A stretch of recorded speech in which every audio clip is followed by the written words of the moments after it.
We have to go before they find us. But we can't just leave like that. We can and we will. We promise that we will if you are standing in the way. But we can't just leave and just abandon them when they need us. Find her, and when you do bring her to meet me, I'm going to end her. Of the person who was hell-bent killing me. She haunted me not only physically but in my dreams. We have to go now.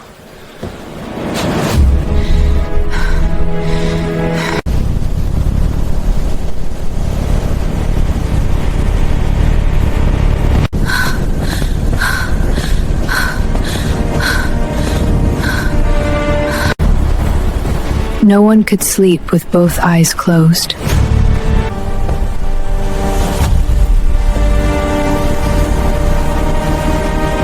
Everyone, prepare yourself for a story where being the chosen one is actually a living nightmare. Imagine waking up on your 18th birthday, and instead of a party, your hair turns white, your parents tell you you're part of a world-ending prophecy, and your own sister shows up to kill you. This isn't just a werewolf romance. It's a desperate race for survival through vampire kingdoms, and which covens were the person meant to love you most. Your fated mate is the same man who throws you in a cell the moment you meet. The core theme here is destiny versus autonomy. Liana is trapped between two forces, a prophecy that says she must defeat her sister, Loranda, and a mate bond with Damon that she didn't ask for and initially hates. The setup is unique because the protagonist is a white wolf, a rare, powerful entity hunted by alphas who want to weaponize her bloodline. It turns the fated mate trope on its head by making the mate bond a source of conflict rather than an immediate sanctuary. The burden of expectation. Liana starts the story feeling like a prisoner of her parents' protection and later a prisoner of her own destiny. The lesson? You cannot live your life solely to fulfill the roles others have carved out for you. True strength begins when you stop running from your identity and start defining what that power means for you, not for a prophecy. Chapter 1. We have to go before they find us, Sam, one of my bodyguards, said with a sense of urgency, urging me to leave. But we can't just leave like that, I continued. We can and we will.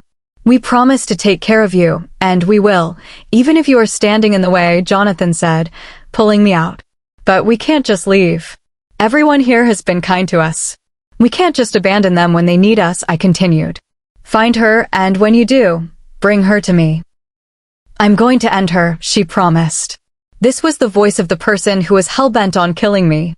She haunted me not only physically but in my dreams, too. We have to go now, Sam said with an urgent tone, and this time I dared not utter a word. We were currently in the secret passage filled with endless stairs, and it was really dark and creepy. They were both holding a torch, so we had a sense of direction and vision. We walked fast, and when we reached the end of the tunnel, we saw 3 horses stationed outside. We got on them hastily and rode quickly, even though we had no idea where we were headed. We weren't safe anywhere. The only place I thought I was safe, she managed to get to me there, too. It has been like this for 2 years now. She was chasing me to kill me, and I was running for my dear life. It wasn't like this before. My mom used to tell me stories of how the world was such a good and peaceful place, but now it was filled with war. No one could sleep with both eyes closed for fear of being killed in their sleep. People like her terrorized the feeble, and no one could say anything about it. She killed anything or anyone, not considering age or circumstance. Her main purpose was to control the world and kill anyone who stood in her way. I'm not standing in her way, though. I actually don't care what she does. I only complain to myself. I don't know why she was hell-bent on killing me, but then I remembered the rumors. I have no idea why she thinks I'm powerful enough to defeat her, but she believes it's either kill or be killed. But who could try to kill her? I can't do anything to hurt her.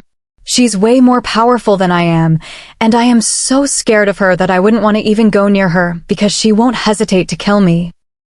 I'm just hoping that someone brave enough would and save me the stress of running for my life. Where do we go? I asked as we stopped to rest. We were currently in a cave where we would be spending the night. I knew we had nowhere to go and no one to turn to, because the instant we turned up to someone, they'd turn against us, and that wouldn't end well for any of us. I don't know, Sam answered. We can run all our lives as long as we protect you. If anything should happen to you, there wouldn't be hope for survival, and we can't let that happen. We need you.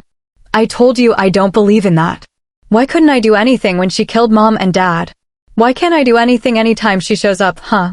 I asked angrily. I'd like you guys to stop building false hopes, because I am nothing compared to her. She would end me without even blinking her eyes. You've got to believe, Jonathan urged. You're our only hope to end this suffering. Everybody is looking forward to you ending this. That's exactly what I don't want. I can't handle it. She's going to kill me. I couldn't do anything to her today. What makes you think that I'd be able to tomorrow? We believe in you and the moon goddess. She'd protect us through you, Sam said. Let's just call it a night, I said, tired of the argument. This wasn't the first, and it certainly wouldn't be the last. I possessed the greatest gift, but I wasn't going to use it. I'm not going to be what everyone wants me to be.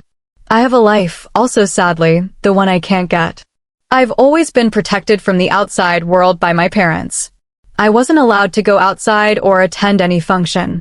I only did it once a year to celebrate the moon goddess, and that was with a lot of people and guards. I've always hated it because I didn't have friends. I couldn't even go to school and was thus homeschooled. I hated my parents for doing that because I felt restricted and imprisoned. Yes, I got everything I wanted, but some things were never enough. I wanted to see life beyond the walls of my room. I wanted to experience life as anyone would, but I couldn't. And now that I'm free, I'm not enjoying the freedom. Just wishing I was back in my room. I would even lock myself up this time, and I wouldn't argue with my parents when they told me to stay inside. But sadly, I can't do anything like that. Sometimes I wish this were a dream, and I would wake up from it, but I know now that it's reality. The harsh, bitter reality. A nightmare that no one knows when it will end. If I really could end it, I'd have done it since, but I can't do anything and it's sickening. To have a lot of people looking up to me, believing in me when I don't even believe in myself. I don't want to hurt or disappoint anyone. I know that one day I'd have to work towards fulfilling destiny because it would come to a point where we'd all be fed up and wish for death, but I couldn't take it up just yet because I am scared. I am scared that I would let people down. Scared that I won't fulfill the prophecy and die, then have no one to take care of the people, subjecting them to suffering. I wasn't going to do anything, not until I am brave and powerful enough to take her on, knowing I would win. I wasn't going to take chances with losing, because my losing signifies failure and suffering, and I didn't want any of that. Chapter 2. So we're just gonna walk anywhere? We could walk right into her trap, and she'd take every part of our body out until we're nothing, I said, getting tired of riding the horse. We were riding the horse because taking a car was too risky, and we were still in the forest part of our society. We got to a cleared, vast area, and there was a landmark that showed a demarcation of territory and boundaries, making us understand that we were about to enter a pack, and that wasn't the best thing for us to do right now. We were rogues and had no pack. Wolves and packs consider us dangerous, and they kill us at first sight. I don't blame most of them because of previous occurrences, but that still didn't mean it was fair. We had nowhere else to go. We couldn't lodge in an inn cause they'd be able to notice us and report us. I was terribly hungry and couldn't remember when I last ate. I was still thinking of where we could go and how I could fill my stomach when I heard the sound of sirens followed by the swooshing of arrows shooting towards us. We managed to duck that, but more came. Soon enough, we were surrounded by about 30 men. But I don't think it's fair. We're outnumbered here. 3 against 30 is no fair deal. What have we got here? A guy asked. He was the most handsome person I've ever met. His eyes are so dark and a bit scary, making my knees go weak. His bone structure was fine and perfectly symmetrical. It was manly. He's probably 6 feet something. He has tousled brown hair, and his eyes are the green of fresh dew glinting in the sunlight off a leaf of green emerald. Aside from his features, there was something else that pulled me closer to him, his scent. He smelled like fresh wood and somewhat fruity, like citrus and cinnamon. Gosh, his scent was so good. I didn't seem to notice, but I think he ordered his people to shoot us, saying we were rogues, 'cause the next thing I knew, arrows were flying from all directions towards us. I used my powers to avoid it, using my eyes to direct the arrow away from coming towards us, changing its direction, and this got them confused and the guy angry. "You guys are damn fools," he shouted angrily, taking an arrow and sending it directly at me. I was busy wondering why he would do that. That's a lie, though. I was lost in staring at him and taking in his scent. I didn't even notice when the arrow hit my right shoulder. Sam and Jonathan started shooting arrows at them, hitting every one of their targets, while I made sure theirs didn't by using my powers. I stopped for a minute to look at the guy. He had this look that demands respect, and with the strong aura he was oozing, there was no doubt he was the alpha. I wonder what he wants with us and what he is going to do to us. I didn't even notice that he had shot Sam and Jonathan due to my carelessness. They were down on the floor, unconscious. I bet the arrow had some sleeping effect on them. It was good to know that he doesn't want us dead. "Take them," he ordered, and they charged towards us, seizing us. His voice was so cold and icy, and I don't know why I found it appealing. And then it occurred to me, he was my mate. I could have stopped them from taking us. I could have done something. With a simple gesture, all the men in front of me could become corpses rotting in the grass at my feet, including their daunting alpha, but I chose not to. I don't know what lies ahead, but it would be nothing compared to how we've been living. At least he wasn't going to take us to her, or not yet. If he kept us imprisoned, no one would find us, and at least we would know that we are safe for the time being, and if we're lucky, we could get food to eat. He couldn't possibly kill us, could he? He shot another arrow at me on the arm he had shot at me before. The ache in my shoulder intensified. It tore through muscle and tissue, lighting flames of pain that seared through the nerves. I gasped, and my steps faltered as my teeth clenched together. I began to feel the effect of the shot as they pulled us away. I ignored my bleeding arm and the fact that they concentrated on pulling my right hand. That was the last I remembered as I soon joined the rest in their sleep. "Wake them up," I heard the cold voice say, and before I knew it, a whole bucket of cold, and when I mean cold, I mean extremely cold, water was poured on each one of us. "Seriously, this is how you wake someone up?" "A little tap on the shoulder would have been good," I said icily. I didn't like the cold water at all. "And what do you think we are, your servants to serve the mighty princess?" he said scornfully. "You clearly look like one to me," I muttered and got a nudge from Sam. "And I pretty much fit the role of a princess." "Don't flatter yourself, darling, this is reality." "You can stop dreaming now, don't you think you're too old for that?" he said. The way he spoke made me have a sudden detest towards him. He didn't seem friendly in any way. I rolled my eyes, having no good comeback, and he smirked. "Now, back to talk. What were you rogues doing wandering around my land?" he asked coldly. "We were on a journey," Jonathan spoke up for the first time since we've been locked up here. "Two," he asked, urging Jonathan to continue. "Visit a relative," Sam quipped. "Really?" he asked, sounding not convinced. "If you were going to visit a relation, then why do you have all this?" His tone was demanding. "The one where you had to answer real quick." All the weapons we had were thrown on the floor. "I would like an explanation for this. You clearly weren't going to visit a relative." "Well, we were. We all know how dangerous the whole place is, and with Loranda on the loose, we had that for self-defense," I said. At least that sounded reasonable to some point. He did what I didn't expect. He laughed, not the type that got one staring or sounds pleasing to hear. It was a mocking one, and I hated that. Self-defense? What does a girl, as you know about self-defense? You couldn't do anything when you were attacked. What could you possibly do then if you come across Loranda? "For starters, I could give you some food for her dogs," I said. "Oh, please. I'm being serious here. You and your friends trespassed on the territory. All rogues that land on our land die. No matter who they may be," he said, the last part looking at me. I was trying to tell myself that he doesn't know, but the bastard does. He knew from the start. I don't know why he was treating me like that. I was his mate for God's sake, and mates are supposed to go all lovey-dovey on each other, so why was mine treating me like this, and even threatening to kill me? This wasn't good, and I was beginning to think he would protect me and all, but then he didn't even look like he liked me anyway, and he definitely isn't trying to be friendly. Just what type of a mate did I get? If he was going to be like that, I could too. I didn't even need a mate. I could survive without him. He was purely useless to me. "So you're going to kill us then?" Jonathan asked, and my useless mate nodded. We're honored. We clearly like the idea of dying for a stupid reason, such as walking into someone's land. We told you we were on a journey. Yeah, that's so believable, right? He asked. You can get going now. I think you've said enough already, I said, urging him to leave. I really didn't want him near me. His stupid scent had me craving for him, even thought I hated the way he was treating me. My office now, he said, pointing at me.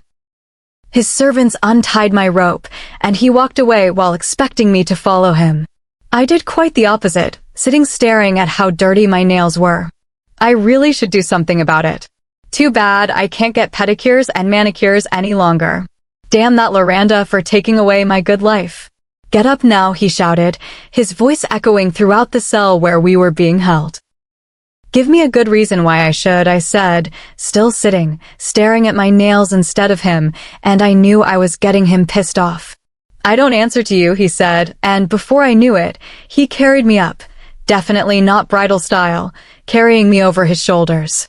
The sparks and tingling sensation his touch was spreading through me was incredible.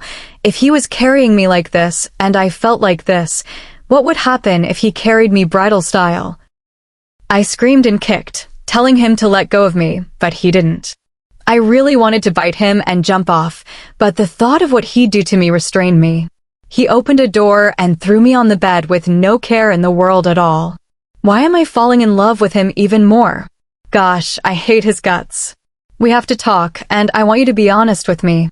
Cut the crap about you guys being on a journey, 'cause I know that's far from it. Chapter 3. I'm hungry. Can I get something to eat? I haven't had a proper meal in days, I said, and he just looked at me. How does that have anything to do with what I just said? I'm hungry, I whined. Let's make a deal then. I'll get you food, and in return, you tell me everything. Sounds tempting, but no, I declined.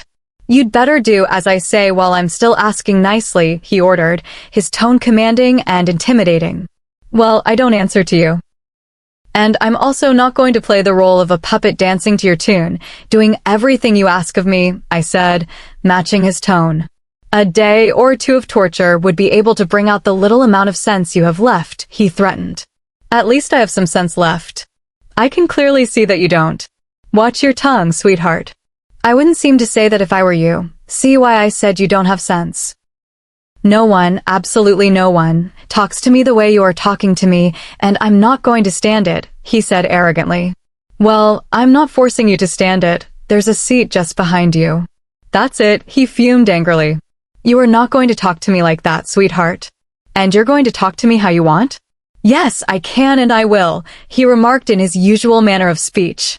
I really don't have time to listen to you, and I really don't care what you do.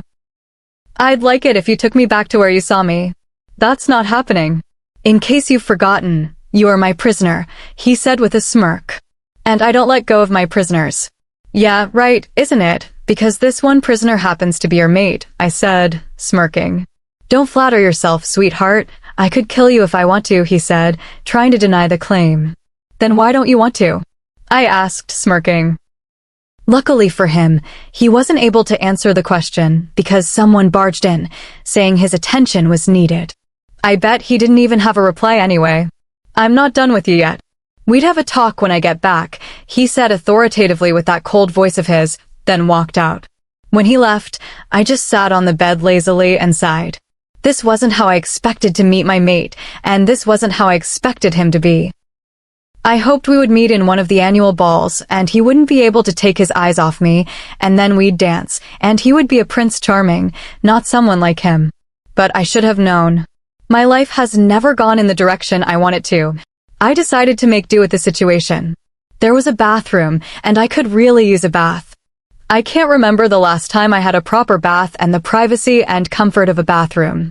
I stripped off my clothes and then went to the bathroom. The bathroom was big, really big. It had blue tiles, and there was a toilet and a shelf where some toiletries were kept. I really didn't want to look around and just jumped into the bath and turned on the shower, the cold water hitting me hard. I washed, then came out when I was done taking a towel from the shelf. I wrapped it around my body and went outside. Luckily for me, he wasn't out. I went to the closet, and it was no surprise that it was his from the scent and the color of the clothes. It was as if he only knew the color black existed. I took out a shirt that was obviously too big for me and slipped it on, and it stopped just mid-thigh. I quickly put my head warmer back. I couldn't risk him or anyone else seeing my hair. Just as I slipped it on, he walked in. His eyes were over my body, and for a second, I thought I saw pleasure in them, but it was just his usual look. "What the hell are you doing in my clothes?" he questioned angrily, and I knew I had hit a nerve. I really didn't have a good comeback, so I was quiet. "I asked you a question." "Oh, sorry, what did you say?" I asked. "Forget it," he said, and I was glad he was letting me go for once. "Get out of my clothes right now," he ordered with a smirk. "You've got to be kidding me," I said, staring at him in disbelief. "I meant right now," he said, staring at me with that his annoying gaze. "You clearly don't think I would, do you?" "No, you don't have to," he said, and I sighed internally. The next thing I knew, he was standing right in front of me, very close, and my stupid wolf liked it that way and was hoping he'd take us right then. His scent was stronger now, and I knew that he had the inclination to kiss me as I hoped he would. "Would you take them off? Or would you prefer me doing it?" "Fine, I'd get out of your clothes." "I didn't like it anyway," I said, heading to the bathroom. "Who said anything about you taking it off there?" he asked, and I scoffed. "Perverted bastard. If you think I'm going to strip off in front of you or allow you to, then you're absolutely wrong, mister. If you want to see a naked woman, you can go hire your personal whore. I'm sure it wouldn't be the first time anyway." As soon as the words left my mouth, I regretted them. He looked really angry, angrier than I've ever seen him, but then he just laughed. "Why would I go hire a whore when I have one here?" he asked with a smirk. "The bastard just called me a whore." "You bastard," I said, raising my hand to slap him, which he caught midair. "You're going to have to do as I tell you, sweetheart. I clearly won't stand your stupid behavior." "Well, yours is stupider. You clearly don't know how to talk to a person without raising your voice. Assuming you were nice to me, I would too, but you just happen to be an arrogant, authoritative bastard," I shouted. "I'd show you what an arrogant, authoritative bastard is," he said, and before I could say anything or ask how his mouth was over mine.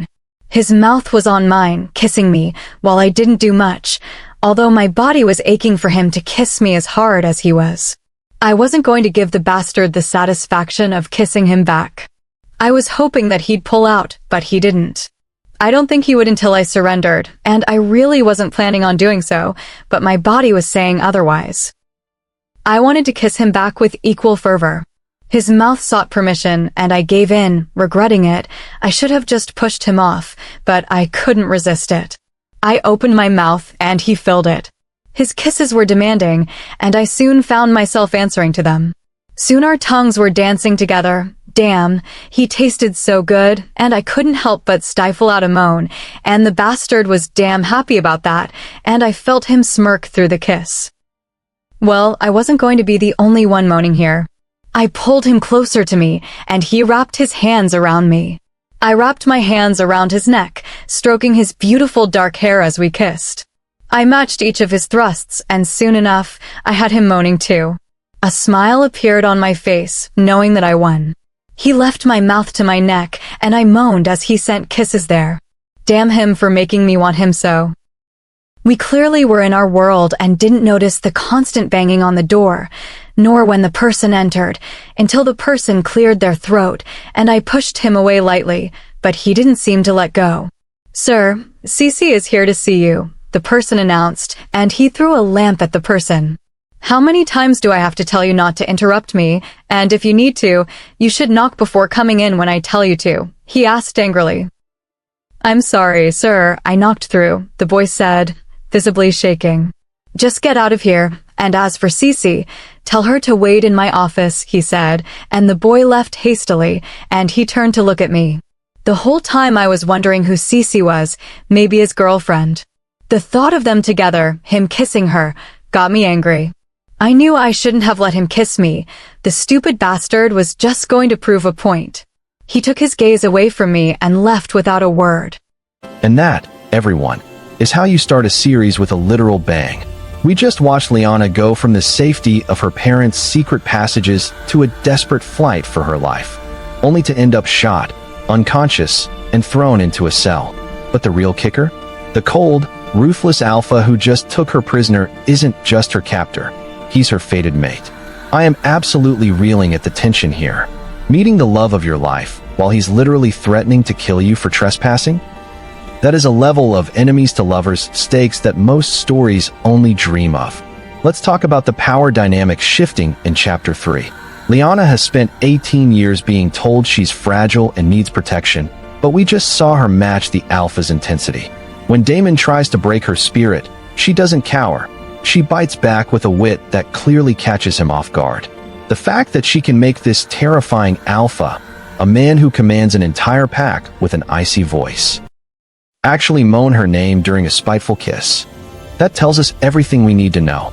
Liana isn't just a victim in this story. She is a hidden force of nature who is finally starting to realize that her gift might be more dangerous than even she knows. The big lesson from these first 3 chapters is about the illusion of safety. Liana's parents thought they were protecting her by keeping her locked away from the world, but they actually left her completely unprepared for the reality of it. Sometimes, the walls we build to keep the monsters out only serve to keep our own strength trapped inside. Liana's struggle shows us that you can't truly grow until you step into the unknown, even if the unknown is a dungeon floor. But just when it seems like Liana might be gaining the upper hand in this battle of wills, everything changes. The heat of that kiss is shattered by a single name, Cece. Who is this mystery woman who can walk right into the alpha's private room? The look on Damon's face says it all, and the way he pulls away without a word leaves Liana and us in the cold. Is Liana really a mate, or just a temporary distraction for a man who already belongs to someone else? Next time, the mystery of the White Wolf deepens as Liana discovers she isn't the only one with secrets. Does Damon really intend to execute her, or is he hiding a connection that goes back much further than their meeting in the woods? We're diving into Chapter 4 next. Don't go anywhere. The prophecy is just beginning. Welcome back to the White Wolf Prophecy. If you thought the tension in Episode 1 was high, Episode 2 is about to set everything on fire. We're moving from the shock of the fated mate bond straight into a psychological and physical war. Liana is no longer just a girl running for her life. She is a prisoner in her own mate's house, and the man she is destined to love is currently the person she has the most reason to fear. The walls are closing in, and the secrets she's been carrying are starting to leak out in ways that could get everyone killed. In these chapters, we see a completely different side of the alpha, Damon. While he feels the pull of the mate bond, he is actively fighting it, viewing Liana not as a partner, but as a dangerous rogue threat to his pack. The conflict here is fascinating. It's duty versus desire. Damon wants to protect his land, but his wolf is screaming for the woman he has locked in a cell. Meanwhile, Liana is forced to choose between her pride and her survival. We see her finally start to use her powers, not just to fight, but to escape, proving that she is far more than the feeble girl Damon thinks she is. The mirror of resentment. The lesson in this episode is about the weight of labels. Damon treats Liana like a worthless rogue, because that is the label society has given her, and Liana responds with sass and defiance because that is the only armor she has left. When we prejudge people based on their pack or their past, we miss the soul standing right in front of us. These two are so busy playing their roles, the cold alpha and the sassy rogue, that they are blind to the fact that they are exactly what the other needs to survive. But the bickering and the stolen kisses are about to be cut short by a terrifying reality. Just as Liana and her companions make a desperate run for the fence to escape Damon's territory, a force far more sinister than an alpha's grudge intervenes. Liana is thrown from the top of the fence, not by accident, but by a power that leaves her screaming in agony, a pain so intense it feels like being pierced by 1,000 needles. As she collapses in Damon's arms, her best friend Sam drops the truth that will change the series forever. Loranda has found her. The sister who wants her dead isn't just coming. She's already inside Liana's mind.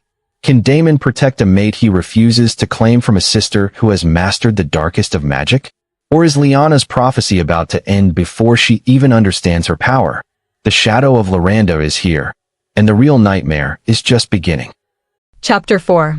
I walked out of the room and went to meet Cece, my thoughts drifting back to how I met my mate. I was just in my office when the alarm went off, signaling that rogues had trespassed on my land. I wasn't prepared to let them live. Rogues have been wreaking havoc for quite some time, and we killed them on sight to prevent any threats. But that wasn't the case here. I went outside to see just 3 of them. They looked pretty messed up, but I was still able to catch the female scent. It was like vanilla and lemon, simply alluring. I found myself wanting to be close to her, but she was a rogue, and I don't associate with them. Not even if she happens to be my mate. What have we got here? I asked. We surrounded them, and soon enough, I ordered my men to shoot. Surprisingly, the arrows didn't even touch them. This made me confused, angry, and curious. You guys are fools, I said angrily, aiming for her shoulder and releasing the arrow. I couldn't bring myself to kill her because she is my mate, my better half, but she was a rogue and we couldn't be together. I didn't want to be with her. She pulled the arrow from her right hand, staring at me. Her friends were on the floor. They were shot in the stomach, but it wasn't lethal. I just decided to be mild with her because of the bond and because I needed answers as to why they were here. We were in a cell, and I was questioning them about their mission, but they seemed to have fabricated a lie about not knowing where they were and being on a journey to visit their relatives. Who visits a relative at this time? I asked for her to be brought to my office, but she didn't comply. She amuses me. She's completely rude and has a way with words. She has no respect whatsoever and doesn't even seem to talk nicely to me, disregarding the fact that her life is at my mercy. No one dares talk to me like that, and I wasn't prepared to take it from her, a rogue who is supposed to be begging me to spare her life. I clearly wouldn't take her sassy attitude, not even if she is my mate. I entered my office to see Cece there, sitting down and staring at her phone. She looked really pretty in her pink floral flare gown. "Hey, you're here," she said, smiling and looking up at me. I found her smile appealing. "Yeah, I am," I said, pecking her on both cheeks before sitting down. "You look exhausted," she said, looking at me intently. "Word's out that you spared some rogues. Is it true?" Word sure does spread quickly, but I didn't blame them. This was a first. No rogue was ever spared after questioning. "Are you gonna say something? Why spare these particular rogues, or what do you have in mind for them?" Sincerely, I had not thought about that. I didn't want to hurt them yet. I still needed to find out why she was here and what their purpose was exactly, but I couldn't tell Cece that. "Let's not talk about them, baby," I said, walking up to meet her and kissing her lightly on her lips. "How can we not talk about them? They deserve to die, Damon," she said fiercely, trying to ignore the sensations I was creating as I started trailing kisses down her neck. "Can we not talk about them? Right now, I just want to be with you." I knew the right words to say to make her stop talking, and that caused her to smile and kiss me. "Same here. But you have to do something about them, Damon. They can't get off scot-free," she said.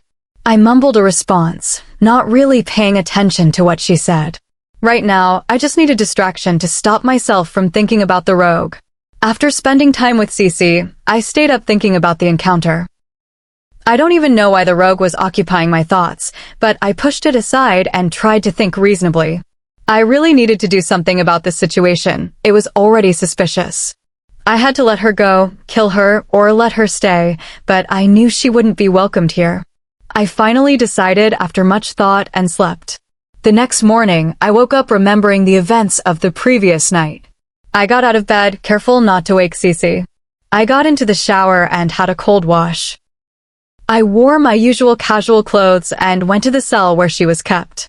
When I left her yesterday, I ordered someone to take her back there and place them under strict surveillance. I walked into the cell and saw her sleeping peacefully. I ordered a bucket of water and did the honors of pouring it on them. "What is this?" they chorused, waking up from sleep. The others, realizing it was me, kept their mouths shut and looked down. But she just couldn't shut up. "I don't know what's with you and waking someone up like that, but I don't like it and wouldn't take it from you." Can't someone ever have a peaceful sleep without being rudely interrupted? Now that got me interested. So I'm not the only one who does that. You've been to cells often, or you just have your sleep interrupted? That's none of your business, she retorted. It seems like you're forgetting what you are and where you are. I would mind my language if I were you. That's the thing. I'm not you, and I can talk however I want to, she shouted. She was really infuriating me, talking to me like that. I really wanted to do something that would hurt her, torture her until she learns her lesson. I want you to state the real reason why you were on my land or else. Or else what? She daringly questioned. I'd kill you, I said, smirking. She just laughed. Don't underestimate me, sweetheart. I am very capable of bringing you to ruin, and I won't think twice about ending you because you rogues do not matter. Now, want to tell me the real reason? I'd rather die than tell you anything, she said, and I got so annoyed. I don't know what she's hiding or why she can't tell me, but I certainly wouldn't take her nonsensical attitude. I've had enough. And so be it then, I said angrily. I'd be more than happy to grant your wish. She was just being stupid. Don't listen to her. Her companion with dark hair spoke up. We are actually running from. Shut your mouth, Jonathan, or I swear I'd end you, she said harshly. The manner in which she spoke was commanding, and it didn't sound like those empty threats people say to shut others up. She sounded so serious. So Miss Sassy here is running away from someone. Who could that person be? I asked, hoping she would answer. I was actually thinking about who or what she could be running from. That's none of your business, mister, she replied coldly, and at that moment, she sounded dangerous. I will have you give out every bit of information I want from you, I said authoritatively. She laughed. You can't do that. You won't even come close to having me say a word, she boasted. We'd see about that, I said, and left. Chapter 5. I'm not staying a second in this place, I said angrily. And what are you going to do about that? Jonathan asked. You just keep on provoking him. Maybe he even wanted to release us, but you had to open your mouth and get him angry, Sam said angrily. Well, if you guys can take his attitude, I certainly can't. You can stay here waiting for him to release you, I said, making air quotes. How are we going to get out? He has our things, remember, Sam said. Well, not for long, I said. So, what's the plan? Jonathan asked. The guards were not within earshot and were standing outside the cell, which was in a room, so they were behind the door and wouldn't notice me missing. I had the power to turn invisible, but it could only last for 5 minutes, so I had to be quick about what I wanted to do. I turned invisible. I liked the feel of it. I could walk right through things like a ghost. I walked right through the cell bars and the door, passing the guards who couldn't even see me. I stopped, realizing I had a problem. I had no idea where the office was or where he kept our belongings. Worse still, I had no idea how to get there, and I didn't have time to waste. I had to find the place fast and get back to the cell after taking our things, all in 5 minutes. It seemed impossible. I saw the man who walked in while we were kissing standing outside a big black door with some other guards. I hoped it was his office and walked right through the door. It was. He was in his office kissing Cece, or perhaps another woman. That got to me a little.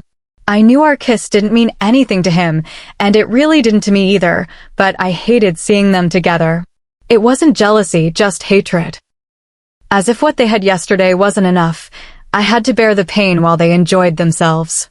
It was as if someone was hurting me repeatedly, and seeing them kissing again just made me angrier. He knows of my existence, but he just can't stop being with other women. I wouldn't be surprised to find out this was his way of torturing me, but is there even a need for that? He was trailing kisses down her neck now. I really hated seeing that, and I got angry. I couldn't control my powers, and I started creating a minor whirlwind, sending things flying around the corner and causing the ground to shake, controlling both the air and earth elements at the same time. They paused, taking in their surroundings. What's happening? Cece asked, scared. I made use of the distraction and took our things along with our weapons. I shouldn't have let that get to me. I calmed down and the chaos stopped. It's nothing, he replied, resuming where they stopped. That angered me, but I controlled it and walked outside. I wasn't going to let him affect me. I would be out of his life now and he wouldn't matter. I would go and forget that I have a mate because he's worthless. I got back to the cell unnoticed, still slightly angry. Now that we had gone past that, we had the toughest thing to face, how to get past their tight security unnoticed and leave safely. Now, how do we get out of the cell? Jonathan asked. I smiled, gripping the bars. Soon enough, they started burning. I knew I was going to the extreme and we would be caught that way, but I didn't want to stay here any longer. Soon enough, the bars came crashing down, making noise that attracted the attention of the guards who came through the door. How? One asked, staring at the fallen cell. I'll show you, I said. I raised my hand, threateningly. Where do you think you're going? Another asked, pointing his weapon at us, but Jonathan was quicker, taking him down. That caused fear, and it officially started the fight. The conflict began, and an alarm went off. Damon was going to get involved now, and we had to get out of here as soon as possible. An arrow was shot at me. I caught it midair and sent it back. Someone charged at me with a dagger, and I easily dodged, injuring the person's leg, but it didn't stop them from trying. He kicked me and tripped me. I fell and tripped him too, and when he was down, I quickly rolled over and incapacitated him. Jonathan was handling it pretty well. As one charged at him, he used his muscular frame as an advantage, gripping the person's hand tightly until he forced the dagger to fall out of his hand. Someone was pointing a weapon at Sam, and I used my powers to pull it away, using it to fend off someone else charging towards me. We ran out of the cell, careful enough to dodge the projectiles shot at us, and finally, we were in an open field outside. All that needed to be done was to climb over the big fence, and we'd be out of here for good. But it was not that easy. Soon enough, we were surrounded by 30 of them again. This wasn't fair, and I chose not to play fair. They were each pointing a weapon at us, and then the last person I expected to see came out of nowhere. Move a step, and I won't hesitate to order them to shoot, he said coldly, his tone icy as usual, daring me to take a step. I held his gaze as he dared me with his eyes to move. What are we going to do now? Jonathan whispered. We take a step. Let's make a run for this, I said, and they both gave me a look that questioned my sanity. Okay, what's the plan? Jonathan asked. I see you're scared. I'd make this easy for you. You come forward and return to the cell, or you try anything stupid and you fall. But either way, your fate is sealed, he said, smirking. You wish, I said, smirking. Although he was arrogant, he couldn't dare end me, could he? Try me, he said. The way he spoke suggested that he was going to act on his words, not minding the consequences. You order your men to drop their weapons and let us go, or I'll take down every one of them, including you, I said commandingly. He laughed. He had the guts to laugh at me, and I'd show him he's messing with the wrong girl. What could you possibly do? You're nothing but a feeble girl, and you can do nothing, he said mockingly. I was really hating him. Well, if you are so sure that I'm feeble and I can do nothing, why are you keeping me as your prisoner then? I asked, smirking. He was silent for a while, not saying anything. He obviously had nothing to say to that. Tongue-tied now. You try moving, and I won't hesitate to end you myself, he said with a tone of finality. I'd like to see you try, I dared. Chapter 6. You like daring me, he said angrily. You can't possibly kill me, we both know that, I said, smirking. I'm sure you won't be surprised that I can, he said coldly. I'd make this easy for you. You let us go, and we'd forget this ever happened, I said. I'd like to see you try living without me, he said, smirking. Speak for yourself. I've lived without you my entire life. You can't begin to affect me now, and you mean nothing to me, I said coldly. Keep trying to reassure yourself with that, he said, smirking. I totally don't like this dude. Why couldn't I have had a sensible mate who would be interested in me, not trying to hold me as a prisoner or kissing someone else, and even doing the deed with the person when he knows that I exist? The way he talks to me doesn't help either. But my stupid wolf still craves for him to look at me and kiss me. Hey, I'm not stupid, and you can't deny the fact that you enjoyed the kiss and wouldn't pull away if he kissed you again, my wolf Alexis said. Oh, please, the kiss was sloppy, and if he dares kiss me again, I'd slap him and walk out just like he did. Yeah, right, like you can do that, she said, probably rolling her eyes internally. I can. The person you're dying for has another chick, and we both know that our kiss didn't mean anything to him cause he was busy with her next. Did you have to remind me about that? Yes, so you'd get him out of your system. Get over him, okay? We clearly don't need him. You're just trying to convince yourself with that, not me. I'm done talking with you, I said, blocking her out. They were still here. I was hoping that they'd have been gone by now, but they were still here. I sighed in frustration and rubbed my head. I don't mind staying in a cell. I'm tired of running anyway, Jonathan said, and I just looked at him. Well, I'd rather run than stay here, I said. Enough of the talking, Damon said, and his men began to shoot at us while we carefully dodged. I was currently hiding behind a tree and shooting from there. Sam and Jonathan were doing the same, too. We managed to take down at least 15 of them. Are you just going to hide? He asked, daring me to come out, and I did. Are you just going to watch us take down your people? I asked, smirking, looking at our handiwork. No. I won't, he said, shooting me on the arm. I officially hated him. How dare he shoot me again? I didn't want to wince in pain, but I couldn't help it. It hurt, and to know he was the one who did it. Sam and Jonathan came out too, trying to help me, but I brushed them off and started a mini earthquake and turbulent wind. They clearly wouldn't know I was the one, and we would have them off our backs. I clearly should have done this since. They couldn't see a thing for the time being and couldn't move. I took some weapons from those that were down and dashed it. We made it to the fence. Sam climbed over it. Jonathan did too, and while I was at the top, about to jump down to the other side, something pushed me. It wasn't me being clumsy, tripping or something, but it was like a force, and I found myself falling off the high fence. I was going to break my spinal cord and die. At that moment, I lost control of my powers, and it stopped as I came crashing down.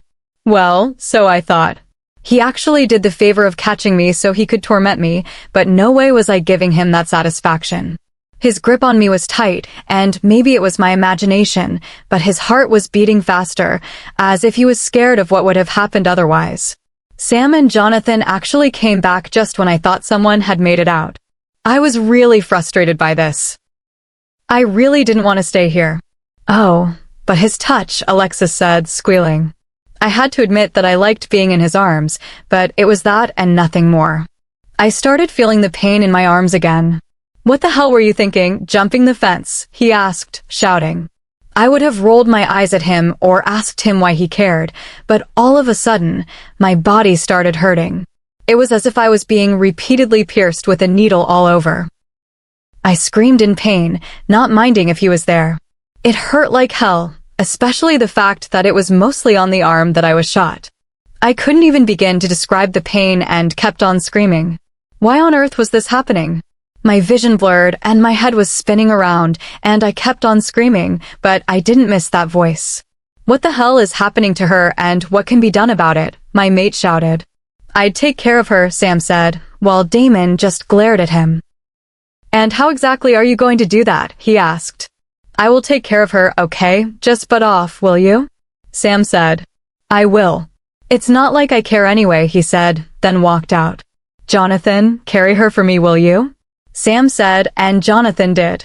They carried me back inside, and I couldn't help but scream all the way. We entered a room, and it was locked while Sam and I were in. What's happening? I questioned. It seems like Loranda is taking it out on you, he answered. Stop it, I shouted, and he just nodded. Sam was a wizard, and he knew of some stuff that I didn't. He wasn't a wolf at all. Jonathan was. He started talking in words that I couldn't understand, obviously casting a spell. He said it repeatedly for about 3 times, and nothing seemed to have happened. I was still screaming as a result of the pain from whatever was happening. I don't understand why, but it's not working, Sam said, confused, while I let out a frustrated scream. Do something, anything, I screamed. I'm sorry, I can't, he answered, and I continued screaming. Why the hell was she doing this, hurting me over and over again? The worst part is that she hurts me every damn time, and I can't do anything about it. I haven't even met her in person, and she was making me live through hell while I simply sat back in pain. I wish I could hurt her as much as she hurts me. If she could hurt me this much, What would she do when we were finally face to face? I didn't even want to know cause I knew it wouldn't be good. I just stayed screaming until it stopped 20 minutes later. I felt miserable. I was hurting everywhere. Why couldn't you stop it, Sam? I asked angrily. She locked the spell, okay? I couldn't do anything about it. She made sure of that. I thought she could only control elements? I asked, confused. That doesn't stop her from asking for the witch's help, does it? I'm doomed. It's not only her now. The witches are in this, too. I'd clearly die earlier than I imagined, I said, sighing frustratedly. How can the spell be unlocked? I asked, not liking the idea that Sam couldn't do anything when it happened next. It can only be unlocked by the person who does it, he answered. Great, just great. I have to stand this alongside other things that she does. It's all going to be over soon, Sam said, soothing me. That's what you told me 2 years ago, I said, annoyingly. I seriously wanted this to end as soon as possible. Chapter 7. Damon's POV. I didn't know what to do when she lost her balance and nearly fell, but I had to admit I was shocked. Even though I didn't like her, I didn't want her to get hurt. Yeah, right, says the guy that shot her on the arm not once but twice. My wolf, Tyler, said, growling. Well, it's not my fault that she's a rogue and she's very stubborn. I had to prove a point. Well, she's our mate, and you are going to treat her right. No, I won't. You can't tell me how to treat her. You're not the one who stands her talking like that. Well, you totally deserve it anyway. Yeah, just as much as she deserves it. Gosh. You're so cruel even to your mate, but if it's Cece. Don't drag Cece into this, okay? See what I'm saying, he said, and I just rolled my eyes, blocking him out. When I stopped talking to my wolf, I realized that she was still screaming. I thought her companion was going to do something about it. I could feel that she was still in pain, and I didn't really like that. It was either that the pain was too much, or the mate bond was working already. Her screams echoed through the room, and a lot of people would have heard them. I thought about the shake and the wind, and I couldn't think about what could have caused it. I also remembered the time in my office. I didn't like that. I had to find the cause. Nothing like this had happened since then, so it had to be that something was wrong now. I just hoped that I was worrying too much. Her screams finally stopped, and I decided to take a look at her. I walked to her room and saw her lying on the bed with those guys staying around her. Want to tell me what happened? I said, rather than asked. No. I'd think about it maybe when pigs fly, she replied. I just stared at her in utter dismay. She really had a way of talking that irritated and annoyed me. What's so difficult about telling me what happened? I think I just resolved to torturing you. I want an answer or explanation right now, I ordered, shouting. I told you I'm not going to tell you anything, not even if you force me to. Now, can you please leave? I have a lot on my plate already, and you just keep on adding to it, she shouted back. I just keep on adding to it? I asked angrily. Who was the one that trespassed on my land, huh? Ever since you came, things have been out of control, and I damn well need an explanation, or I'd kill all of you and don't even think of escaping. You have until tomorrow. I'm hungry, she whined. I told you I was hungry, and you couldn't even do anything about it. You only came here to shout at me rather than check up on me. I don't want to stay here, so just do us a favor and take us back where you saw us. How can she say that?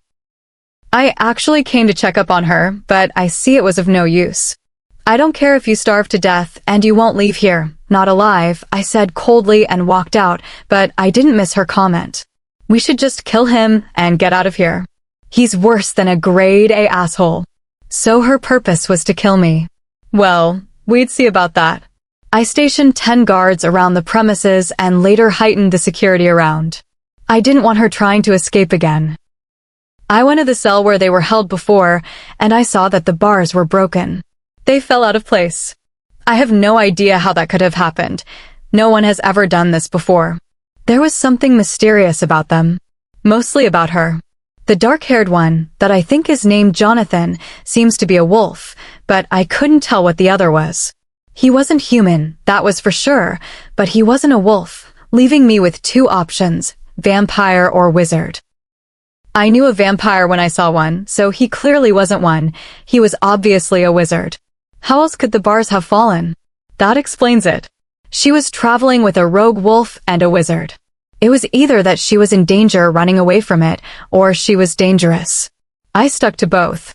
I knew they couldn't have stumbled upon my land like that. Her purpose was to kill me along with her wizard friend and rogue wolf. I had lots of enemies that tried and are still trying to kill me. I just didn't expect my mate to be one of them. I should have killed them the instant I met them. Knowing they were not able to run away, I went to my office to take care of other things. On my way there, I met Cece waiting outside my office. I heard what happened. "Are you all right?" she asked, her tone filled with concern, something that I knew my mate lacked. "Yes, I'm fine," I said, walking into the office, and she followed. "You should have just killed them. Why do you keep on sparing them?" "I'm going to kill them, but I need answers first," I said. "I need to know just what exactly their plan is." "That's why you saved her from falling, right?" she said mockingly. "You should have left her to fall and die, or are you forgetting what the rogues did? Should I remind you?" "Cece," I said in a tone that suggested she drop it.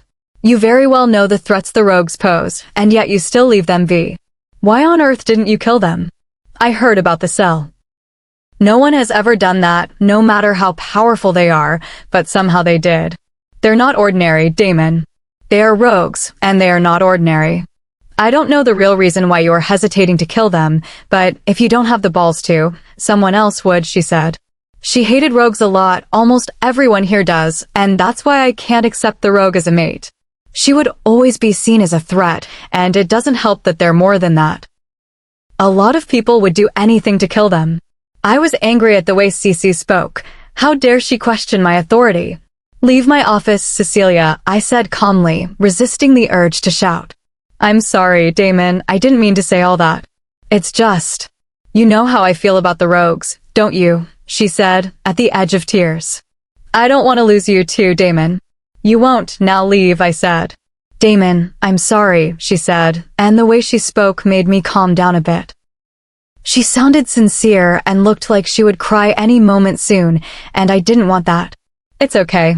Just go upstairs and get some rest. I have things to take care of," I said, cupping her face in my hand. "You'd come join me when you're done?" she asked, and I nodded, muttering, "As soon as I'm done." I gave her a little kiss on the lips, and then she left. I sighed, sitting down. What was I supposed to do?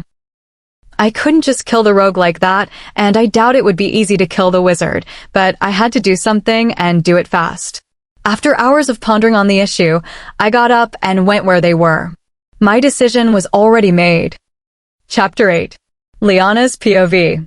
I hated him a lot. Just what type of a mate was he? I was half expecting him to come rushing in to check on me, to be sure I was safe, but he didn't. That just annoyed me, and to top it all off, I was seriously hungry. Maybe it would be best if I died from hunger rather than in the hands of my mate or sister. Yeah, that was better. I'd just stick to that, but I really wanted to eat. What are we going to do now? I whined. "Let's just beg him for our lives," Jonathan said, while Sam and I glared at him. "You can do that. I'd rather he kill me. I doubt if he'd spare us if we begged. That guy is colder than ice and seems wicked and uglier than the devil," I said. "Yeah, that explains why you stare at him like you want to kiss him right there, and then," Sam said, and I scoffed. "Oh, please, why would I want to kiss him?" "I'm sure he tastes as bad as he looks," I said, denying the claim quickly. "It's either you've got dibs on him or—" "Is he your mate?" Jonathan asked with sudden realization, and I just coughed. No way was I admitting that he is. "He is, isn't he?" Jonathan asked, continuing his question. "No wonder you had his scent all over you the last time." "I was going to ask you about it, but decided to drop it." "You still have his scent, though." "That's because I'm wearing his shirt, moron," I said. "Why are you wearing it?" Jonathan asked, smirking. "Don't tell me you guys have made it already," Sam said, looking at me disappointedly. "Oh, please, I'm not stupid enough to do that," I said, rolling my eyes. "Then why is his scent all over you, huh?" Jonathan asked, smiling, while Sam looked at me, urging me to say something. "Gosh, you both are acting like two girls adamant about keeping tabs on their friends' love life. But I'm sorry to sink your ship." Nothing happened between us, and nothing would ever happen, I said sternly, while Jonathan laughed. That's impossible, babe. Some things are just meant to happen, he said, smiling. On a more serious note, we need a plan. I won't be surprised if he walks in here to kill us, I said seriously. Oh, please, he can't kill you. He should be smarter than that, Jonathan said. That's the point. He's not smart, I said. Anyway, we have to leave this place. I don't want more people being in danger because of me. So what's the plan? Sam asked. You're asking me? I came up with the last one, and look where it got us. The same place, I said, disappointed. If not for that stupid Loranda, I would have been out of here. We're not in the same place. We're in a room. We were in a cell before. There's a difference, a big one. The cell's not good, while here seems to be comfortable, Jonathan said, while Sam and I had our hands on our faces, looking at him with sheer stupidity. We appreciate your comment, Joni, we really do, but if nothing reasonable is going to come out of your mouth, you may as well shut up, Sam said sternly. Okay, my mouth's zipped from now, he said, pretending to zip it. Good, Sam said. Do you think your mate would carry on the decision of killing us? How'd I know? I asked. A simple yes or no would have been okay, Sam said, rolling his eyes, and I stuck my tongue out at him as he laughed. We need more people on our side. We need a vampire in the team. A strong, skilled one. It would really help a lot, Jonathan suggested. That sounds good. Look who's got brains now, Sam said with fake cheer, clapping his hands while Jonathan just glared at him. Have you thought of how we'd get this vampire? You know the history between those two, and yet you suggested that. He spared us now because of her. The Vampire King would kill us without thinking. Exactly, and I'm not really interested in a painful death. I'd pretty much stick to death by hunger, I said. Thank you very much for your opinion. But we need one, though. No one can compare to their strength, speed, and superpower, Sam said. We'd have to go to the Vampire Kingdom. Okay, we can risk it, I said. And we have to get a protective spell against what she's doing. I can't do that, but I know someone who can. Seems like we'd be visiting both the Vampire Kingdom and the Witch's Land.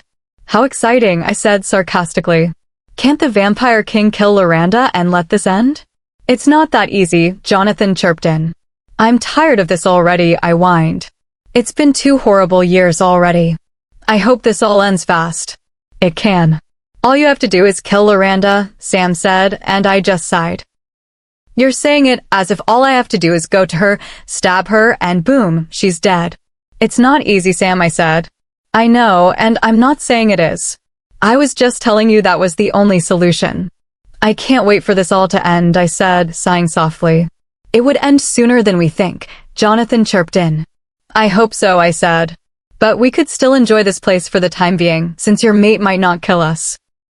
I'm tired of this running and moving from one place to another, Jonathan said. Who isn't? Sam said rhetorically. I was really tired, my failed plan and all. I just felt so devastated and decided to sleep. I lay on the bed and Sam put his hands around me. I couldn't help but think about them when things were going great, to some point. Aren't you excited? You're turning 18, my mom said with glee. Yeah, and I'm going to spend forever staying locked up. Amy, stop that. You know we're doing it for you, she said, trying to make me understand. We always had this argument over and over again. Doing it for me? Mom, I've been inside all my life. I only have Sam and Jonathan as friends, and that's because they're the ones training me to fight for what I don't understand. We're safe, everywhere's peaceful. Why can't I be around people and have friends? I asked, shouting. You'd understand later, Lee, you'd understand that we did this to protect you, she said, and I could see that she was teary-eyed. It always ended up like this. Protect me from what, Mom? I asked.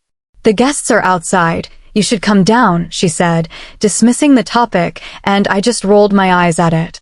You may find your mate, she said, squealing, and I joined in too.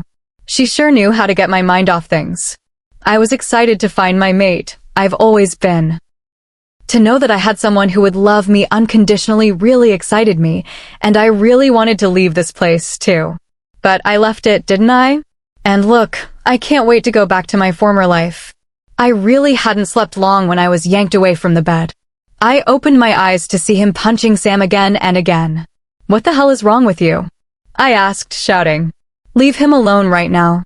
"Why, so you can have his hands around you while you're sleeping?" he asked, shouting, still beating him up angrily. For a second, he sounded jealous. "When were you planning on telling me? I asked you and you couldn't tell me why." "Tell you what?" I asked, confused. He was sounding as if I was keeping the secret of his life being in danger. "You can drop your mock act now." I heard every single damn thing he said coldly, and I gulped. What was I thinking, saying that in here? What was I going to do now? I didn't want him to find out. I sighed and raked my hands through my hair, and I heard him gasp. That was when I realized that my beanie had fallen off. Good, just great.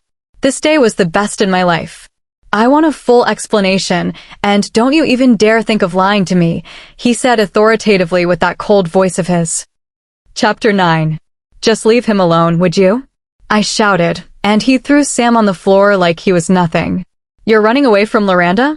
How did this all even happen? I want an explanation, and I want it now. And what makes you think that I'd tell you?" "You've heard enough as it seems," I said, and before I knew it, he was in front of me, pinning me to the wall. His muscular frame hovered against my smaller one. "Don't make me force you to," he said calmly through gritted teeth. I could tell he was pretty angry. "What exactly do you want to know?" I asked, sighing. He had to find out someday anyway. "Everything. Every single thing," he said. "Why? It's not like you care anyway. What happened to me doesn't matter to you. I mean nothing to you, and I'm going to tell you nothing. If you aren't satisfied with the information you have then, fine, don't tell me anything. It's not like I care anyway. I want you out of my land tomorrow before dawn." "Good, we were going to leave anyway," I said, and he walked out, slamming the door hard. "That was pretty much good drama," Jonathan said, smiling. "Well, it wouldn't be if you were the one he was beating up, would it?" Sam asked icily. "Cool off, man." "I was just joking," Jonathan said, but Sam still glared at him. "I'm sorry about him," I said, taking my beanie and leaving the room. Around the door, there were lots of guards positioned, and I wondered if they heard.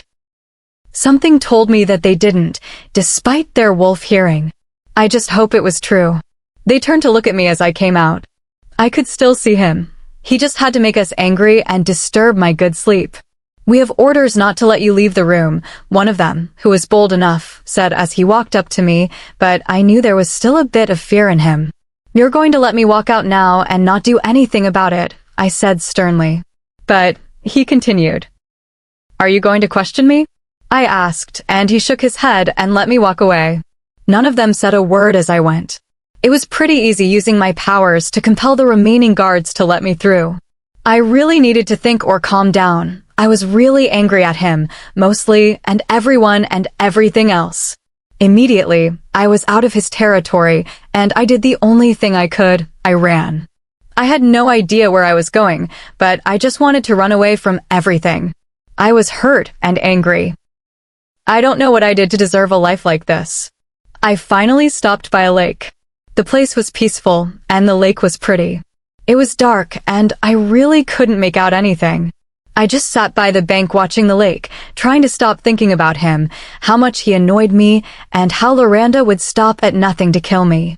It would have really helped if you were understanding, loving, and caring.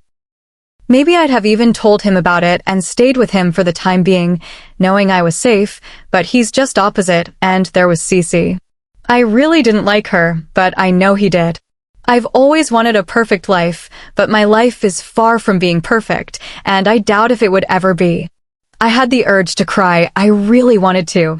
I lost my parents, the only people that ever loved me, my only family.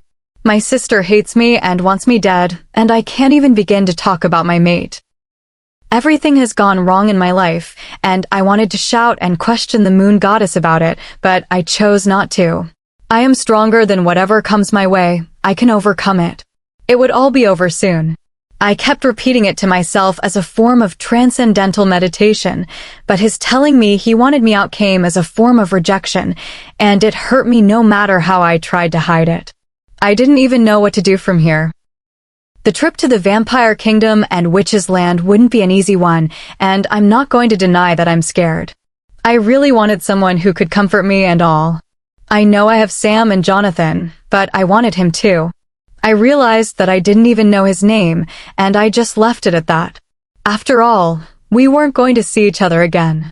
I sighed softly, trying not to think too much about it. What a damn mate he was. I heard splashing in the lake and turned around to see a figure throwing pebbles into the water.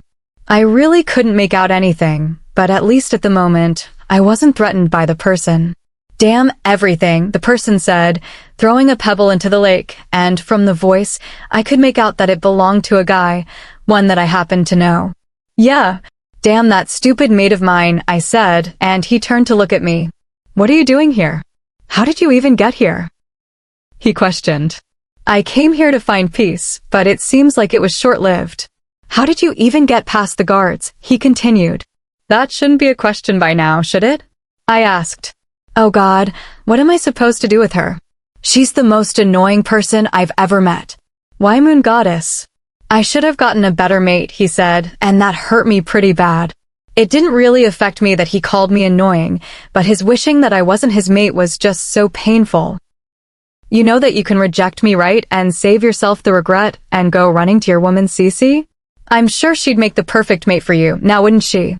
I don't doubt that, he said, and that stung more than being stung by a bee. What was I expecting, that he'd say I was the one perfect for him? Reject me now, or I will. I don't care about the consequences, but I'm not going to have someone like you as a mate, and if you can't do it, I will. Liana Redwoods. Shut up, he said, his tone commanding, but I ignored him. You're not going to stop me from rejecting you so you could parade Cece in my face or treat me the way you do. Liana Redwoods. Before I could even complete the statement, he pushed me away harshly, and I landed on the floor on my butt, and that was pretty much painful. He moved away, too, and I just stared at him in disdain. It was only when the second arrow came flying that I realized he pushed me away to protect me, and we were in some kind of ambush. Great. Couldn't they have let me reject him in peace? Come out wherever you are, he said in his alpha tone, which was pretty much commanding and icy. The person could have come out but chose not to, sending another arrow, which I changed the direction of, and it hit and stuck in a tree instead. He turned to look at me, realizing I had done something, but said nothing. I'm going to count to 3, he said coldly. 1. Damon Salvatore, we meet again, a middle-aged man said, coming out alongside 10 to 15 people. Sebastian, Damon said coldly through gritted teeth. It was quite obvious that the air around them was bad, and their past too. I actually liked his name. It had a certain twist to it. I would have tried saying it, but now wasn't a time to. Who's this beauty beside you? You think maybe I could have a round with her when you're tired of her? Sebastian asked, and he got an immediate punch on the face as an answer from him. Don't even think about it. Don't even look at her or else I'd kill you, he said coldly, punching him repeatedly. Not if I kill you first, Sebastian said icily. Chapter 10. I'd like to see you try, Damon said, punching Sebastian. Sebastian punched him on the jaw, and from the state of his fists and Damon's expression, I could tell it was pretty painful. Damon returned the punch, and they just kept at it. They were both on the floor now, Damon on top of Sebastian, punching him repeatedly. They were a sorry sight, but Sebastian looked worse. Sebastian pushed Damon off him and started retaliating. Sebastian's guys and I just stood watching. I was confused as to why they were fighting. They didn't really have a serious motive that I knew of. I could have just killed you then, Sebastian said, punching Damon on the jaw. We both know you'd never make it, no matter how much you try, Damon said, kicking him off. Don't be too sure about that, Sebastian said, smirking. He ordered his guards to step in, and they began attacking Damon while Sebastian walked up to me. Why waste your time being with him when you can be with me? He said, tracing my jawline. Get your hands off me, I said coldly, pushing his hand away. He totally disgusted me. You might want to change the way you talk to me, Angel, he said, smirking. I don't think I will, I said, smirking back. He raised his hand to slap me, but I caught it midair. He released his hand from my grip and held me tightly. You place those filthy hands of yours on her, and I swear I'd kill you, I heard Damon say as he struggled to get through them and get to me. Sebastian laughed. I'm right here, Damon. Let me see you come and get me, he said mockingly. He doesn't need to come, I said, breaking free from his grip and kicking him in the groin. He winced in pain, moving backwards, and I quickly took out a dagger I kept in my shoe. I'd like to see what you've got, Sebastian said with a devilish grin, charging towards me. I'll show you, I said, smirking. I dodged him as he charged towards me, aiming for my stomach. I moved quickly, causing him to stagger backwards. I threw the dagger at him, and he wasn't quick enough to dodge it, causing it to pierce his shoulder. He winced in pain and pulled it out, throwing it back at me. I caught it midair, and he came towards me again. He caught me, punching me on the face, and it was really painful. He held me firmly as he punched me. I kept on kicking him, trying to get away. Is that all you've got, Angel? He asked with a devilish grin. No, I answered, slipping away from his grip and sliding under his legs, slicing at his leg as I slid. He winced in pain, and I smirked. I turned to look at Damon, and he was handling himself pretty well. He had taken down 5 of them, leaving just 5. One was approaching him from behind as he was grappling with another, and I used my powers, specifically fire, to stop him. I had nearly forgotten about Sebastian, who now held me tightly. So you've got something up your sleeve. We'd see about that when I take you to Loranda, he said, grinning. I'm going to get richer than I am. Damon threw a dagger at his shoulder, and he winced, staggering back and letting go of my hands. I quickly used that moment to strike, using a strong wind to push him fiercely until he hit his head roughly on a tree. I threw a dagger at his stomach and walked closer to him. I don't think they get rich in hell, Sebastian, I said as I channeled fire towards him, and he burned, screaming in agony. By the time he was gone, Damon had succeeded in defeating all of them. This fighting took all the energy I had left, especially with me using my powers. I was terribly hungry, and my stomach rumbled to prove it. Let's get you home and maybe find something for you to eat, he said. Maybe? I questioned. Let's just get away from here, he said, and we began to walk back. I wouldn't have known the way back if it were only me, and it was pretty far. I hadn't realized that as I ran. I walked slowly behind him until we reached the pack house. I didn't even notice how big it was before. As we walked past, guards bowed, and when we walked to the main gate, some of them rushed to check on their alpha, leaving the poor girl, who looked weak and needed food, alone. He dismissed them with a wave of his hand, then turned to look at me. It was then that I noticed that he was pretty injured. His face was swollen, as were his lips, his clothes were torn, and he had a few cuts here and there. Go wash up in that room, he said, pointing at a door. I'd have someone bring some clothes to you, and then you can eat. I nodded and did as I was told, not saying a word. I got into the room and lay on the bed for a good 30 minutes before going into the bathroom. I cleaned any blood off me and then washed up after using a spare brush to brush my teeth. I spent a good amount of time in the bathroom. It was so comforting, and I played with the water with my powers. When I was done, I came out, wrapping a towel around my body, and true to his words, there was a pile of clothes. I took it, thankful that it wasn't gowns because I detested those.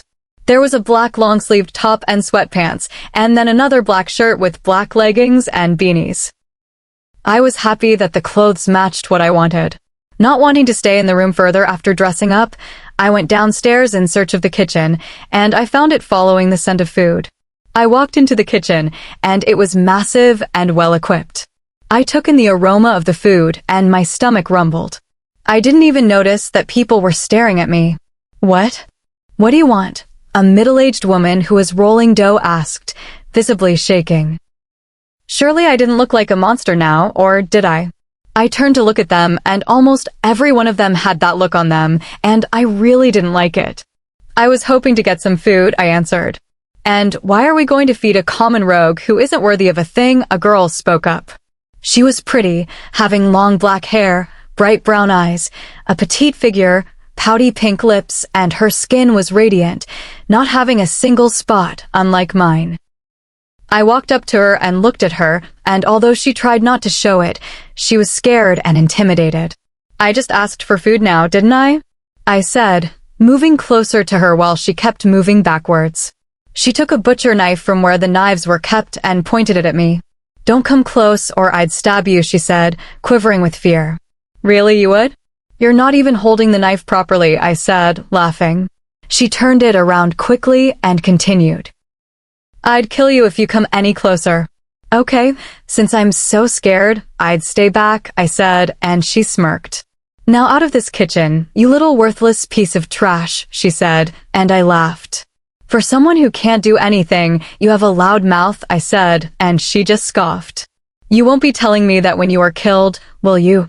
She asked, smirking, and it was my turn to scoff. That kind of pissed her off, and she came closer. If no one has the balls to kill you, I will, she said, determined, and I laughed. It would take more than a knife to kill me, and you'd die first from fear. Psst, I'm not scared of you, she said, and I laughed. Sure you aren't, I said, and she got pissed. She tried stabbing me, but ended up grazing her own arm. The idiot still didn't hold the knife in the right direction. She screamed in pain, and just then Damon entered. Damon, look what she did to me, she said, sobbing, and I looked at her in disbelief. I told you to kill her, but you didn't. Now look what she did. Damon turned to look at me, and his look screamed anger. It seemed as if the girl was someone he held to heart, probably his sister if he had any, or... Damn, Cece, what were you doing staying near her, he asked. Or his beloved Cece. What a dumbass. And you, why did you do that to her, he shouted. Didn't I tell you to stay up? You can't just go around harming people. What on earth did she do that you did this to her, huh? She asked for food, and when I didn't give her, she threatened to kill me and did this. She continued sobbing.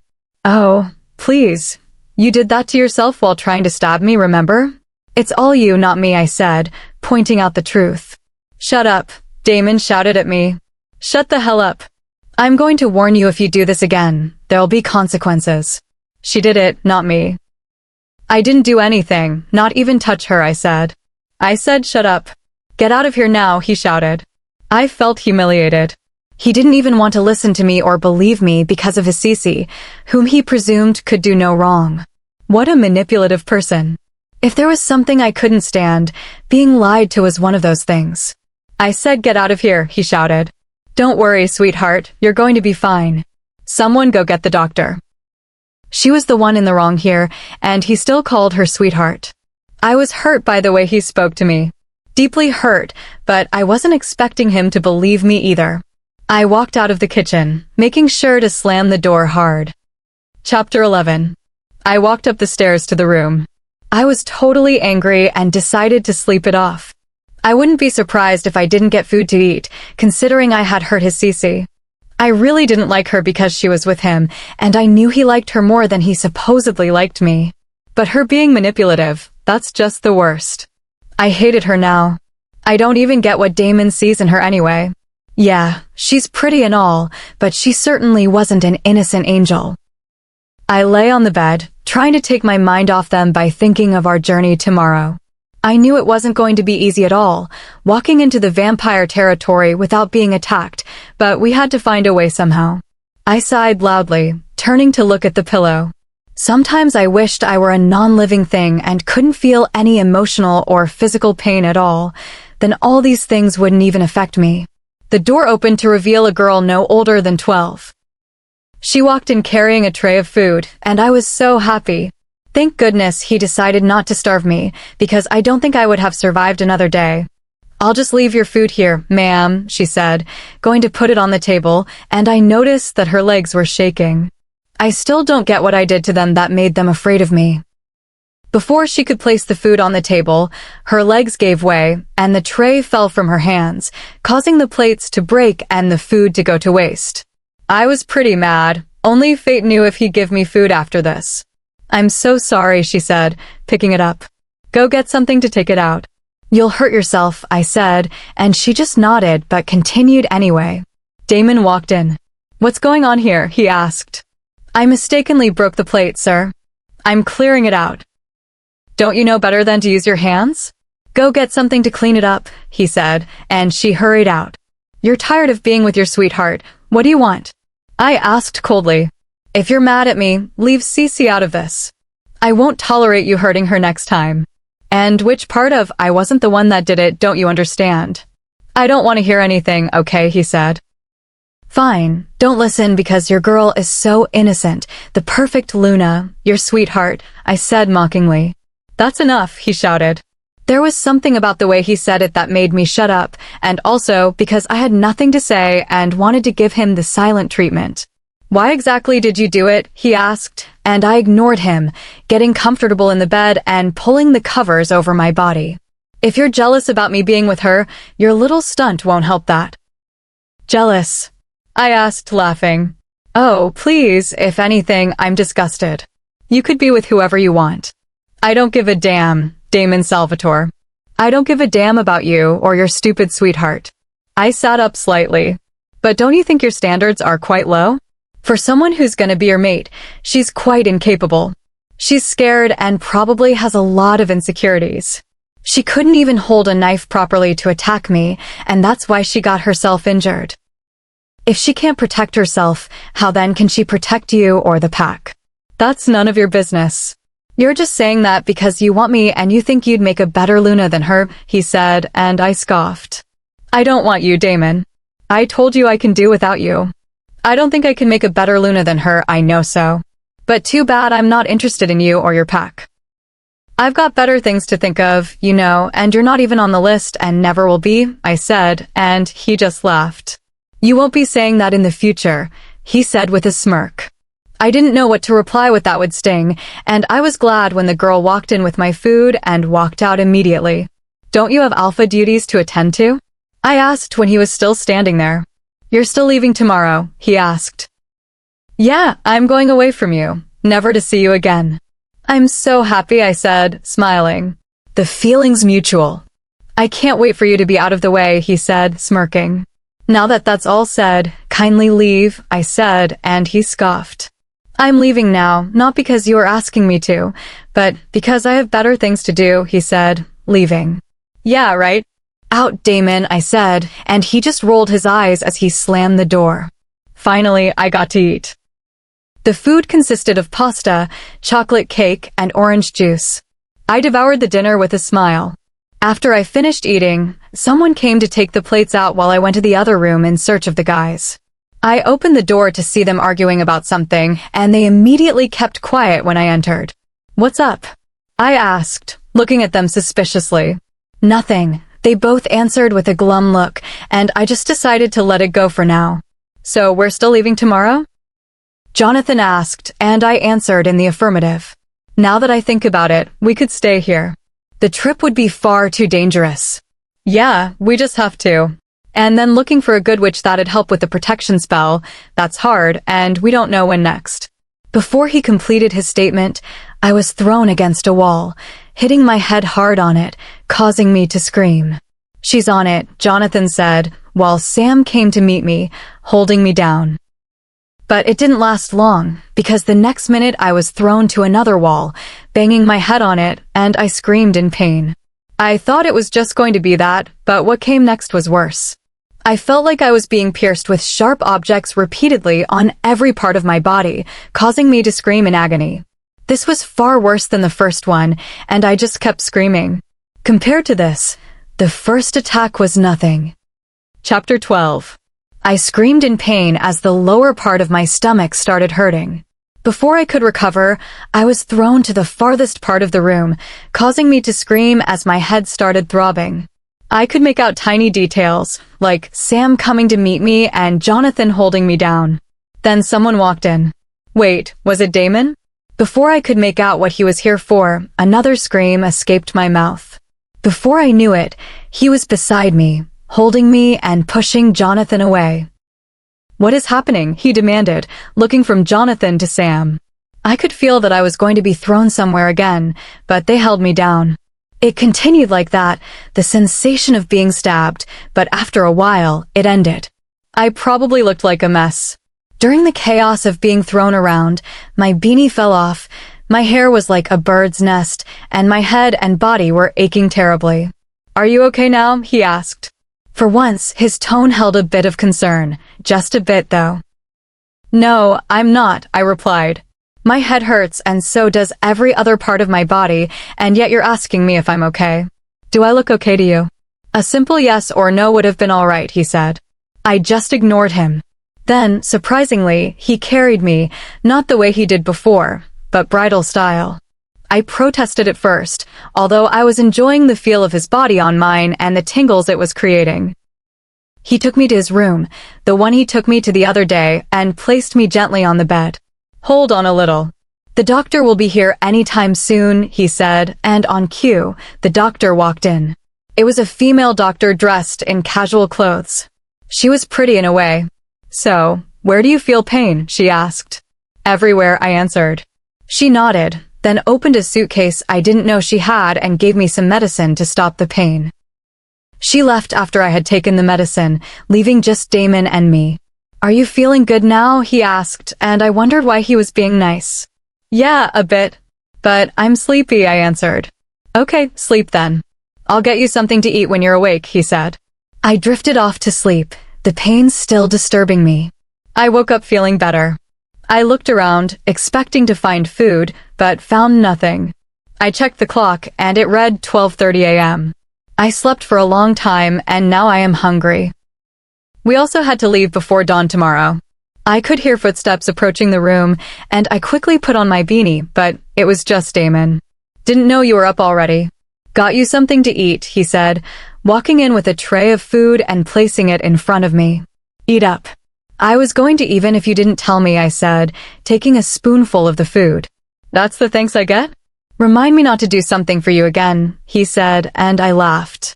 That's impossible, I told him. After eating, I went back to sleep.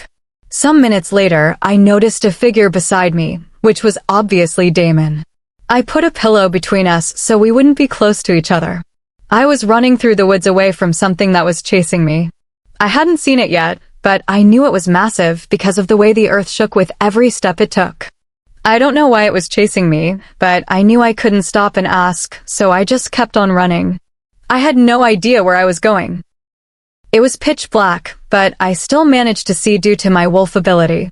Beads of sweat were forming on my body, and I was panting heavily, but I ignored them. It was getting closer, and I was getting scared. I didn't want to know what it was or what it could do, and decided not to look back at it. I didn't look where I was going and hit my leg on a fallen tree, and to top it all off, my leg got stuck in a root. As I struggled to get free, I could see it approaching. It was a massive beast with scary red eyes. I didn't look at it again and concentrated on getting my leg out of the root, but it wasn't working, and I started panicking. I tried again, and it didn't work, and the beast was getting closer. I remembered I had powers and used fire on the root, and then I was free and started running again. The beast roared, and I could feel the hairs on my back stand up, but I kept running. It was short-lived when I noticed I had reached the end of the road and was at a cliff. I gulped as I noticed the beast coming my way. I had nowhere to run to, and the only option was facing the beast or jumping off the cliff. I gulped as I made my decision. I was about to jump down when the beast got hold of me and threw me into a tree. I hit my head on it forcefully before I fell. I stood up about to run, but it got hold of me, and I gulped as I stared at it. It was big, that was for sure, and it was furry. It was probably nearly 7 feet tall, while I looked like a baby beside it. Its big red eyes shone, and it was really scary. I tried taking its hands off me, but it wasn't working, obviously. I didn't want to fall like this. I didn't even know I was crying until I felt the tears run down my face. Please let me go, I managed to say after searching for my voice, but it came out more as a whimper. The beast roared and threw me again. I landed on the floor hard. I ignored the pain, quickly stood up and ran, but it caught my legs and threw me again, and this was more painful. I still tried to run away, crawling, but it caught me again, and I screamed as it pulled me onto the floor with its powerful hands. Let me go, I said, sobbing, and it left me alone. I sighed in relief, but it kept on moving towards me. I kept moving backwards until I hit my back on a tree, and I gulped. Please don't hurt me. The beast roared, and I attacked it using fire, but it had no effect. It got so angry before using its claws to strike my skin, particularly from my left shoulder to my chest. I let out a loud scream in agony before falling to the floor. Chapter 13. Damon's POV. She kept tossing and turning, making it difficult for me to sleep. I sighed in frustration and got up from the bed. I was on my way to the guest room when I turned to look at her and noticed there was something off about how she was moving, gripping the sheets roughly. Then it occurred to me that she could be having a nightmare. I rushed to her, tapping her lightly, hoping she'd wake up, but nothing happened. I kept doing that, but she was still asleep. "Come on, you have to wake up," I said, tapping her. "Let me go," she shouted, followed by a scream. I noticed tears rolling down her cheeks and could see a bruise forming on her wrist. Maybe Loranda was attacking her in her dreams. I still wanted to hear her story from her. I didn't really understand, but I knew that she was running away from Loranda and she wanted to go to the Vampire Kingdom and the Witch's Land to get a protective spell against what Loranda does to her. I really wanted to get to know her, but I knew she'd be leaving today and wanted nothing to do with me, which was obviously for the best. I really didn't want her to be with me because I wasn't good enough for her. Having her by my side would just make it easy for my enemies to get to me through her, and I didn't want her to be my weakness. It was best if nothing happened between us. "Come on, wake up," I urged, continuously tapping her. She was panting heavily now, perhaps running away from whoever or whatever was going to attack her, and beads of sweat were forming on her forehead. "Wake up, would you?" I urged, still tapping her, not wanting her to get hurt in her nightmare because I could see it was affecting her physically. She was thrown off the bed before I knew it. I was expecting her to have woken up, but she was still sleeping. I kept trying to wake her up. I didn't want to leave her side to get Sam and Jonathan to help because I didn't know what else could happen, and I knew they weren't going to be of any help. She had to wake up on her own. I had to wait patiently for her to wake up, and she finally did after what seemed like hours with a scream. She was still panting heavily, and I could still see a line of tears. I really didn't like seeing her that way. She looked scared and vulnerable. I pulled her into a hug, but what I wasn't expecting was for her to put her hands around me and cry. She seemed like the one who would reject the offer of a hug and act tough, so it was quite surprising that she let down her guard. I really haven't done this for anyone, and I liked that I was able to do this for her, even if it really didn't mean anything. I pulled her closer to me and just let her cry on my chest while I stroked her hair. It was really soft, and the color looked good on her. I really liked it. What I didn't understand was why she covered it up, because it was beautiful, and so was she. "Don't worry, you'd get over it someday. Everything would be all right in the end," I said, trying to calm her down, but it seemed like I had hit a nerve. "Yeah, right? And when would this end come? I've basically been running away from all sorts of things for 2 years. Isn't it enough to be the end?" she said, getting away from me. I just had to open my mouth to try and soothe her. "Now look what I caused. What am I supposed to say now? I'm not good at this kind of stuff." I should have just walked out when she woke up. "You should go back to sleep or something," I said, having no idea of what to say next. I knew this wasn't even good advice. She just rolled her eyes and entered the bathroom, locking the door. Liana's POV. I don't know what came over me to cry in front of him or even hug him back. It's not like I regretted it. I just didn't want to look weak or seem as if I needed his help or support. I could do it all on my own and clearly didn't need him. I looked at myself in the mirror. I looked like a mess. My hair was scattered around my face. I raised my shirt to see a long claw mark stretching from my shoulder to my chest. It still hurts, but not as much as it did before.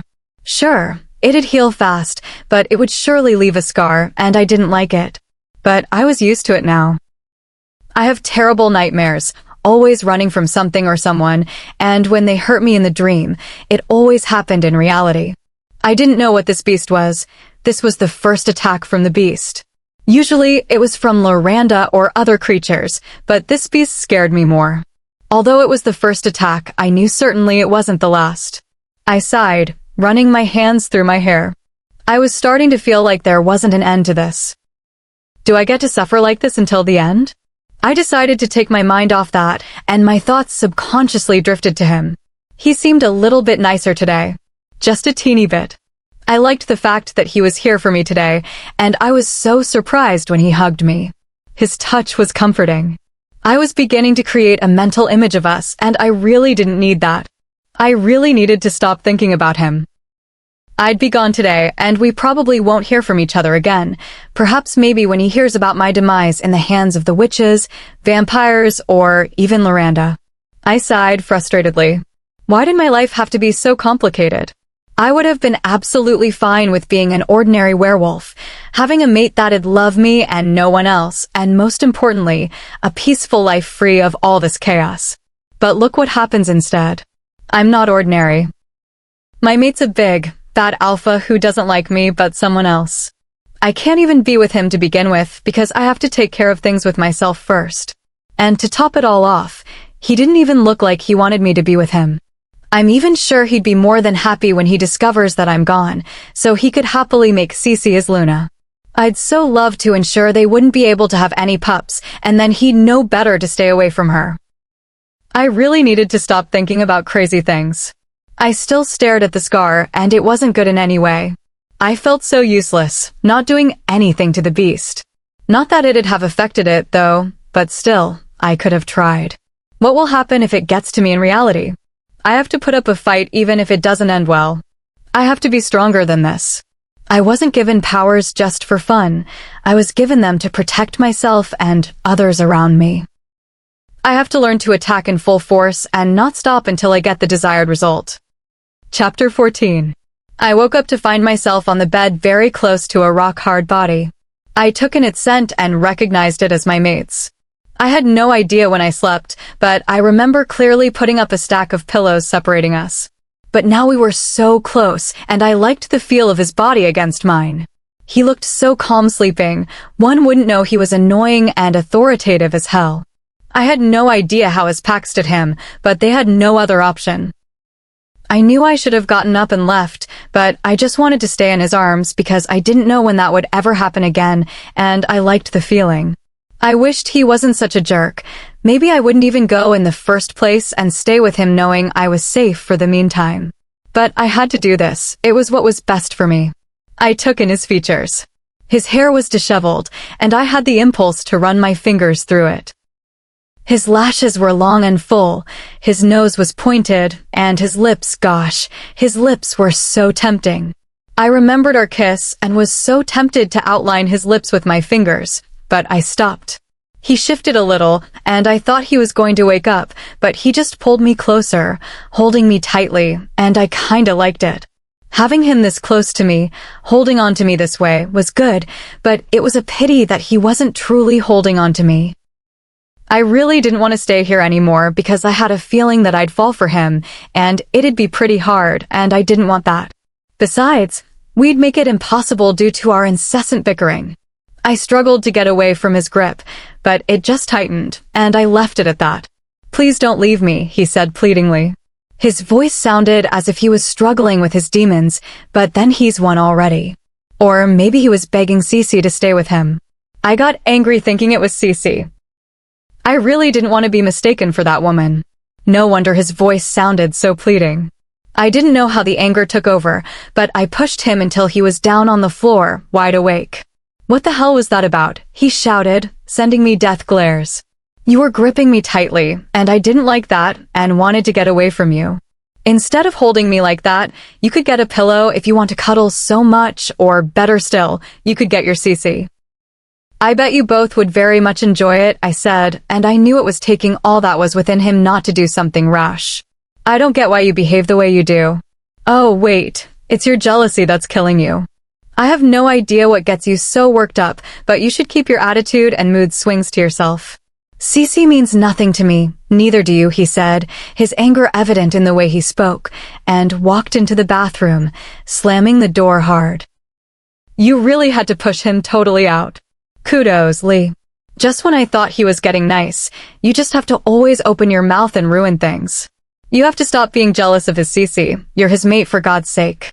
He wouldn't dare choose anyone over you, and you know it, yet you just keep on pushing him out. Kudos to you. I don't have the chance to be with my mate. Well done, she said and backed out, not wanting to hear what I had to say, and that was when I realized that I had outdone myself this time. I waited for him to be out of the bathroom while raking my hands through my hair furiously. I screamed in frustration. Why did things turn out like this? I shouldn't have said anything and just let him hold me, but I was enjoying his touch, and I didn't want to get used to that. He came out of the bathroom a few minutes later, all dressed, and didn't spare a glance at me and just left, not saying a word. What was I expecting him to say anyway? I got into the bathroom, taking my time to shower. God knows when I'd ever see a bath again. I came out, tying his towel around my body, trying to find something to wear. I couldn't wear his clothes, that's for sure. I didn't want to aggravate him further than I already had. I came out of the bathroom to see the bag our weapons were kept in. He really wants me out. Next to it was a pile of clothes which I wore, thankful that he at least considered that. I got dressed, wearing the beanie after dressing up. I took the bag and walked out of the room, knowing I'd probably never be here again. I walked into the room where Sam and Jonathan were, and they were ready to leave. She finally comes out, Sam said. We were going to come get you, but we didn't want to interrupt anything, Jonathan said with a smirk, then winked. You wouldn't have interrupted anything 'cause there was nothing to interrupt. Now, can we get going? I said angrily. Last night got you cranky? He didn't please you much. His scent is good on you, you know, Jonathan continued, and I was losing it. You say one more word that has to do with all the stupid things you've been spitting out since, and I'd freeze you to death, I threatened. Nice try, Lee, but we both know that you love me too much to do that. But you are free to do so as a favor when the vampire clan attacks us. I'd pretty much prefer freezing to death. Thanks for the idea, he said, and I just got angrier. Surely Jonathan was going to be on my neck throughout the day. Let's just go now, Sam said, dragging Jonathan with him as we left the room. Hope you've said your goodbyes to lover boy, Jonathan said. Sadly, I haven't, and I don't think I could do that. It was better to leave unnoticed. Jonathan, shut the hell up. You're pissing me off, I said, and he just shrugged. Come to think of it, my leaving without saying a word to him was not actually nice. We may not have had the best relationship, but at least he gave me food when I was hungry and clothed me, also providing temporary shelter. Although he was annoying as hell, I actually enjoyed pissing him off, and he had provided the necessities. At least I should be grateful for that despite his behavior. You'd better go tell him you're leaving and apologize and thank him, Alexis shouted at me.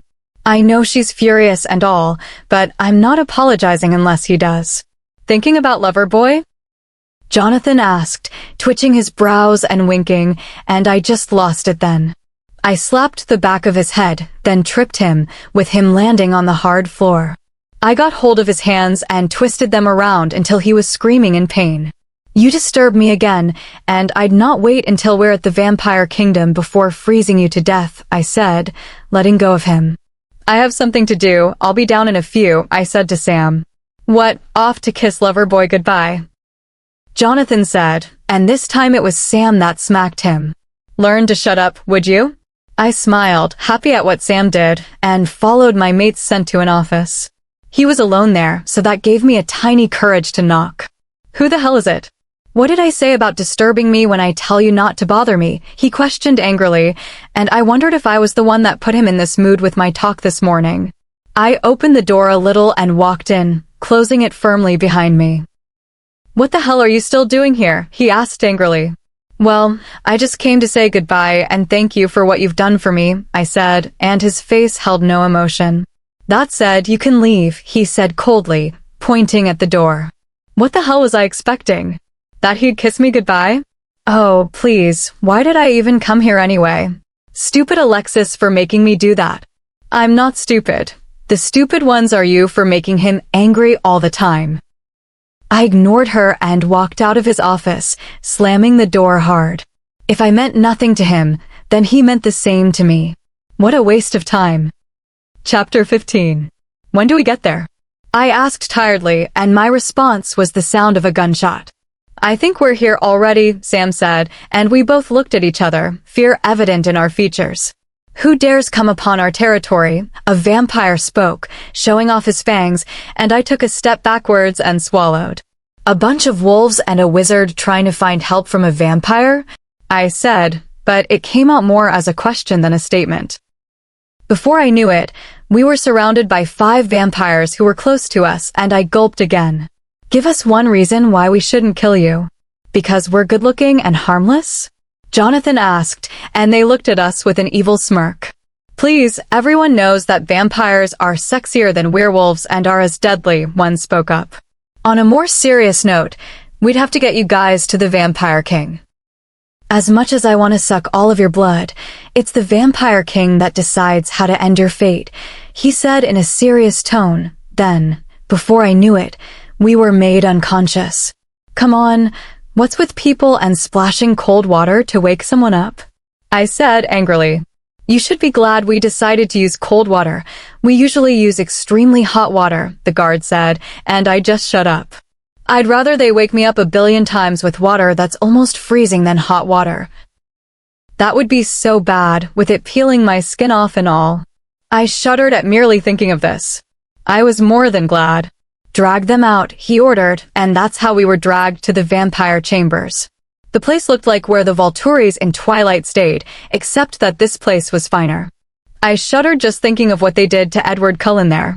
Oh, please, I don't want to die. What do we have here? The Vampire King said, his voice harsh and cold. Well, he was literally cold. Is it just me, or is anyone else scared out of their wits? Jonathan asked, gulping. Come on, guys, we're not going down without a fight, Sam said, while Jonathan and I stared at him as if he had just grown an extra head. I don't know about you guys, but I want to get out of here. I think I'm gonna pee my pants, Jonathan said, and we both laughed. Let me tell you, this didn't really go down well with them. Remind us why we're here again? I asked, really regretting my decision, and I really don't even remember what we needed a vampire for. Can it be easier? Like, hey dude, I need one of your vampires. And he's like, oh, here you go, darling. And boom, we're out of here like the speed of light. What were you doing on my land? No wolves or any other creatures have dared wander around it, let alone reach the border. So you're going to tell me what you're doing here, or there'd be snacks to go round. The Vampire King spoke cruelly, and I shuddered. I haven't really seen myself as a source of food, and it made me wonder if I'd taste great. I mean, I get to taste as good as I look, right? I really didn't want to be the first person to speak cause, let's face it, I'd probably say something that'd piss him off, and he'd be in front of me in a second, snap my neck and bite it before I can even do anything. Sam was braver than we were and spoke up. We need a vampire to accompany us on our journey, and we were hoping we could get one, he said, and the Vampire King laughed. And what makes you think I'd give one to you? I'm done with you guys, he said. You guys can enjoy the snack. They smell good. No, wait. You can't just kill us. We've walked for days, hungry and tired, just to get here, and when we finally get here, our request is turned down. We're not leaving here without what we came for, I said. That's if you'd be leaving here, he said with a smirk, then went off. Great, now we're doomed. About 10 vampires were in the large chamber, their fangs out, looking at us hungrily as they strode towards us slowly. Well, that's what I thought until one pounced on me. He was hovering over me, and I kicked him hard, getting him off me for only a second. He tried reaching out to my neck to bite it, but I prevented that by holding his neck, and I wasn't really sure how much longer I could hold on to it. Eventually, he bit my hand, and I let out a scream, pushing him with all I've got. The bite wasn't enough to kill me, but all the same, it hurt, and he had my blood on his lips. You taste good, darling, he said, smirking. I know, right? I can't be this good-looking and taste bad, I said. I want you so bad, he said, about to bite me again, and I kicked him in the groin, snatching a knife from my boots and throwing it at his stomach. He screamed in pain, then took it out. He really didn't look affected by it that much and didn't look pleased in any way, charging at me with all his sense of humor gone. I was so tempted to use my powers and burn the dude, but the consequences weren't that nice. I could be captured and killed, or he'd just take me to Loranda. Either way, I'd be exposed, and it'd mean I just got less safe. It was pretty hard fighting against vampires. Sam was using his powers because, clearly, he was a wizard and didn't have to hide it, while Jonathan had shifted into his big brown wolf, leaving just me fighting them on my own with no powers. And then you're probably thinking I'm stupid and should shift, but I can't. I don't think I ever have and don't think I can. My mom said it was dangerous for me if I ever shifted, and right now I don't want to try that out, and even if I wanted to, I couldn't. The vampire was over me again, his teeth centimeters away from my neck, when Sam burnt him with his powers. It was good to see they were handling it pretty well while I was barely managing, and I didn't like that. I don't like feeling defenseless. I upped my game, and I managed to kill a vampire on my own without my powers.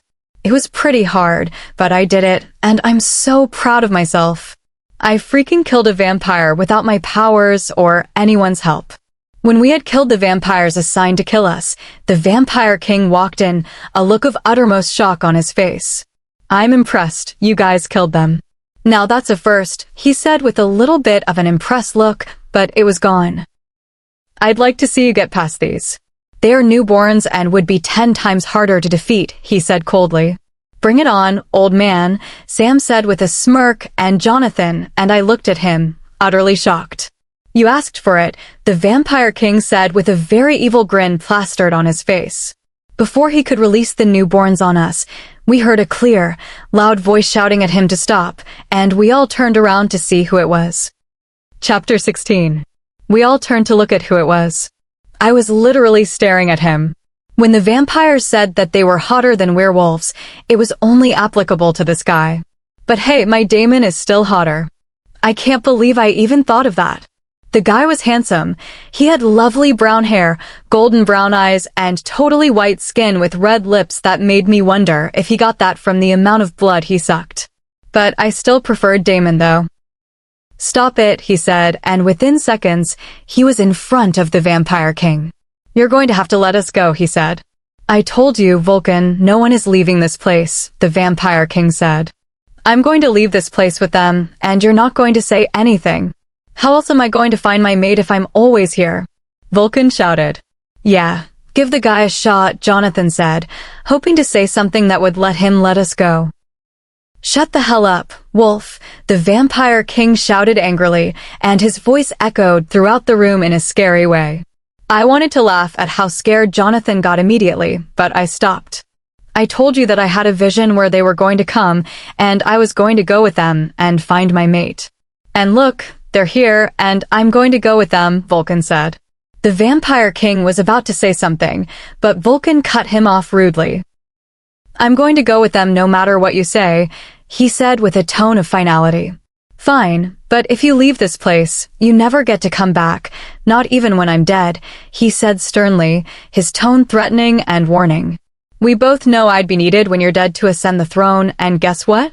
You won't be able to do a damn thing about it 'cause you'd be dead, Vulcan said, and the king's look had a sense of resignation. Fine, but only because you said you'd find your mate, and the kingdom would need you to have a mate for you to ascend the throne. Now you're talking, old man, Jonathan said happily, his face having a wide grin. I did too. We were out of danger for the meantime. The Vampire King turned to look at us. His look was scary as hell, and Jonathan hid behind Sam. When the king had gotten what he wanted, he turned to look at us with disgust before leaving. Sorry about that. That's my dad, as you know, and he's tough to handle as you've seen. I'm Vulcan Volverin, and you guys are.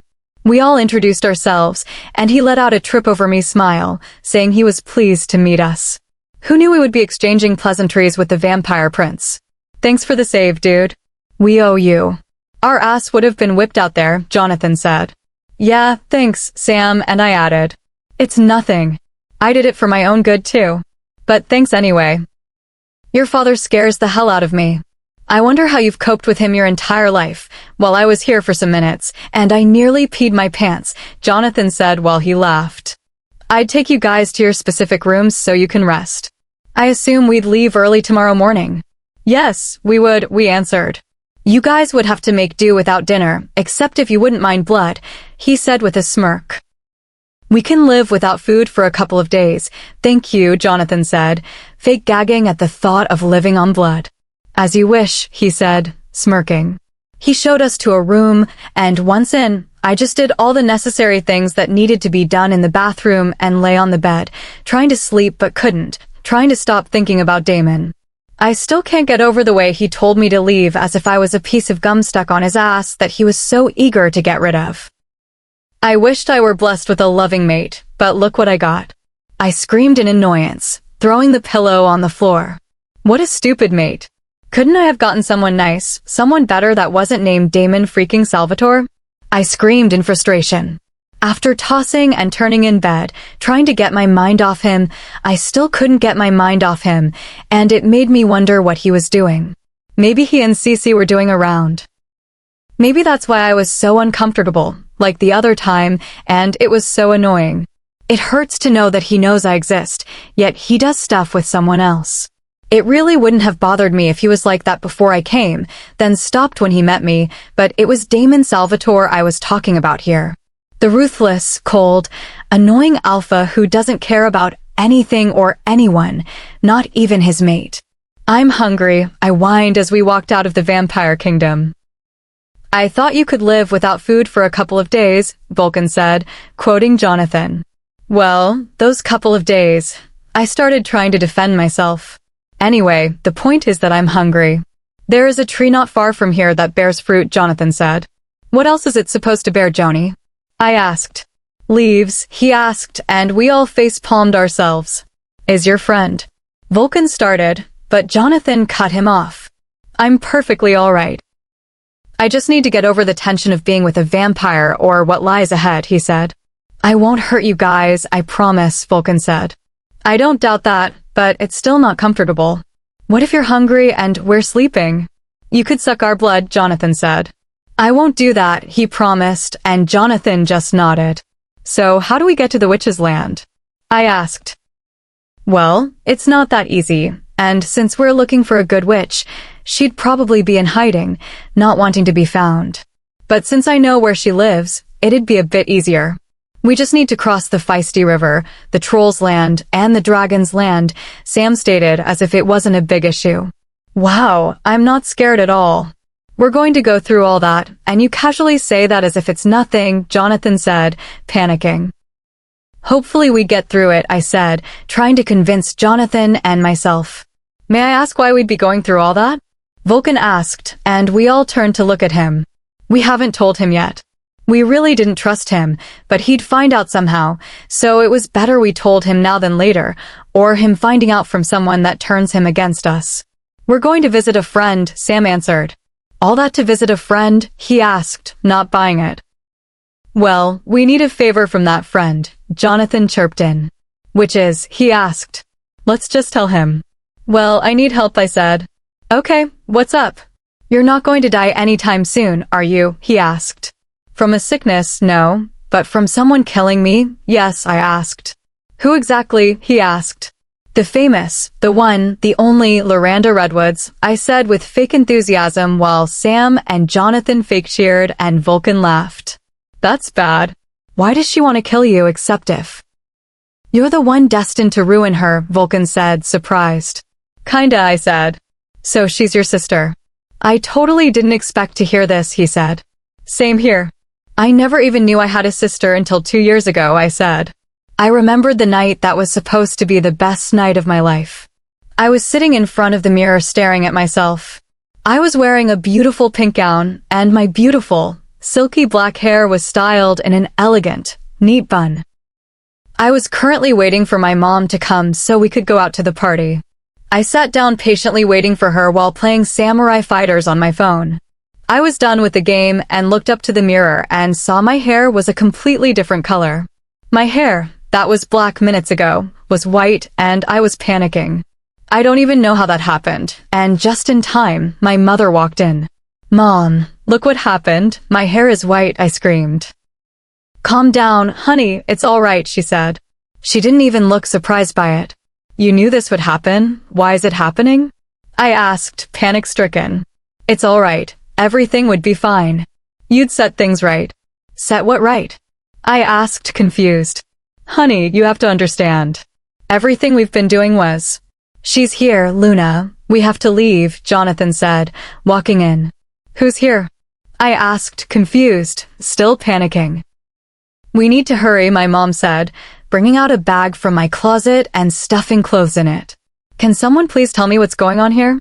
I still don't have any idea why my hair is white, I said. You must leave now, she said, giving Jonathan the bag. Where are we going? I asked. Lee, honey, you have to leave, my dad said, walking in. He looked like he was involved in a fight. Throwing me out on my birthday, completely nice, I said sarcastically. Honey, no matter what happens, you have to understand that we love you, my parents said, hugging me. What's happening? You guys are scaring me, I said, nearing sobs. Jonathan, you and Sam should take Lee out of here and keep her safe at all times, my dad said. Yes, Alpha, we'd do that. Come on, Lee, let's go, Jonathan said. You need to leave now, Lee, she said, wearing a black hoodie for me. Don't go walking around with your hair in view. Cover it always. Mom, I said, crying. We love you, Lee. Now go, my dad said, and Jonathan pulled me to a secret passage in my room that I never knew was there, and once we stepped in, it closed, but I could make out little things. If it isn't the best parents in the world, I heard a voice say coldly, Lori, it's so good to see you. To what do we owe this visit? Mom said, Don't play dumb with me, woman. I want the girl.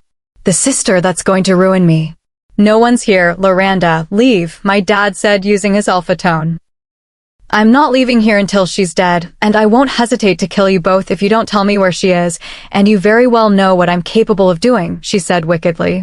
Let's go, Jonathan said, pulling me away from there, and we ran. Liana, why do you need the witch's help? Vulcan asked, bringing me out of my reverie. Chapter 17. I need them to make a protection spell. She manipulates my dreams and uses black magic on me. I have to get rid of that, I answered. What a sister, he said sadly. She's not my sister, I said sternly and walked ahead of them. We got to the tree, and I was so glad that we had something to eat. I ate the fruit while resting under the shade, tired. Finally, something to eat, Jonathan said, eating the food with very good manners. Enjoy your last meal very well then, a voice spoke, and soon enough, we were surrounded by about 20 wolves looking at us dangerously. Seriously, we've barely reached anywhere, now we're being attacked. Who on earth did we offend? Jonathan said. Attack, the man shouted, and the wolves came running towards us. Jonathan immediately shifted. I threw a fruit at the only man that was in human form, hitting his forehead. He threw a dart my way, and I diverted it.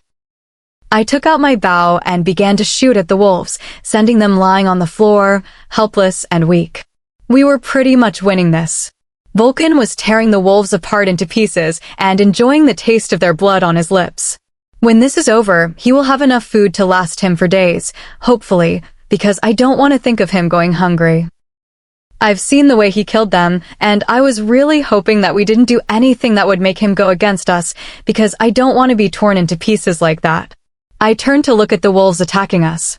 They were already down to 7 and were already retreating, knowing we could take them all. And just when I thought they were gone, we were shot with darts that had tranquilizers, and that was the last thing I remembered. We have them in here. You should be on your way soon, I heard a voice say. I opened my eyes slowly to see the man that I had thrown an apple at his face. Seems like she's awake, he said. The voice on the other end must have told him to give the phone to me, and he did, but I didn't say a word when he gave it to me. I'm coming for you, dear sister, I heard the voice say evilly, and I knew for sure that my worst nightmare was coming for me. Don't take your eyes off her, and if she escapes, I won't hesitate to kill you. But if she's there by the time I'm there, I would reward you greatly, Loranda said, and the man grinned. Yes, boss, I won't let her out of my sight, and I surely would be looking forward to the reward, he said, and the call ended. I looked around my surroundings, trying to figure out a way to get out of here. I couldn't see the rest anywhere, but I was strictly guarded. There were about 7 guards in the cell room. I don't even want to start thinking of how many were outside. You can't even escape from here, sweetheart, so don't even bother trying, he said. I really didn't pay attention to what he said after he called me sweetheart, and it made me remember Damon when he called me that.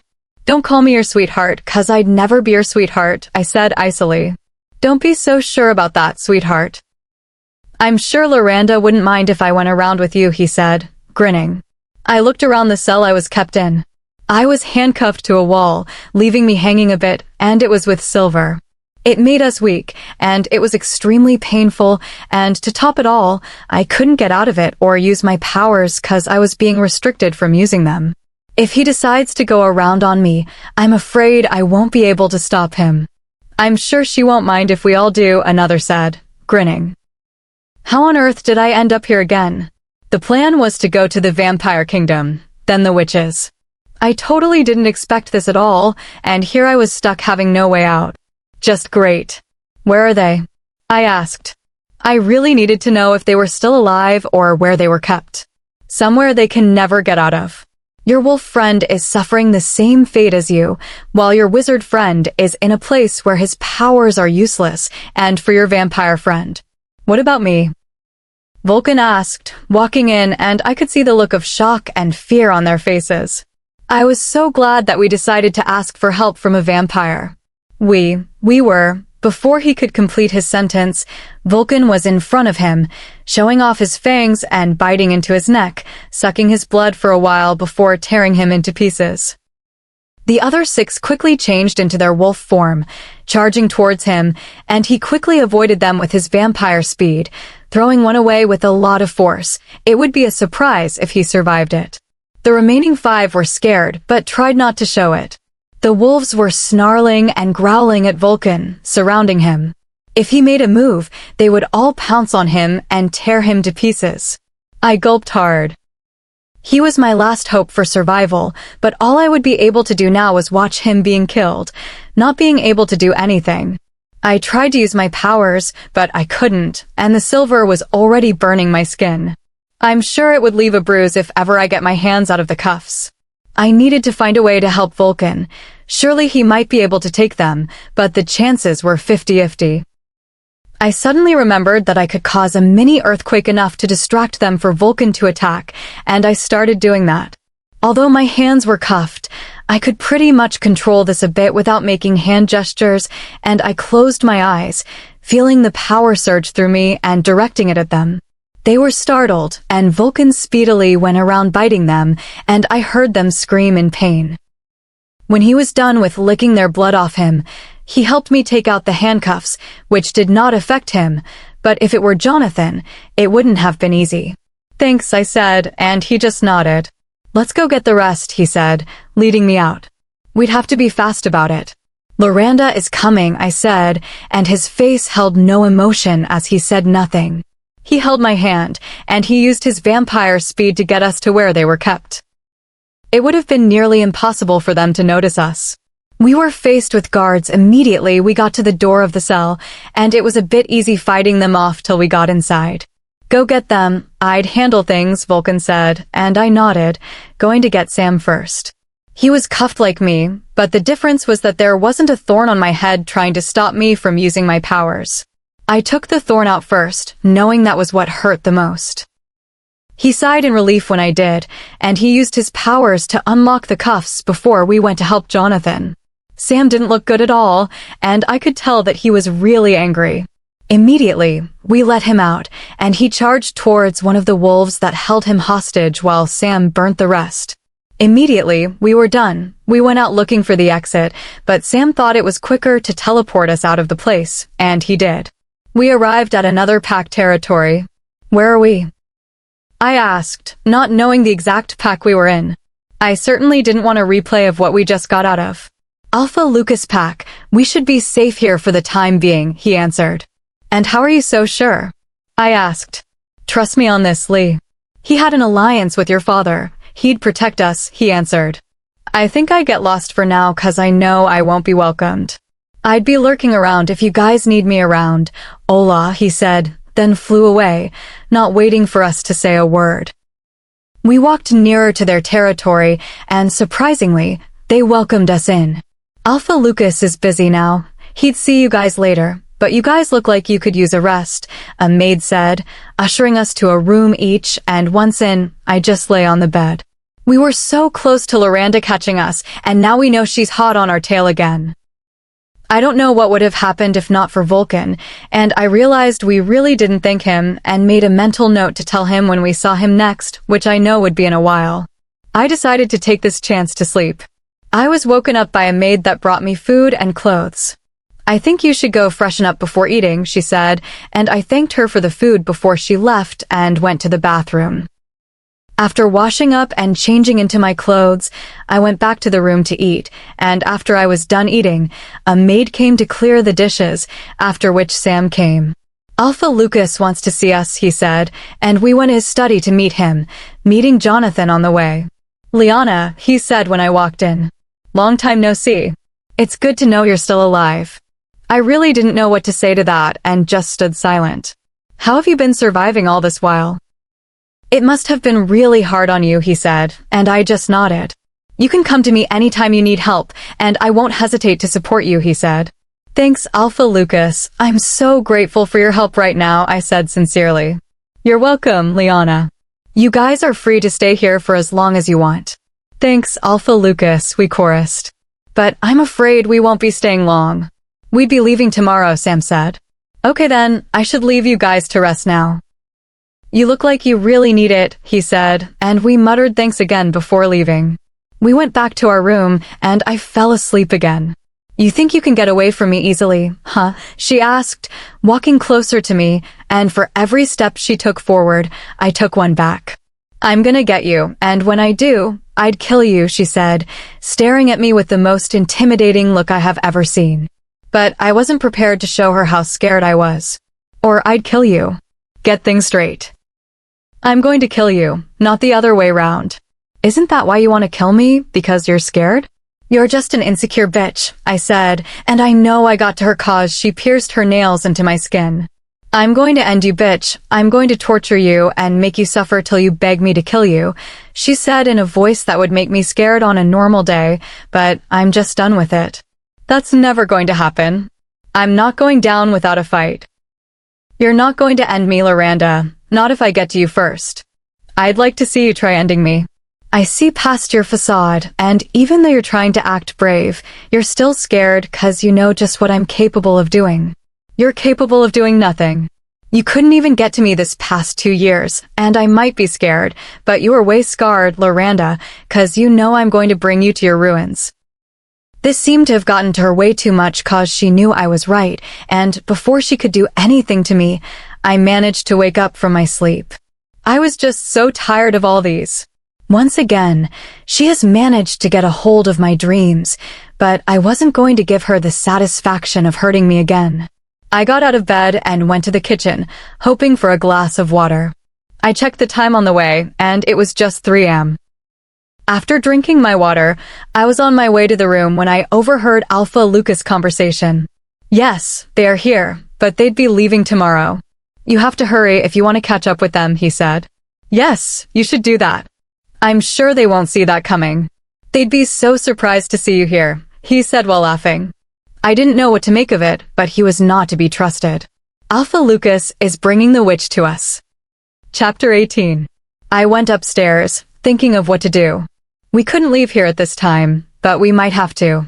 I walked to Sam's room and saw him wide awake, sitting up and staring out the window. Why are you awake? I asked, and he turned to look at me for a second before staring off again. You couldn't sleep? He asked, looking out the window. I actually did, but I just woke up from one of my encounters with her. Why are you up? I couldn't sleep, he answered, looking up at me. Why? What's wrong? I asked. I was worried about him. I don't want anything to happen to any of us, especially now that we needed each other most. Nothing, he answered, but I knew he was hiding something from me and didn't want to tell me, and I wasn't going to force him to. If you say so, I said, trying to bring up what I heard. Sam, I heard something. What? He asked, turning to look at me, his face devoid of any emotion. He looked tired. I overheard Alpha Lucas's conversation. Someone is coming for us, Sam. Are you sure? His friends could be coming or something. The person wants to see us, Sam. The person is after us. We have to leave here, Sam. Can we at least leave by 6 or 7? I need to relax, he said. It might be too late, Sam. The person's on their way, and I fear the person is going to take us to Loranda. We have to leave, Sam, I said, trying to convince him. We really had to leave. We didn't know who was coming tomorrow, and I'd rather not stay and find out, especially now that I knew Alpha Lucas wasn't to be trusted. Can we just leave now? I asked. Let's sleep on it. We really need to rest, Lee, he said. We'd leave tomorrow. But what if tomorrow's too late? I asked, panicking. We'd leave early tomorrow morning, Lee. It would be dangerous now. Go sleep, he said, and I angrily went to my room. Why couldn't we just go right now? What's the worst that could happen on the way? I lay in bed, not going to fall asleep, and decided that as soon as it was bright enough to leave, I'd go pull Sam and Jonathan up. I hadn't realized that I had slept off until I woke up to a very bright day. I felt so stupid. How could I have slept? I got out of bed quickly, taking my bag with me, not bothering to do anything, and rushed to Sam's room to wake him up. And yeah, he was still sleeping. Come on, Sam. We have to hurry out of here, I said, tapping him furiously. Why are you waking me up as if the house is on fire? Sam said, sitting upright. We have to leave, Sam. The person Alpha Lucas was talking to is coming today, remember? I said, throwing clothes into his bag. Okay, I'm up now. Go get Jonathan, he said, and I hurried to the room beside him. Jonathan was still sleeping, snoring loudly. I went to him, tapping him hard and fast. Come on, Jonathan, wake up, I said, tapping him, and when I thought he was awake, he just turned to face the other side. Wake up, Jonathan. If you don't, I'm getting a bucket of cold water, I said, tapping him furiously. Girl, why are you disturbing me so early in the morning? He asked with a frown. We have to leave. Alpha Lucas is bringing someone to us, I said, throwing him his bag. Why would he do that? Jonathan asked. Let's not wait to find out, I said, going out of the room and meeting Sam at the door. Seconds later, Jonathan came out and we walked quickly and quietly to the door. But our plan was short-lived when Alpha Lucas walked in on us. Leaving so soon without telling me, he said, approaching us. We have places to be, Sam answered. Why don't you leave after breakfast? He suggested. No, thanks, I said, and we all turned back to leave. Thanks for letting us stay here for a while. We really appreciate it, Jonathan said. But we have to go. Well, no one is leaving this place until I say so, he said sternly, and I gulped. I was close to the door and ran there. Just as I opened the door, I let out a scream. The last person on earth I was expecting to see stood outside. I was beyond shocked. Missed me, sweetheart? He asked, smirking. I couldn't say anything. I was speechless. I couldn't even move. What on earth is he looking for here? His scent quickly took over my nose. He smelt of pine and soap, and his scent was so alluring and fresh. Let's not start with how I must be smelling now. What was he even doing here? If he's here, is he the one that Alpha Lucas was talking to? What are you even doing here? I asked. Never mind, we have to leave. You guys should stay for breakfast with my guest, Alpha Lucas said, and I looked at him, completely shocked. He's your guest? I asked. And I was worried to death about nothing, seriously? Yes, he is. Who were you thinking it was? He asked. Well, Lee here was thinking it was Loranda or someone that was out to get us, Sam said. Staring at me with that, I told you so, look that he's to be trusted. So that's why you had to wake us up? Jonathan asked. Well, I thought it was someone else. How was I supposed to know that it was Damon? How do you even know I was expecting a guest? Alpha Lucas questioned. Busted. Well, I wasn't eavesdropping. I just happened to hear your conversation. Gosh, you scared the hell out of me, I said, and he looked a bit hurt that I didn't trust him. I'm sorry for not trusting you. It's just that we don't know who to trust. I shouldn't have thought of the worst, I'm sorry. It's okay, he said with a smile. You guys should go freshen up and come downstairs for breakfast. Thanks, we chorused. We went upstairs while Damon stayed with Alpha Lucas. I can't believe you were worried over nothing, Sam said, staring at me with a gaze that's supposed to make me apologize. I can't believe we were going to miss the chance of breakfast, Jonathan said. But what if it wasn't Damon and it was someone else? We would have been in trouble by now, I said. Let's just forget about that. It seems like Loverboy came to see you, Jonathan said teasingly. Oh, please, he's here for something with Alpha Lucas, not for me. How could you even think that? Because he's Loverboy, duh. He came all the way here for you, Jonathan said, smirking. It's not for me, okay? He doesn't even like me, and neither do I, so stop all this nonsense, Jonathan, I snapped before entering the room and slamming the door. I sighed, sitting on the bed. I was way beyond surprised to see him, and was a little bit relieved that it wasn't someone else. I don't even know why he's here, but I wasn't going to find out because after breakfast, we'd be out of here, far away from him again. There was a knock on the door, and I grew tense. I seriously hoped it wasn't Damon. I walked to the door and opened it just to find a maid with a new pair of clothes, and I didn't know whether to feel relieved or disappointed. I thanked her and collected the clothes. I got into the bathroom, brushed and bathed, then wore the clothes, which were a black long-sleeve crop top with black jeggings and sneakers, and I put on the black beanie that was in my bag before going downstairs.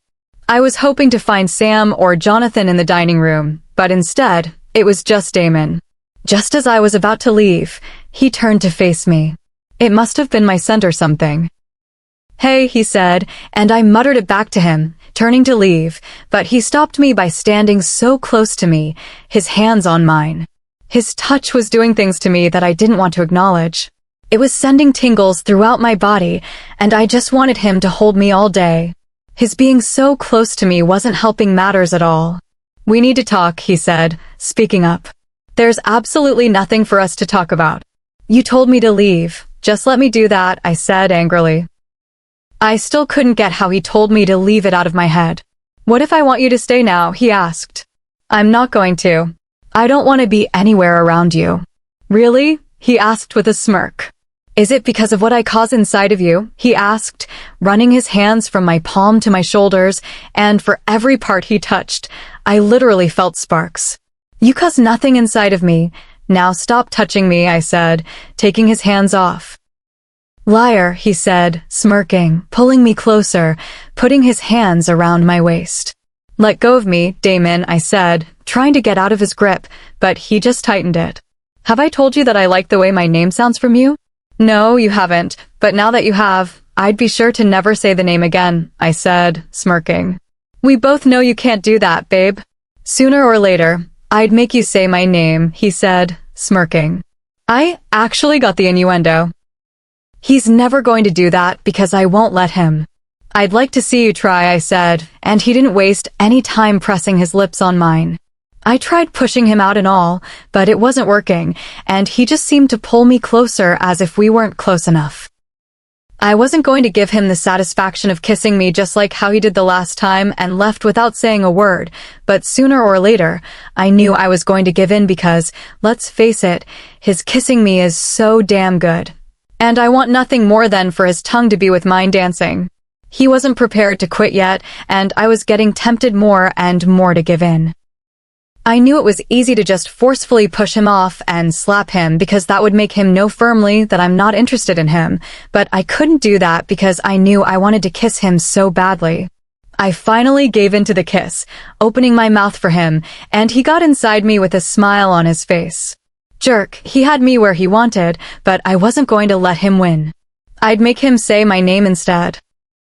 I placed my hand on his hair, raking my hand through it, and I got a moan of approval from him. See who has the first moan now. He wasn't prepared to let me go without a moan. His tongue thrust into mine, dancing rhythmically with mine, and I was on the verge of moaning his name, but he wasn't done with me. He started trailing kisses on my neck until he found my sweet spot, and I had to bite my lips together and force myself not to release a moan, but he just smirked knowingly and continued. Did I tell you that I missed you, sweetheart? He asked, and I nodded in the negative, not trusting my voice to say anything or tell him outrightly to continue kissing me. Well, I did miss you, babe, really, he said, returning to kissing my neck. I don't think I could hold off a moan. I pulled his hair, causing him to look up, then kissed him. You should see his face. He looked so surprised and was smiling. I continued kissing him until I made him say my name. Oh, Lee, he said, moaning out my name, and I smiled. I had him just where I wanted. I had accomplished my aim for this kiss. I pulled out of the kiss, smiling. I think I can make you say my name more, I said, smirking, looking at his look of disbelief, which was later replaced with a smirk. By the way, I like the way you say my name. I winked, leaving him to get himself together because when we were so close, I could feel him on me. 1 point for Liana. Chapter 19. He doesn't even like me, and neither do I, Jonathan said, mocking me as I got out of the kitchen. You sure kiss, as if you guys don't feel anything for each other. Jonathan, why were you watching us? I asked, covering my face. It's not my fault that you guys couldn't control yourself and were about to go down and dirty in the kitchen, Jonathan said. The kiss was nothing. We weren't going to go further. I just wanted to put him in his place, I said, and Jonathan smiled. You sure put him in his place, he said, smirking while I smacked his shoulder. You're so pathetic. When you get a mate, I'd be sure to mock you, and that was nothing, I said sternly. Surely it was nothing, he said, smirking, and I rolled my eyes. Breakfast is ready, Alpha Lucas said, motioning for us to join him at the table, and surprisingly, Damon and Sam were there. Jonathan sat down beside Sam, purposely leaving me to sit beside Damon. So, where are you guys headed to? Alpha Lucas asked. We are visiting an old friend of mine, Sam answered. After eating, we decided to leave. We were at the front door saying our goodbyes when Damon appeared out of nowhere. Thank you so much, Alpha Lucas, for letting us stay at your place, I said. And sorry for not trusting you. No problem, you guys should stay safe, he said. Hopefully we will try, Jonathan said. We started our journey back and we met Vulcan on the way. Damon was still over at Alpha Lucas's place to talk about some alpha work. We didn't say a word after what happened in the kitchen, and he didn't even say goodbye or anything, just watched as we left. I didn't want to feel disappointed or anything because I really wasn't expecting anything, but all the same, it hurt. He couldn't even be sweet and be like, take care of yourself, come back to me safely, and even pop a kiss in. He just had to look at me as if I was just an ordinary guest leaving, and that hurt no matter how I wanted to deny it.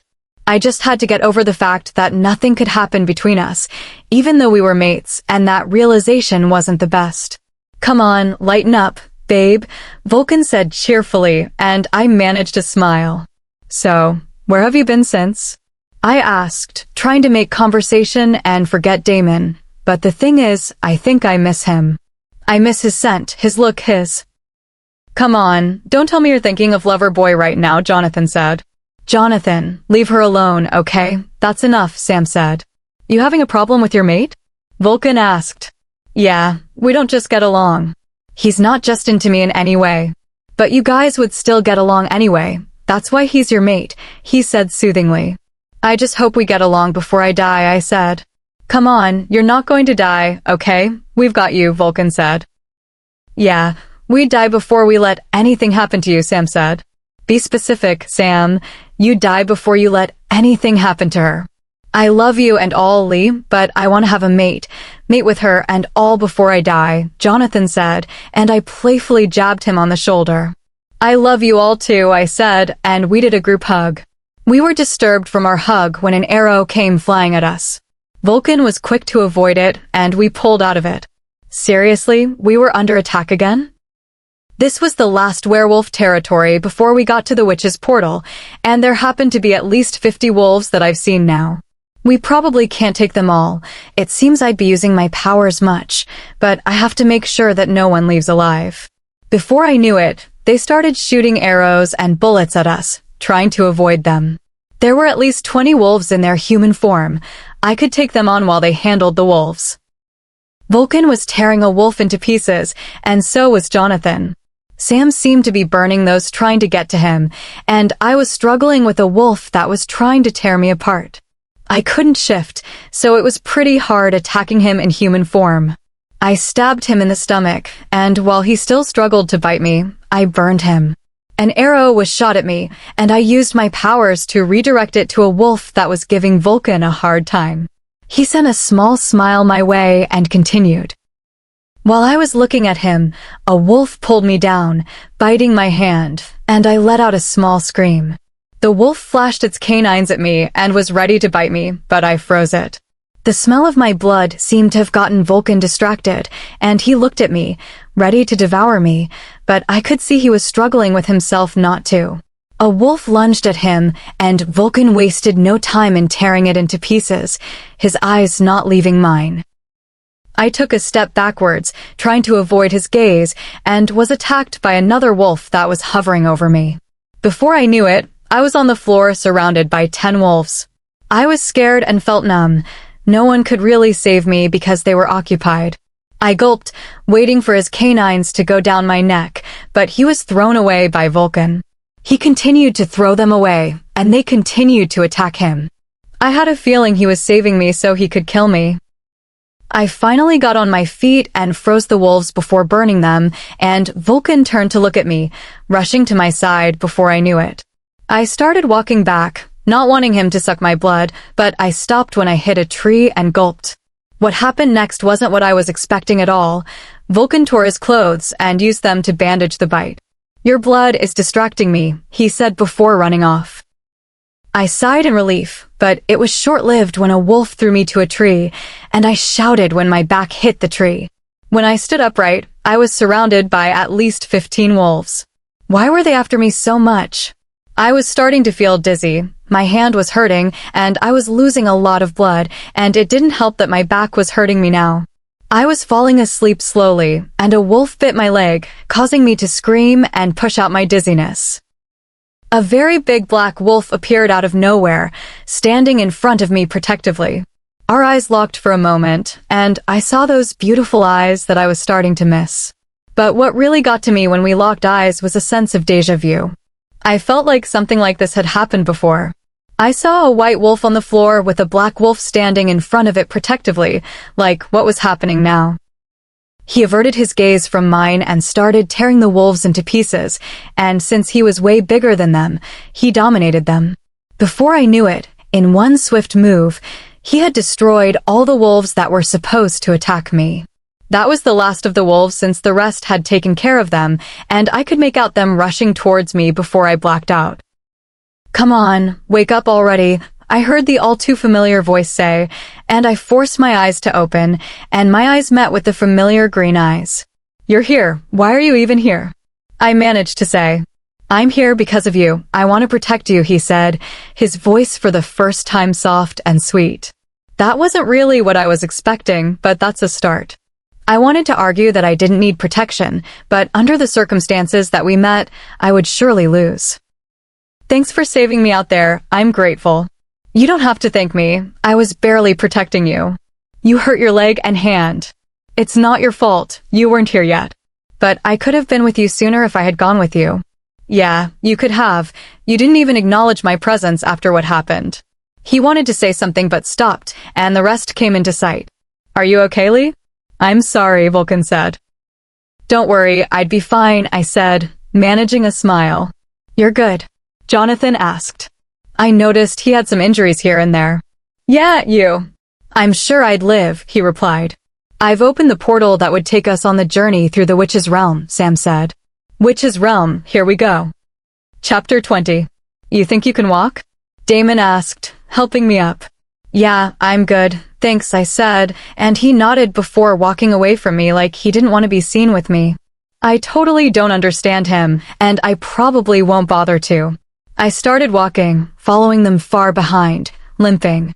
I felt a hand slip around my waist, but it didn't hold that usual spark, so I knew that whoever it wasn't Damon, and that was disappointing. I looked up to see Sam, and he gave me a small smile, which I weakly returned. I turned to see Damon watching us.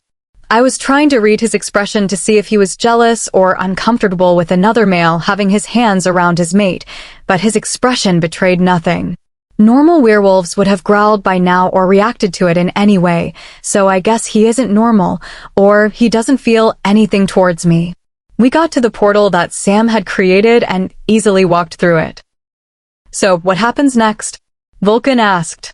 "Our journey to the Witch's Realm truly begins," Sam answered. "How long would it take?" Damon asked and got 3 days as his reply. We were walking deeper and deeper into the dark forest, and it was really scary. The fact that the place was dead quiet just made it scarier, and to top it all off, no one was saying a word. So, what qualities are you expecting in your mate if you happen to find her? I found myself asking to start a conversation. I don't know. I'd surely like her the way she is. I'm just hoping to find her, though. I've waited for 300 years. I hope I'll find her. I want to be there for her always, protect her and love her, he said with a small smile. I'm sure my mate never looked forward to meeting me, and now that he has, he doesn't plan on doing anything. That's nice. I hope you find her. I'm sure she'd love you. I hope so, he said, smiling, and I did too. My smile was soon replaced with a scream, and Vulcan turned to look around to see if anyone had done something to me, then turned to look at me again. What's wrong? He asked, and in that moment, the rest were around me. What's wrong? Vulcan asked, confused, and I screamed again. Before I knew it, I was rolling on the floor, and I couldn't help it. I felt like I was being stabbed over and over again, screaming as each pain came. What's happening? Vulcan asked, looking confused and panicked. Can you shut the hell up? Damon shouted. I was just asking, no need to be so rude. With you, there's every need to be, Damon retorted, and now it was Sam's turn to use Damon's earlier words. I would have laughed that Sam shunned Damon, but now is not the time. The pain continued, and I kept screaming. A few tears slipped out of my eyes due to the pain, and I kept screaming. It was unbearable. This didn't seem like a knife. It seemed as if a burning coal was placed on my body, and I just kept screaming and rolling around on the floor. What do we do now? Jonathan asked. Can't you do something to at least reduce the pain? She's hurting, Damon shouted, looking at me as if he felt an ounce of pity towards me. His question was directed at Sam. I'm afraid not, Sam answered, looking at me with pity. Just when I thought it was over, the pain came again with full force, and I let out a scream. But that was not the end. I found myself hitting one tree or another, and I kept on screaming. If I thought my back was hurting me, this was torture.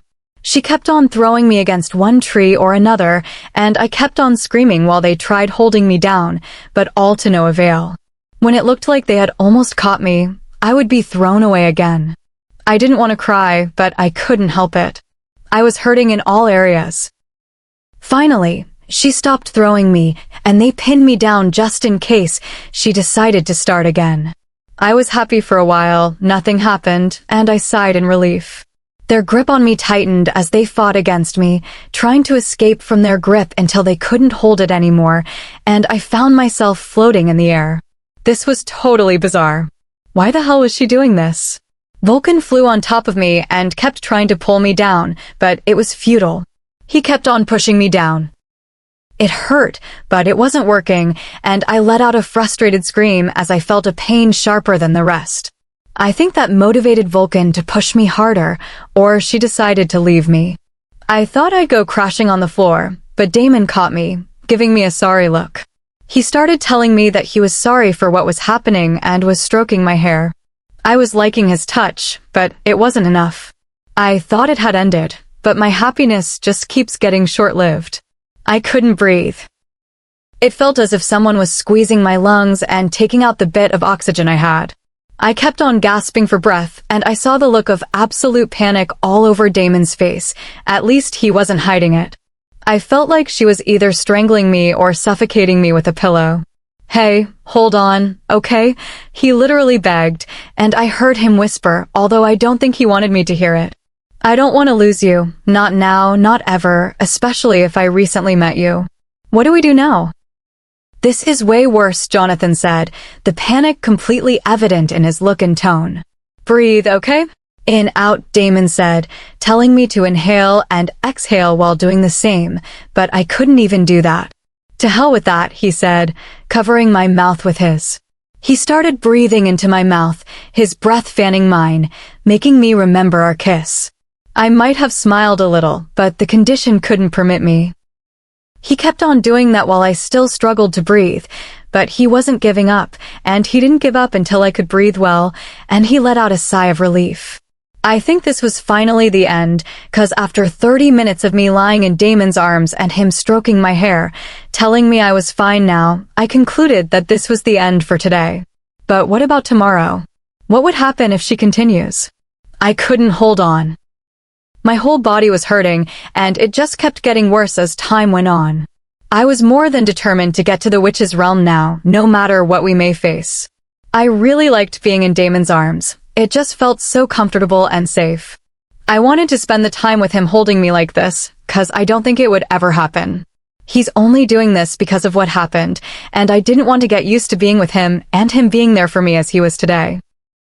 I didn't really want to overthink things and just closed my eyes, trying to ease the pain somehow. It didn't help that I already had physical pain.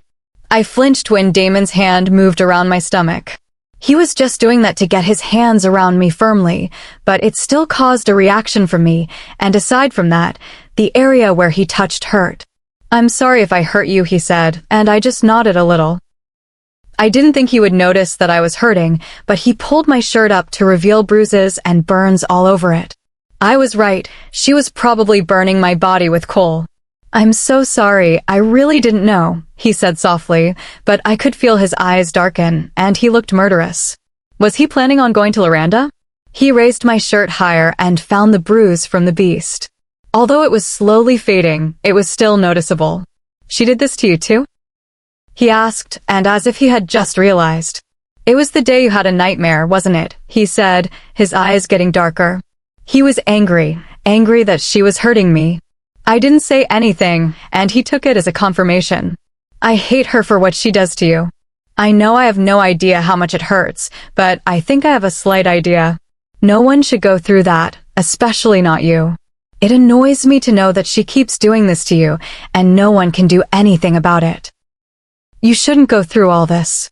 We'd get through the witch's realm, and we'd get a protective spell for you, okay?" he said.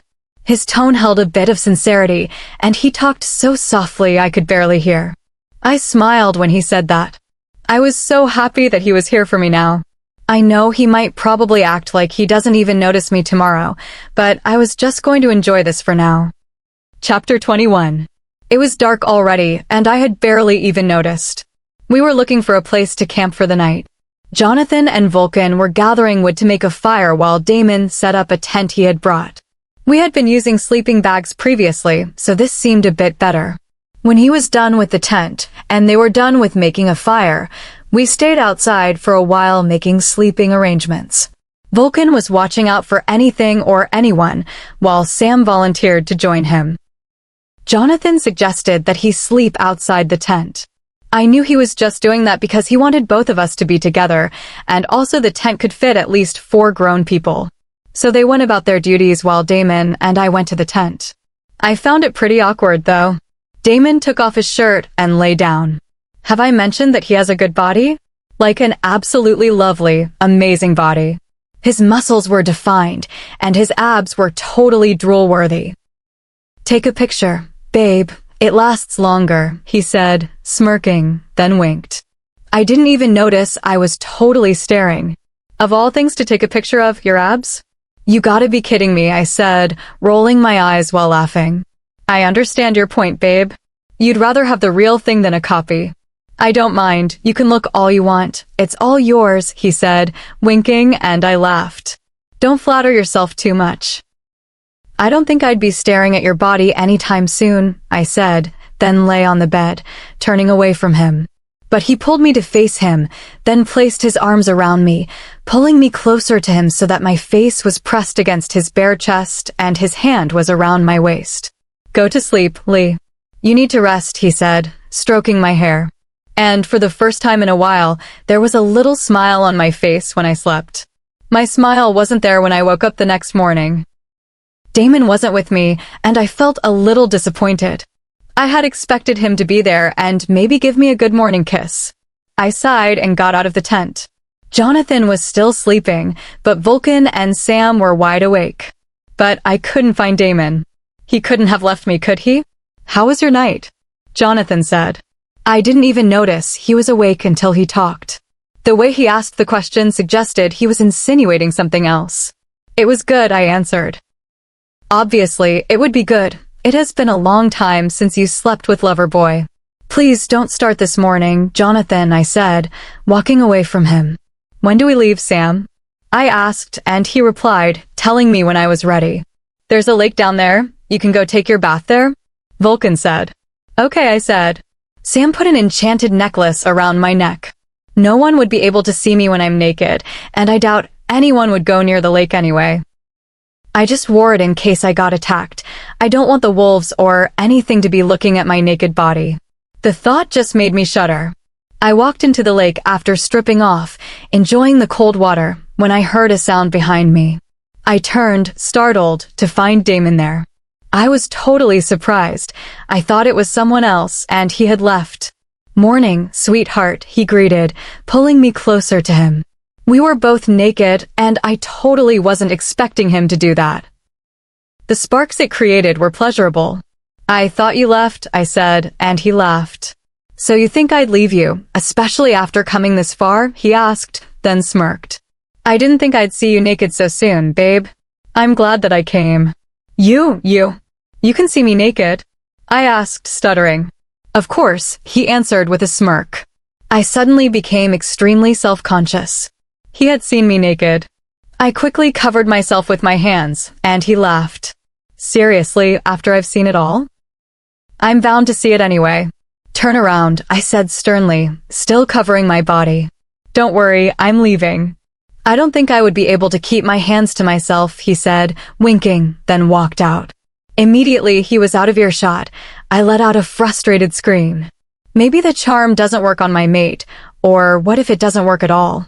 After I finished, I wore a fresh set of clothes that I had kept on a rock alongside my beanie and went to Sam to ask for answers.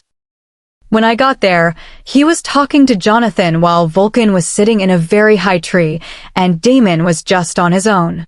He smirked when he saw me, and it made me remember all over again, causing me to pull him out of there to the lake. The charm didn't work. Damon could see me, I said. It must be because he's your mate, he said, and I looked at him suspiciously. Strip off and wear the necklace then, I said, and he laughed. You really want me to do that? He asked, laughing. Yep, right now, I said, and he began to take off his clothes. Just before he took off his boxers, I gave him the necklace, and I couldn't see anything. So it's because he was my mate then. I waited for him to dress up, then apologized, but I suddenly remembered something. There's something I want to ask you, I said. Okay, what's it about? When Damon saved me yesterday, I saw something when he looked at me, like a memory or something.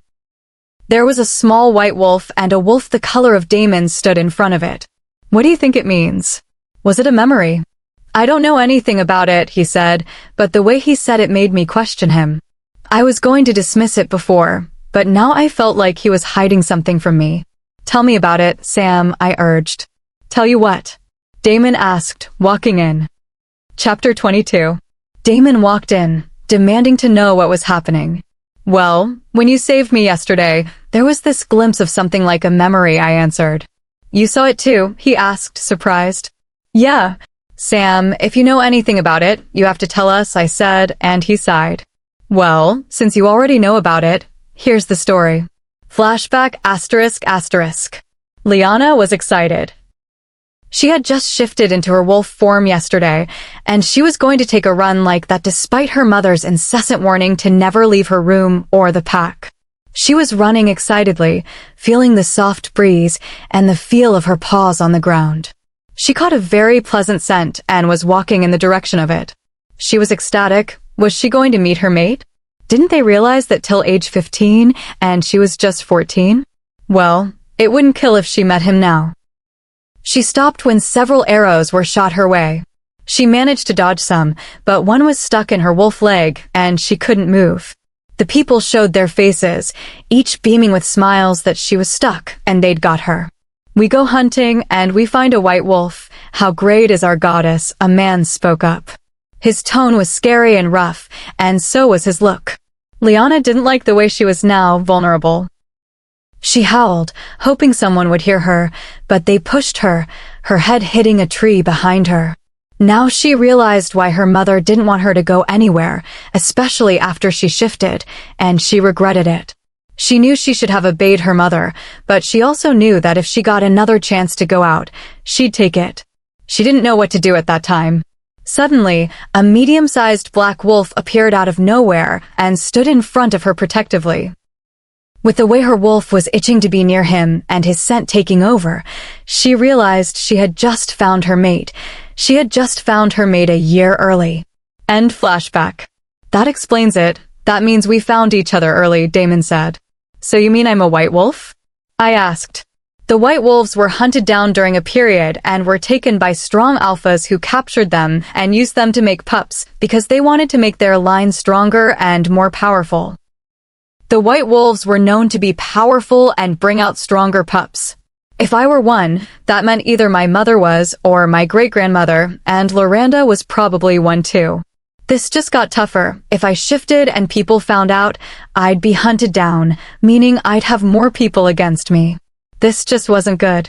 Continue the story, Sam, I urged. No can do. You have to remember something before I tell you anything, he said. You wiped our memory, Sam. You have to fill it back, I said. Well, he obviously saved you and took you home. End of story, he said. Tell me the whole story, Sam. The full story, I said, using my powers to compel him. I had never done it before on him and felt guilty for doing it, but I needed answers. Well, he obviously saved you and you guys talked. Flashback. I'm Axel Ramon and you are? Liana Redwoods, she answered. So do you think we can meet sometime again? I don't know. I don't think my mom would like me coming outside. But I can at least get your phone number, he asked. Sure, she replied, giving it to him. Over the week, they chatted, getting to know each other better, and she found herself liking him. The week after, he was persuading her to come out to where they met, but Liana didn't want to take the chance, remembering what had happened before. But she knew she would eventually give in. She also wanted to see him badly. On the day they were supposed to meet, she was both anxious and excited to see him. She sneaked out of her room through her window, then managed to get out of the pack house, which was always full of people and security. She was not surprised that no one noticed her, but she still had to be careful, though. Once she was successfully out, she ran to the woods, excited to meet him. A big smile appeared on both their faces when they met. He pulled her into a hug, holding her tight. I'm so glad you came. You have no idea how happy you've made me. Well, I can imagine if the smile on your face is anything to go by, she said, smiling, and his smile widened. There was something about seeing her smile that made him want to smile too. There's somewhere I want to show you, he said. He took her hand and led the way. He liked the way his hands fit with hers, like the spaces within her fingers were meant to be filled with his, and the warmth and spark that erupted while their hands were intertwined. He was going to show her his special place. Not many people knew of it. He didn't even think anyone did, and now it was going to be their special place where they could come anytime they met, which he hoped would be more often than not. We're here, he announced, showing her his special place. Liana thought that the place was beautiful, somewhat magical. The grasses and trees were greener, and if you looked closely, you could think it twinkled or was filled with glitter. It's beautiful, she answered, awestruck. I doubt it's anything compared to you, he said and pulled her closer. They were inches apart from each other, and she anticipated what was going to happen next. He tucked a strand of her hair back in place, not taking his eyes off her, and she seemed to like staring into his green eyes. When she thought he was going to make a move, he just smiled at her and took her hand. She was disappointed. She thought he was going to kiss her. Damn, she was sure he would, but why did he stop then? She let her mind ponder the question. They walked along the pathway that seemed to have golden brown leaves scattered around, although there wasn't any sign of that anywhere amidst the leaves, but it was no doubt beautiful. What she saw next caused her to let out a small squeal, looking at the place with complete awe. It was a waterfall. It was high, and the water was so pure, and some rocks were scattered with red leaves on them. The place was simply breathtaking. It's awesome, she squealed with a bright smile. I'm glad you like it, he said, returning the smile. How on earth did you find this place? She asked with glee. I have no idea, but I'm glad I found it and found you, he said, covering the distance between them. I swear if you do what you just did and not kiss me, He didn't let her complete her sentence and covered her mouth with his, pulling her into a kiss. It wasn't like the ones he had had. This was special. She was so happy that he was her first kiss. She could literally feel butterflies in her stomach. She liked the way he kissed her, so slow as if he didn't want the moment to end. At that moment, she was glad that she had let her mate be her first kiss, and it was in such a beautiful place. After the kiss, they spent the entire afternoon together getting to know each other. She learned that he was the next alpha, and he had a sister who acted like a spoiled brat but was still charming. His likes and dislikes, best color, food and all. He had also learned that her parents were overprotective and she was the only child. He could say that he already knew almost everything about her. I think I should get going now. They must have known I'm missing by now. I wish you could come with me. I don't want to have to leave you, but I guess I have to. Yeah, it was nice to get to know you and for you showing me your special place.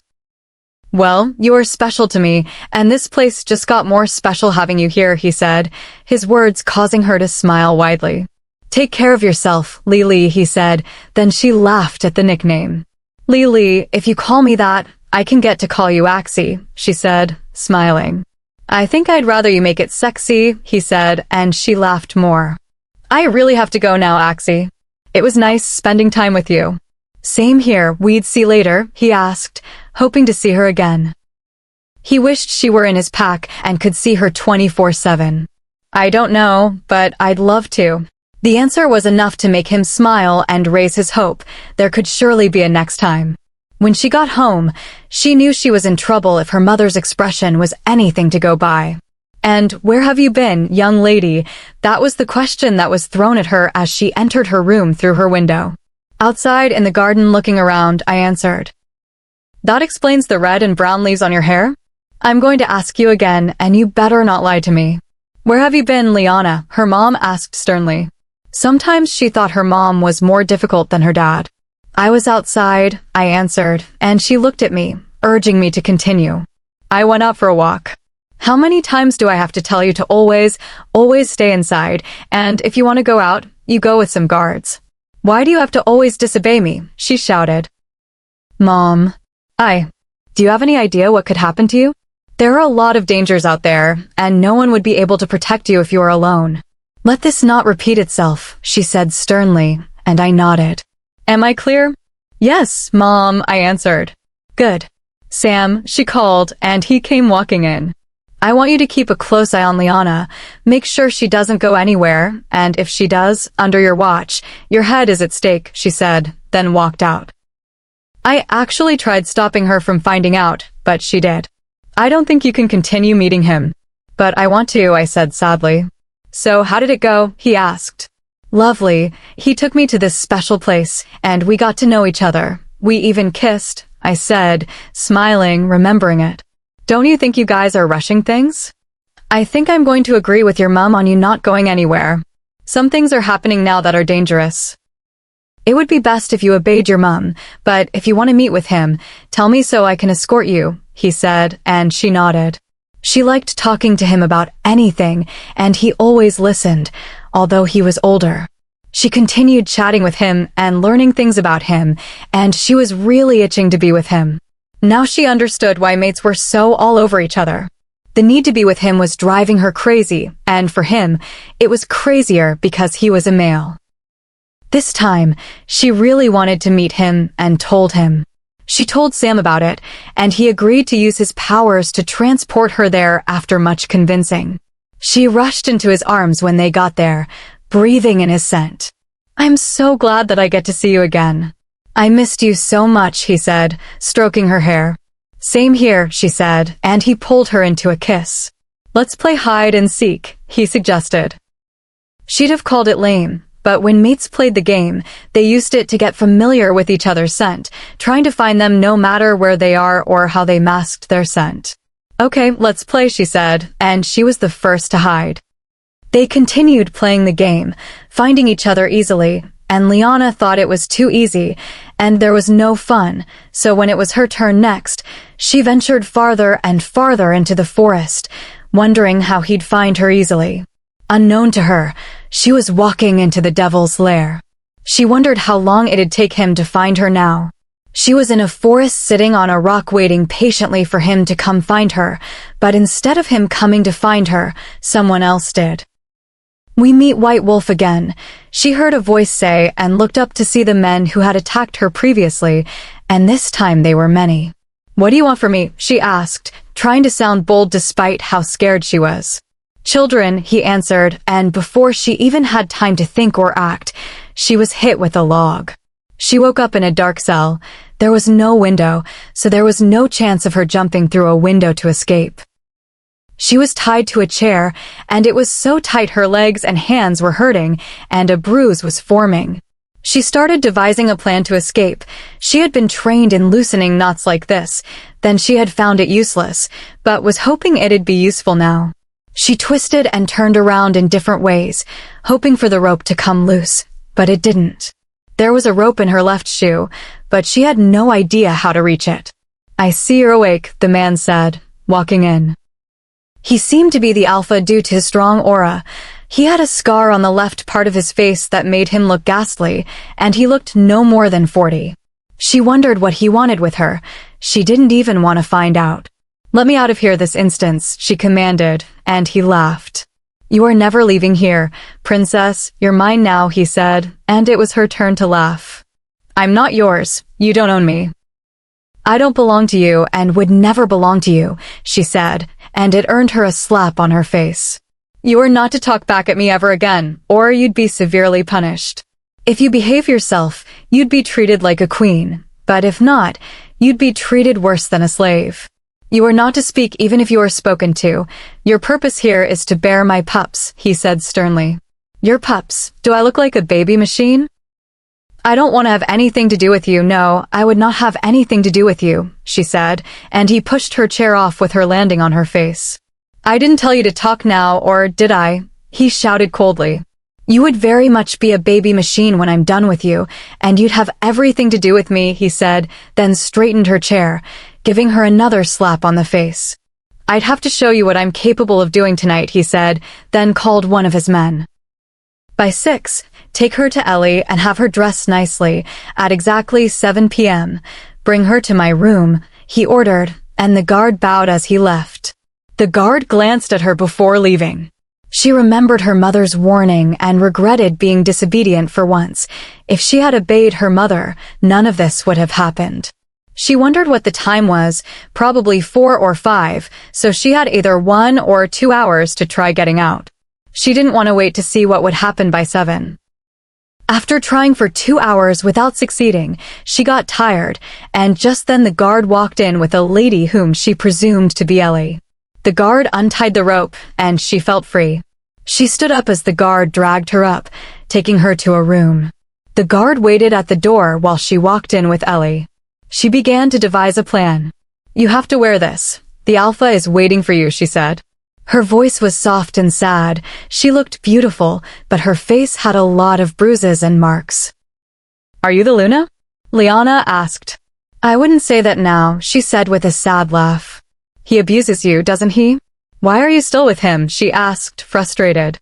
"I can't leave, but you can," she said, and then gave me a knife that she took from under a pillow. "You can go through the back door. Just keep on going straight," she said, and I thanked her. Just as I was about to jump through the window, the guard walked in, and before I could jump out, he took me by my hand and slapped me. The next thing I realized when I woke up was that I was in a dark room, and I could make out a dark figure in it. I tried moving, but I couldn't. I was handcuffed to the bed, and I couldn't get out of it. "Don't waste your time. You won't be able to get out of here ever," he said, and I sobbed. "Please let me go. I'm still a child. What do you want with me?" "I want children from you, and I'm going to get them tonight," he said, taking his clothes off. "No, please, let me go, please," I begged, crying. He had taken his clothes off, and I was closing my eyes, not wanting to see anything. "Open your eyes," he ordered coldly, but I still didn't want to. He came towards me and gave me a sound slap on the face, making me open my eyes. He tore my clothes away from me and was about to lie on top of me, and I shouted for him to stop. He looked at me angrily. "It will be better if I please you first." Why don't you take off my handcuff and let me treat you right? I said sweetly, trying not to gag, thinking of what was going to happen. Now that sounds like a good thing, he said, then took it off. Come closer so I can feel you, I said, and when he did, I quickly got out my knife and stabbed him in the groin, causing a scream and alerting the guards outside. I quickly stabbed him in the stomach and jumped through the window. I was running, and they were chasing me, telling me to stop and go back, but I didn't listen, and so they started shooting, but stopped when someone shouted that they had to bring me back alive. I was running, not looking at where I was going, having no sense of direction, as long as I left here when I bumped into someone, and I started panicking. I didn't want to go back there. Thank goodness you're safe. I looked up to see Dexter, and a big smile appeared on my face as he hugged me. You're going to be safe, he said, pulling me behind him. The guards came running towards our direction, and they started a shooting spree. It's not that I doubt Dexter's shooting skill, but only that he couldn't take all of them. I had to do something. We would be better two than one. When a man fell down, I went and took his gun, then helped take them down. I didn't know you shot, he said, and I turned to look at him. I was hoping I'd never have a reason to. Soon enough, they started shifting into their wolf form, and things were becoming heated. We can't do this. We need backup, or we get out of here, I said, and he smiled. Your mum's here, Dexter said, pointing to a brown wolf. Oh, I'm so going to be in a lot of trouble after this, I said. Sam walked in, also burning people and houses down. They probably want to destroy the pack. There were a lot of people from our pack that were also fighting. When things got too intense, Axel took me away from there cause they wanted to use me as leverage. When everything was over, the pack was destroyed, and we were back home, I was prepared for my parents' rant. Haven't we told you to never go out of the pack? My dad asked, shouting, and when I refused to talk, he let out a loud answer me, causing me to shudder. Yes, you have, I answered. Then why do you go ahead and do the opposite? Do you know what would have happened to you if we hadn't arrived? You would have been violated for God's sake. Do you know how? I'm sorry, okay? I shouldn't have left here. Now I know why you never let me leave. I don't plan on leaving here anytime soon. Anytime soon? My mother questioned. Okay, never, but how am I supposed to be with Axel? We take care of that, my parents said, leaving, and then Axel walked in. Hey, you're good, he asked, embracing me. No. My parents don't want me to leave home again, I said sadly. Don't worry, we'd figure something out, he said. Then we kissed, but were interrupted by Sam. I'm sorry to do this, but it's for the best. Back to the present day, ***. You shouldn't have compelled the truth out of me, Sam said angrily. Yeah, you shouldn't have. Damon spoke up angrily. That's if his name was really Damon. I was done with people lying to me and wouldn't take it from Sam or my mate, who even lied about his name. Don't get me started with you, Damon, Axel, or whatever bloody thing you call yourself. Chapter 23. Yeah, call me whatever you want. I couldn't care less, he said angrily with his cold voice and then stormed out. His cold demeanor was back. Sam looked at me angrily, and I knew that there were a lot of things he wanted to tell me. You shouldn't have compelled me to tell you. Some things are better left unknown, he said, then walked out. I still don't get why they are mad at me. I was the one who lost a vital part of my memory, or better still, had it wiped out, but they turned the cards on me, making me seem like the bad one. I had every right to be mad at Sam. He was the only person I told a lot of things, and he didn't deem it necessary to tell me about Damon. I feel like a fool. When I thought that we were finally managing to get along, this came up. If he can lie to me about something as important as his name, then there was nothing he couldn't lie about. I walked in to join all of them, and when I got there, Damon and Sam just walked out. What's wrong? Vulcan asked, and I just ignored him, not knowing what to say. My mate lied to me about his name, or my best friend has been lying to me all this time, and even wiped out my memory. The day began on a fairly good note, but I don't see it being like that anytime soon. Pick your bags, we leave now, Sam said, taking his and walking away, and so did Damon. What happened when you guys were out? Jonathan asked. I don't want to talk about it, I said, then walked away too. The last thing I want to do is tell someone about it. I still didn't know why wiping my memory was necessary. I didn't even figure out how to shift to a wolf, and I couldn't ask Sam anytime soon because of the situation we were in, and I doubt if he'd even tell me when we were on talking terms. You're overthinking, Vulcan said, and I turned to look at him. Relax. I wanted to snap at him, but I simply chose to keep my mouth shut. I'm not telling you to tell me about it. I'm just telling you not to think about it.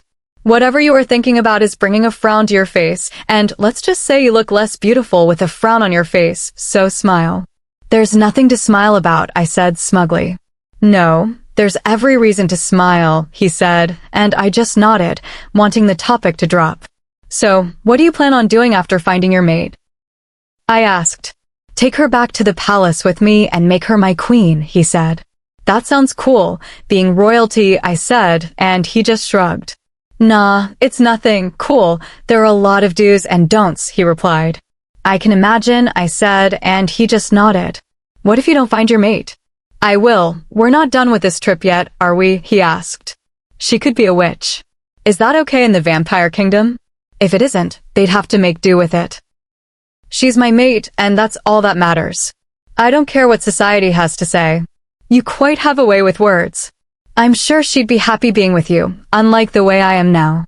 I hope so, he said with a smile. We finally stopped when we got to a river. It was so calm, but I remember Sam calling it feisty. The goal is to get to the other side no matter what. If you don't make it, you belong to the water goddess, Sam said. How won't we make it? Look at the water, dude. It's as peaceful as. See you on the other side, Sam said, doing us the favor of carrying our bags before he started walking on the stones and successfully got to the other side. But when it was our turn to, a force pushed us off it with us landing in the water, and now it looked nothing but calm. Aside from Sam, every one of us was thrown into the river, battling to reach the surface. What the hell is wrong with this river? Vulcan asked angrily. We struggled and struggled to appear on the surface, but when it seemed like we had a chance, we'd be drawn back under like a force was controlling it, and it was extremely difficult trying to breathe underwater. I found myself gasping for breath every time. I don't know how, but Damon managed to get out, leaving Vulcan, Jonathan, and me. It was getting worse.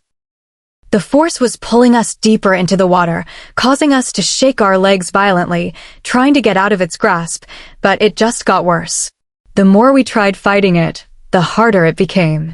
It even got to the point that Jonathan got tired, stopped fighting it, and went deeper into the water, getting lost in it. And when I finally managed to get my head out of the water, I saw Jonathan on the other side. Vulcan figured it out, leaving just me in there, and I was panicking. I didn't want to die here. I was left alone, and I could be killed in the water. I struggled frantically to get out of the water, but to no avail. I came up for air, and as I tried swimming towards the direction of the bank, the force pulled me down again. I'd have screamed, but that wasn't possible. Something was in the water, and it was out to get me. I came up again panting, trying to get enough oxygen in my lungs, but the force pulled me in again, trapping my legs, causing me to wiggle them free violently. It was stupid struggling with something I couldn't see, trying to break free from its grip. Is this supposed to be happening? She has been there for more than 30 minutes, Damon said, and I could feel the panic in his voice. I couldn't care less seriously. What was he doing now? Finally, I gave up. If the thing was going to take me, it should. I was done fighting something I couldn't see like a fool. If I couldn't see it, it couldn't be real. It was just a figment of my imagination. Upon discovering that, I was able to get out of the water successfully, and after that, it didn't drag me down again. I was finally with the others. Once with them, I let out a loud sigh. That is something I don't want to go through again.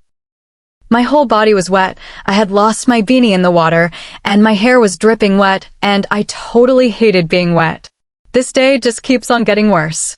We continued the rest of the journey in silence until we reached our next stop. It was pretty dark already, maybe 7 or 8. So what happens next? Jonathan asked. We had stopped, but it didn't seem as if we were going to get some rest. We find you, a voice replied, and we all turned to look at who it was. It was a very beautiful young girl with fair skin. Her eyes were simply captivating. I was afraid to look at them for long in case she trapped me in them. Hey, handsome, she said, walking towards Damon and wrapping her hand around his neck and looking at him with those eyes of hers. What? What is she? Damon asked, stuttering. She's a nymph, Sam answered. She's beautiful, Jonathan said, looking at her lustfully. Do you think she can be my mate? Vulcan asked. They were love-struck. She just appeared out of nowhere, and all of them wanted her already. That's my mate you're holding there, do me a favor and get your hands off him, I said politely. He doesn't have a problem with it, does he, she said, trailing her hand down his neckline to his stomach. I haven't even done that, and she's doing it. Well, I do. Get your hands off my mate now, I said angrily, walking towards her when Sam pulled me to him, and she laughed. What can you possibly do to me? She asked, laughing. Even her laugh was breathtaking. Why are we still here, Sam? Let's go. She has to grant us entry, he said. And I know just what I want, she said, grinning widely. Please not Damon, please not Damon. I want him. Well, you can't have him, I said, and she looked at me. All trace of her being nice was gone. I'm going to have him even if it means killing all of you, she said, smiling. What do we do? I asked Sam. I can't let her have him. He's mine. That's if he wants you, Sam said, and I looked at him angrily. What do you mean by that? Exactly what you know, I mean, he answered, and I just walked away from him. Vulcan and Jonathan had that look as if they were enthralled. That's it, she enchanted them. She's making them want her. I was going to ask her to let him go when I stopped dead in my tracks. Mom, what are you doing here? I asked, stuttering. Before she could answer me, I saw myself standing outside my former pack house. Loranda had us all tied. We couldn't get out, no matter how hard we tried, and Sam's powers weren't even working. Lori, leave her alone, take us, but just let your sister go, Mom said. Lori? She asked coldly. You lost the chance of calling me that when I was 5, when you gave birth to this imbecile you call my sister, and you're going to pay.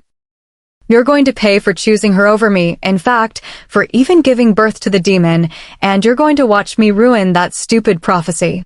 You'd watch as I kill your precious child, then kill you, she said, smiling. You're insane, you're the demon, not her. You're scared, aren't you? You're scared that she'd ruin you, Dad said, and she stabbed him furiously in the stomach. Stop, please stop, I shouted, crying, but she didn't listen to me. Leave our parents alone. Our parents? You mean your pathetic excuse of a parent. I'd kill all of you, every single one of you. Let them go, just take me, I said, crying. Now, where's the fun in that? I still get you either way, so. She started torturing all of us with anything. She even made the temperature of the room so cold that we were freezing, and we usually had a tolerance to that. She kept on stabbing the dagger in my stomach, and I kept on screaming and crying. She did the same thing to all of us until she got tired of that and got a gun, which she pointed at me. Say goodbye to your beloved daughter, she said, then shot it directly at my heart. I was gasping for breath within seconds. I couldn't survive this, none of us could. Isn't she lovely in red? She pointed the gun at my parents next. I hope you rot in hell for being the worst parents ever, she said, then shot them both where she had shot me. No, I screamed with all that I could and sobbed. She didn't even let them say anything to me. She just took them away from me. Why aren't you dead? She asked, pointing the gun at me, and before she pulled the trigger, I disappeared with Sam. Come with me, Lee, my mom said, leading me to her, and I followed. I continued to follow her. Where are we going, Mum? Where can we be together forever? Your dad's waiting for you, she said, smiling. Dad? I asked, and she smiled. I continued to follow her until we got to a door. Come on, let's go, she said, and just as I was about to enter the door, I took a step back. She's not real, she's not my mom. My parents were dead, and I couldn't see them again. I ran away from her until I got to where I was before. The look on their faces was scary. They looked lost, as if they were in a trance. As if their soul had left them, every single one of them, and I began to panic, screaming, but no one heard me. Was I like that a few minutes ago? Damon, listen to me, I said, hitting him, but he didn't move. Look at me, Damon, I said, turning his face to look at me, but he didn't. I did the same thing for everyone. But no one looked at me. They couldn't talk, walk, or do anything. They were lifeless. Chapter 24. Jonathan was the first to recover. He looked disoriented, turning to look at me. I gave him a small, uncertain smile. "What happened to the rest?" he asked. "I don't know. You were like that, too. What happened to you?" "My worst nightmare," he answered, and a strange sound echoed around us. "And what was that?" "My past. The darkest parts of it. I relived it," he said. "So that's what that was. This is crazy. Very. Let's just hope they get out of it." Vulcan was the next to break out of the trance, wearing the same haunted expression as Jonathan. We waited for them to snap out of it completely before turning our attention to Sam, who woke up shortly after. We waited nearly 30 minutes for Damon to return, but nothing happened. Was he trapped there already? "Arya. Arya. Arya," Damon called out frantically, panting heavily despite still being in the trance. I didn't understand why we could hear him. His emotions were definitely projecting stronger than the others. "Please don't leave me. Don't leave me." He was uttering the same words he had said the morning I woke up. They weren't directed at Cece. They were directed at Arya. But who is Arya? The question hung heavily in the air. "Don't leave me, Arya," he said again. At this rate, if he wasn't trapped yet, he soon would be. "Yes, he's mine," the nymph shouted excitedly. "What?" I asked, staring from her to Sam. "We can still get him, right?" "No, we can't. She took him to let us move to the next stage of this journey," Sam said. "You've got to be kidding me. I'm not leaving him here for anything." "Then you will perish," she said. All of a sudden, roots started appearing from the ground, twisting and turning into live trees.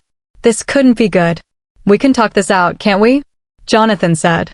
"You're very pretty, you know that? Leave our friend for us, huh?" "You're too late," she said. The living trees, about 5 in number, turned to look at us. Damon, come back to me." "Stay with me," I said, tapping him to see if he would wake up, but he was long gone. How on earth do we even fight this thing?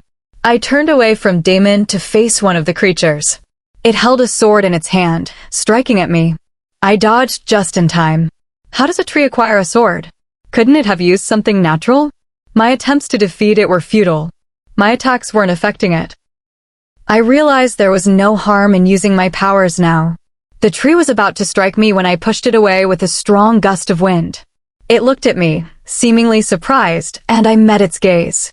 It attacked again, and I kept dodging until I found the perfect moment to strike. I unleashed fire, and since it was wood, it ignited instantly.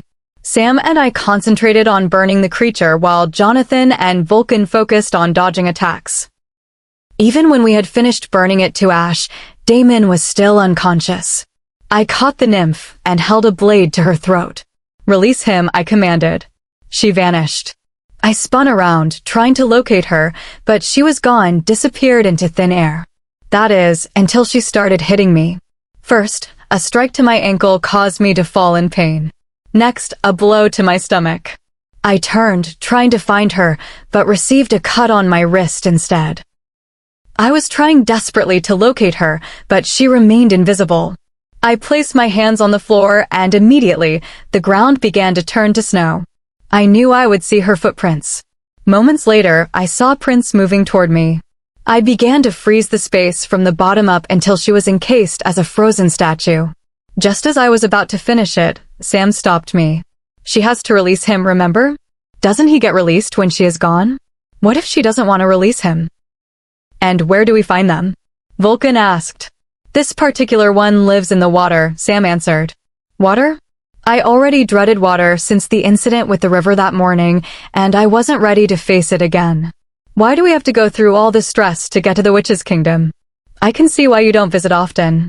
"This is torture," Jonathan said. "And that's why I'm going alone," Sam answered, looking at me as if I would jeopardize his plan. "Good for us then," I said. We watched as he walked away. "You're not going to follow him?"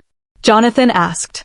"Hopefully, he's got this," I said, defrosting the snow until the forest returned to normal. After waiting for hours, Sam finally showed up with Damon, but Damon still didn't look like himself. "What's wrong with him?" I asked. "Kiss him," Sam said. "Excuse me?" I asked. We weren't even on talking terms.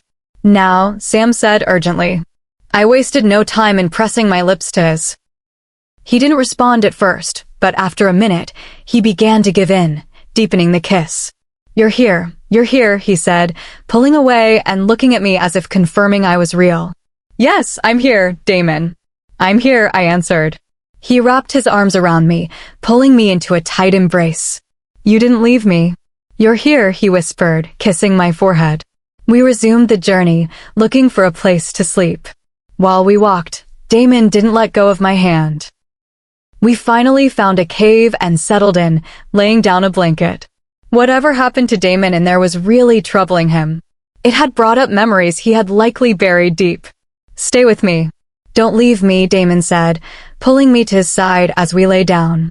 I'm here, Damon. I'm with you, I said, and he smiled weakly. Do you want to talk about it? Do you want to talk about the nightmare you had? I'm sorry, I don't want to talk about it, he said. I sighed. I hadn't expected him to tell me anyway. It's okay. Will you talk about it someday? I asked. Maybe someday, he said. Go to sleep, princess, he said, kissing my forehead. You too, I replied. He pulled me closer so there was no space between us. I rested my head on his chest, and he stroked my hair until I fell asleep. The next morning, we woke up and continued our trek. The journey was getting longer, and I hoped we would arrive sooner rather than later. Sam and I didn't talk much, but at least Damon was speaking to me, even if he didn't say much.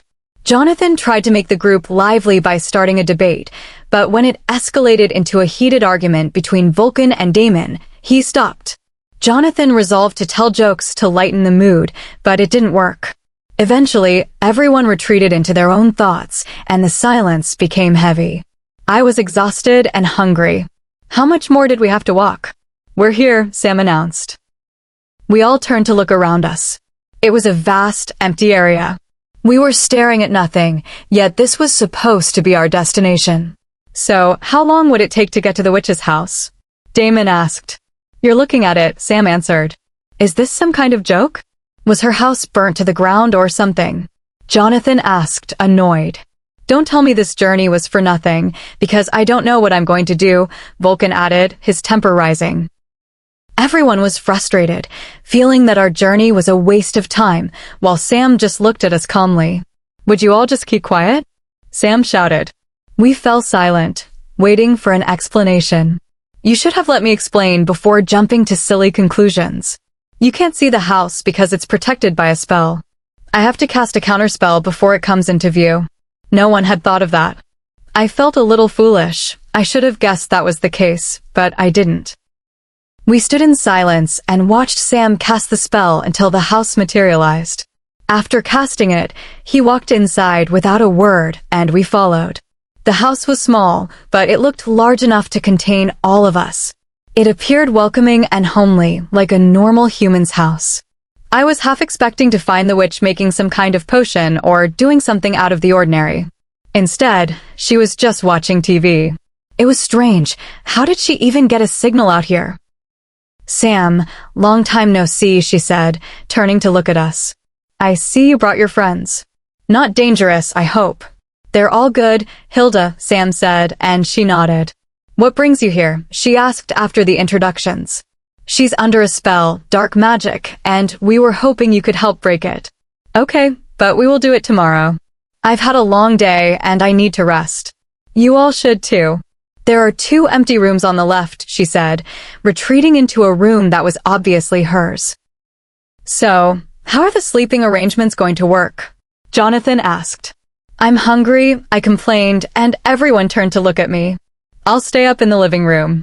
You all can take the rooms, Vulcan answered. And, just like that, I was ignored. Seems like you will be sleeping with me again, Mirena, Damon said, and I nodded. But I'm hungry, I said again. No one even looked in my direction. I didn't like this at all. There's food in the fridge, Hilda said, emerging from her room with clothes and sheets, which she handed to me. Thank you. At least someone listens to me, I said. She smiled, and that was when I realized she was actually quite beautiful.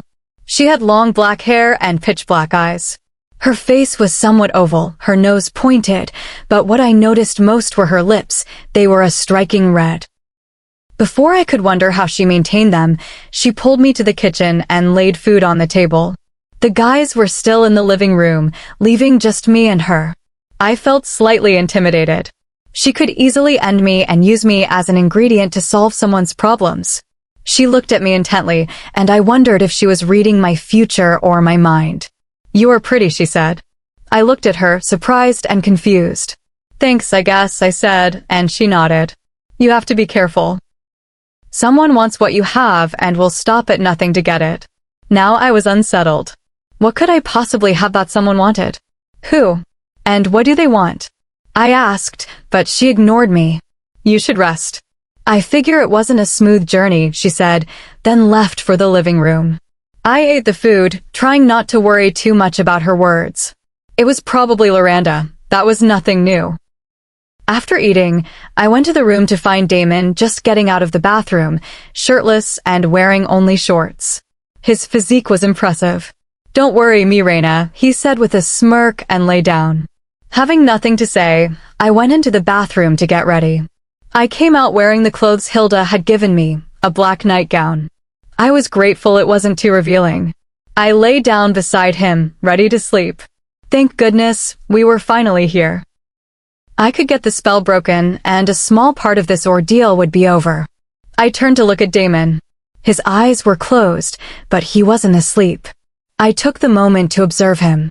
His body was sculpted, his muscles defined. He had various tattoos, mostly written in languages I couldn't read or understand. Looking closely, some seemed to hide scars, but that wasn't unusual. Many warriors bore scars. He simply hid his behind ink. I was about to look away when I noticed another mark. It wasn't writing. It was a crescent moon shape. Looking closely, it didn't seem like a tattoo at all. It looked like a birthmark, and not just anyone had a birthmark like that. Chapter 25. "Okay, let's get this done with," I said as Hilda ushered me to her private area, where she performed her magic. I was nervous, not knowing what to expect. Would it be easy to get rid of? Would she really be gone? "Everything's gonna be fine. You'll finally be free from her now," Jonathan said reassuringly. I just nodded, not knowing what else to say. If I got rid of her now, there was every guarantee she'd find another way to torment me. "It's gonna be okay, Mirena." "Don't think too much about it," Damon said, giving my hand a tiny squeeze, probably to reassure me. But if anything, it just made my heart race more than it already was. Now, boys. Get out of here. I have to do my job," Hilda said, ushering them out. "Good luck, Lee. You're going to need it," Sam said as he walked out. His words only increased my anxiety. Vulcan gave me a thumbs up, Jonathan just smiled, and Damon kissed me on the forehead, telling me everything would be all right. I just hoped so, and that this wasn't going to be the last time I saw them. "Now that they're all out, may we begin?" Hilda asked. "Sure. What do I do?" I asked. She directed me to lie down on a bed while she prepared. "So, what are you going to do?" I thought it was just to get a protective amulet or something. "Yours is more than that. You'll have to do this on your own. I'll just help you in any way I can." My jaw dropped. "What do you mean I get to do it on my own?" "I don't even know what to do. I could die." "Don't worry, it won't come to that," she said. "It won't come to that? That means things are bound to get nasty," I said. "Listen, calm down, okay? Everything's going to be fine," she said. I just nodded, hoping she wasn't just trying to placate me. "Okay, so let's get started," she said, lighting candles and burning incense. "Close your eyes." I did as I was told. "Don't think about anything and concentrate on that." I kept my eyes closed as she began casting her spell. I tried hard to clear my mind. "Your main aim should be to burn all the dolls," Hilda said. I was about to ask how and why when I suddenly found myself in a dark room. I looked closely and spotted 2 dolls. "This should be easy, just burn the dolls, right?" I stretched my hand to use fire, but before I could continue, I was slammed against the wall by an invisible force. Couldn't anything in my life be easy? "What a pleasure to meet you, sister." The voice I always dreaded hearing. The one and only Loranda.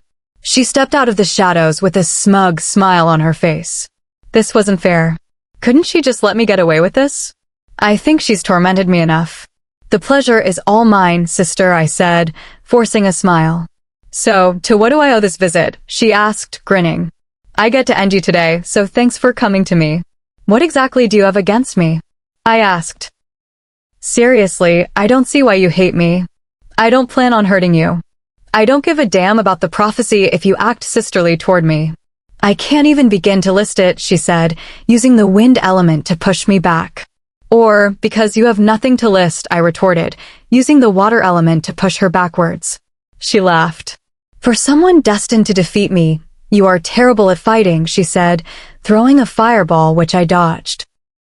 For someone who has their power and is presumed to be great, your aim is terrible, I said, hitting her perfectly with a strong gust of wind that threw her across the room. I'd watch my mouth if I were you, she said, continuing to throw fireballs at me that I successfully dodged or quenched with water. I think I'm the one who's supposed to tell you that. I'm not the one doomed to be destroyed, am I? I said, countering her attacks. I hate you. You're just a mistake, she hissed. She moved to the doll and stabbed it in the stomach with a knife. I let out a scream as pain flared in my own stomach, and I began to bleed. You know what? You're just a coward. Why don't you just face me? I'm here, aren't I? I just want to watch you scream while I do this, she said, stabbing the doll's shoulder. I screamed again. You have no idea how much satisfaction I'm getting from this, she said, then started throwing the doll around, causing my body to slam against walls and objects in the room. You're so pathetic. I'm going to correct the mistake of you being born by ending you, she said angrily. My body ached intensely. How could she do this to me? It didn't help that I was in pain and bleeding from the stabs. She didn't seem to mind at all. I stretched my hands, aiming for the doll to burn it, but before the flames reached it, she dragged the doll away, making me miss. I flew across the room and hit the wall hard. I screamed. My head was throbbing. I wouldn't be surprised if I had a concussion. I still don't know what you're getting from doing this, I gasped. The satisfaction of seeing you hurt, of watching you be your usual weak self, she shouted. I tried to attack again, but I ended up burning the table instead. You're never going to be free from me, Liana, she said. I will be free from you, Loranda, I said. Only when you're gone, she said, smirking. And seeing the way you are now, it's not far off. Don't be so sure, I said. Oh, I am sure, she said, taking a hot coal from the fire and placing it on the doll's stomach where she had stabbed it.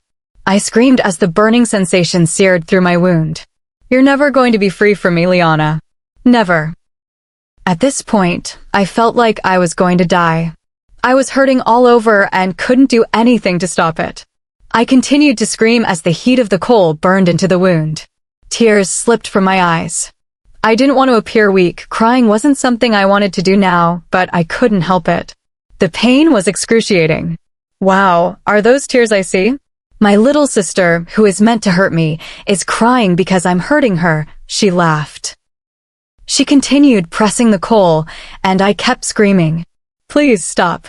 Oh, but I haven't even started yet, she said with a smirk. I tried burning the doll again, but failed, causing her to laugh harder. I let out a loud scream and stretched out my hands, summoning fire and directing it toward the doll. This time, I burned it. The joy and relief surging through me knew no bounds. I was free from her, at least for now. You, she shouted, giving me her signature glare. I used a strong wind to push her to the ground. Just as she was about to stand up, I quickly threw a dagger from my boot at her stomach and used the wind to push her with such force that she hit her head hard against the wall. Just as I prepared to do something to stop her permanently, I found myself back at Hilda's. Damon's POV. We waited outside the room for Hilda to do whatever she needed to do to deliver Liana from the bondage she was in. I hated when this happened to her. Having no idea what to do made me feel helpless and useless. I couldn't even protect her. After waiting for about 5 minutes, I began to hear her screaming.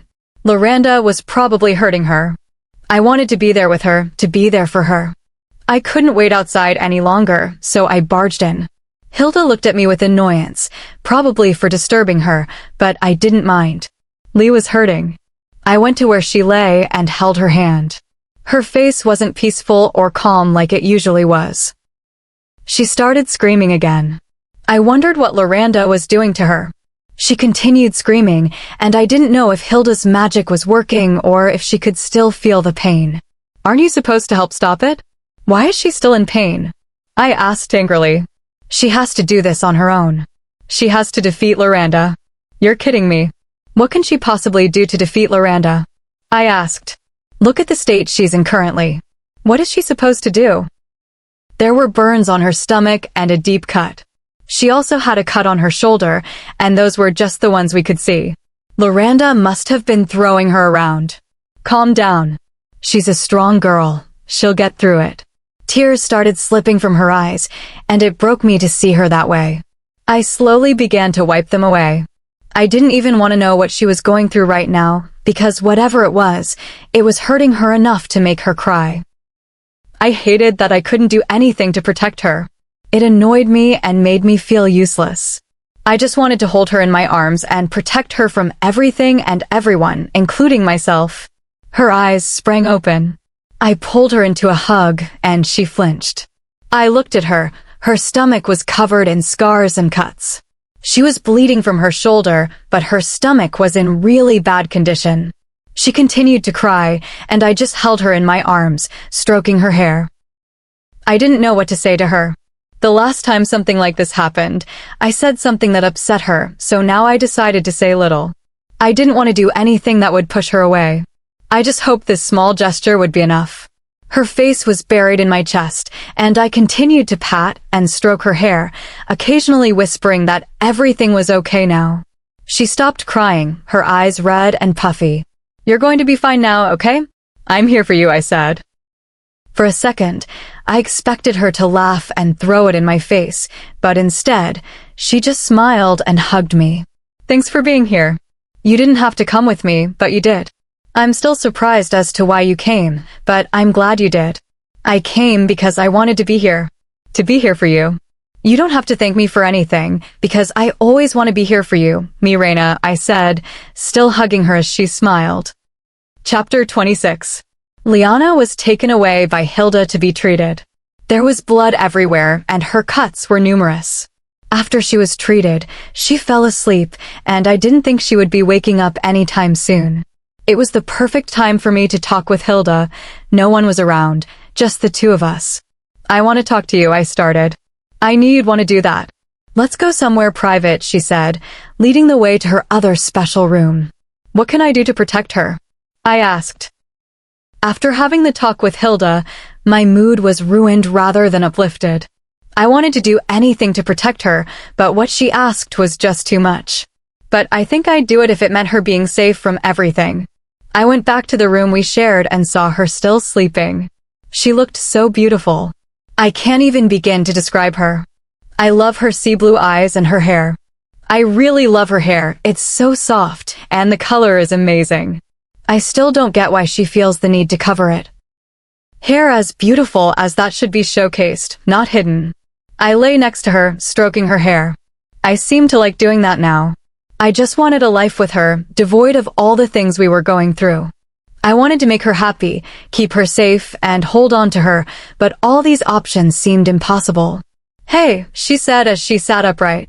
How are you feeling? I asked. I've seen better days. I'll heal before tomorrow, so I'm okay. And you'll be okay for a while, I said, stroking her hair. I hope so, she said, smiling a little. Thanks for having us here and helping her out, Sam said. Yeah, we really appreciate it, I added. Thanks a lot, Hilda. I really appreciate your help, Liana said. Anytime, she said, smiling. Liana laughed. I'm hoping there won't be a next time. They hugged, and when we were about to leave, Hilda pulled me back and gave me a bracelet. You should give it to her. It'll help protect her for a while, she said. Thanks. I really appreciate everything you've done, I said sincerely. I was very grateful. Just protect her, okay? She said. With my life, I vowed. She smiled. Come on, Damon, let's go.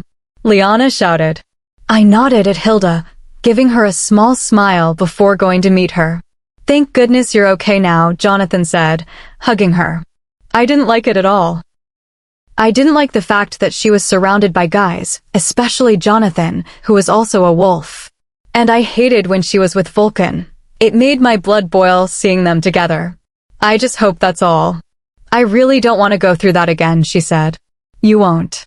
I promise, Sam said, and she hugged him. I really couldn't stand seeing them, so I walked ahead, thinking of things back at my pack. I had left my pack in the hands of my beta, and I was just hoping that everything was okay. Hey, Liana said, walking beside me. I turned to look at her. I see you're looking good, I said, and she smiled. I'm just happy that everything is okay for now. Why do you keep saying for now? I asked. She's still out there. She's not going to stop until she's killed me, she answered. She's not going to kill you, okay? I'm not so sure about that. She's probably coming up with something else as we speak. Why is she hellbent on killing you? I asked. The question had been bothering me for a while. Why would one sister want to kill another? She's just scared of the prophecy that says I'll destroy her, she answered. That explained it. We talked throughout our walk, and I got to know a thing or two about her. It made me admire her more.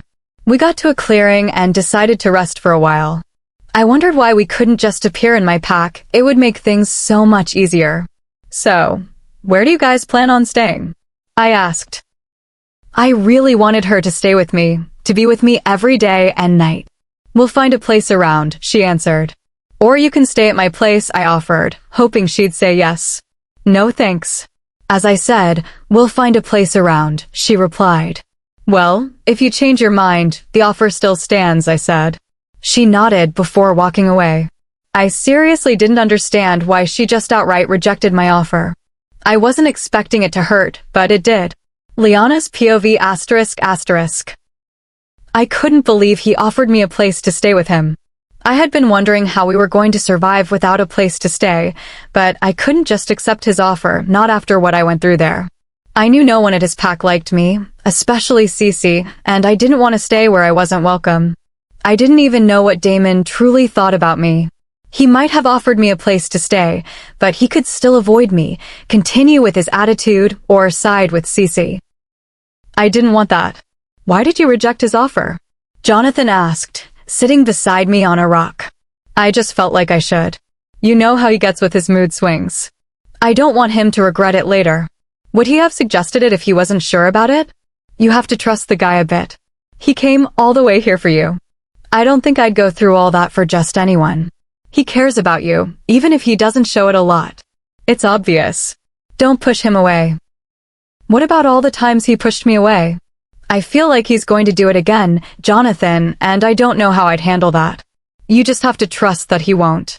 If you keep doubting and pushing him away, I don't think anything can happen with you guys. You have to open up to him and trust him, Lee. I don't know, but I'll try, I said, and he hugged me. You're lucky to have found your mate. Don't do things that you'd regret later. I hope I won't, I said. So, how do I tell him I accept his offer? Simple. Just tell him, Jonathan said. I sighed, hoping that the offer still stood. We went back to where everyone was and continued our journey. Just when we reached a path, creatures started emerging from the ground. We started running, well, I did. The creatures were. I don't even know how to explain them. They looked like worms, but as big and long as giant snakes, and they had fangs. I didn't want to know what they could do with those. What is that? I screamed. It's an ancient creature, created with dark magic with the sole aim of killing the person it was targeted at, Sam answered. Please don't tell me it is me, I said, already getting tired of the chase. He didn't even have to answer, because they started coming in my direction. I started screaming and running. Stop running, Lee, Sam shouted. I stood still, hoping they'd stop too, but they didn't. If anything, they increased their pace. Can I continue running or? I asked. Sam didn't answer, so I ran. I kept running in circles, hoping they'd leave me alone. After some time, I got tired and had to stop to catch my breath. I didn't realize I was surrounded until it was too late. I used my power's fire, to be precise, to burn them. Imagine my dismay when it didn't affect them. I tried freezing them, but that didn't work either. Why isn't it affecting them? I asked, already panicking. They could end me, all 5 of them. Sam tried his magic too. I thought it would work because he was a wizard, but it didn't. The most annoying thing was that I was at a dead end. I couldn't believe I was going to perish like this, bitten by a creature whose name I didn't even know. Not that I cared about the name anyway. What are we going to do? We have to get her out of there, Damon said. It was times like this I wished I could fly. I took out my bow and arrows and started shooting them, but they still didn't fall. It only slowed them down for a while, and before I knew it, they were close again. Sam used his powers to lift me into the air until I was where he stood, but they started coming toward me again. I wanted to cry out of frustration. What do we do now?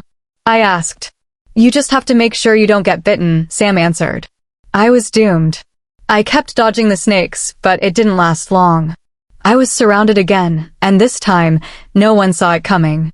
One bit me, and I let out a scream. It was incredibly painful and stinging. I kept screaming to the point where tears started slipping out. One would have thought they would leave after getting what they wanted, but they persisted. Damon came to meet me and carried me, but they still followed. How do we get rid of them?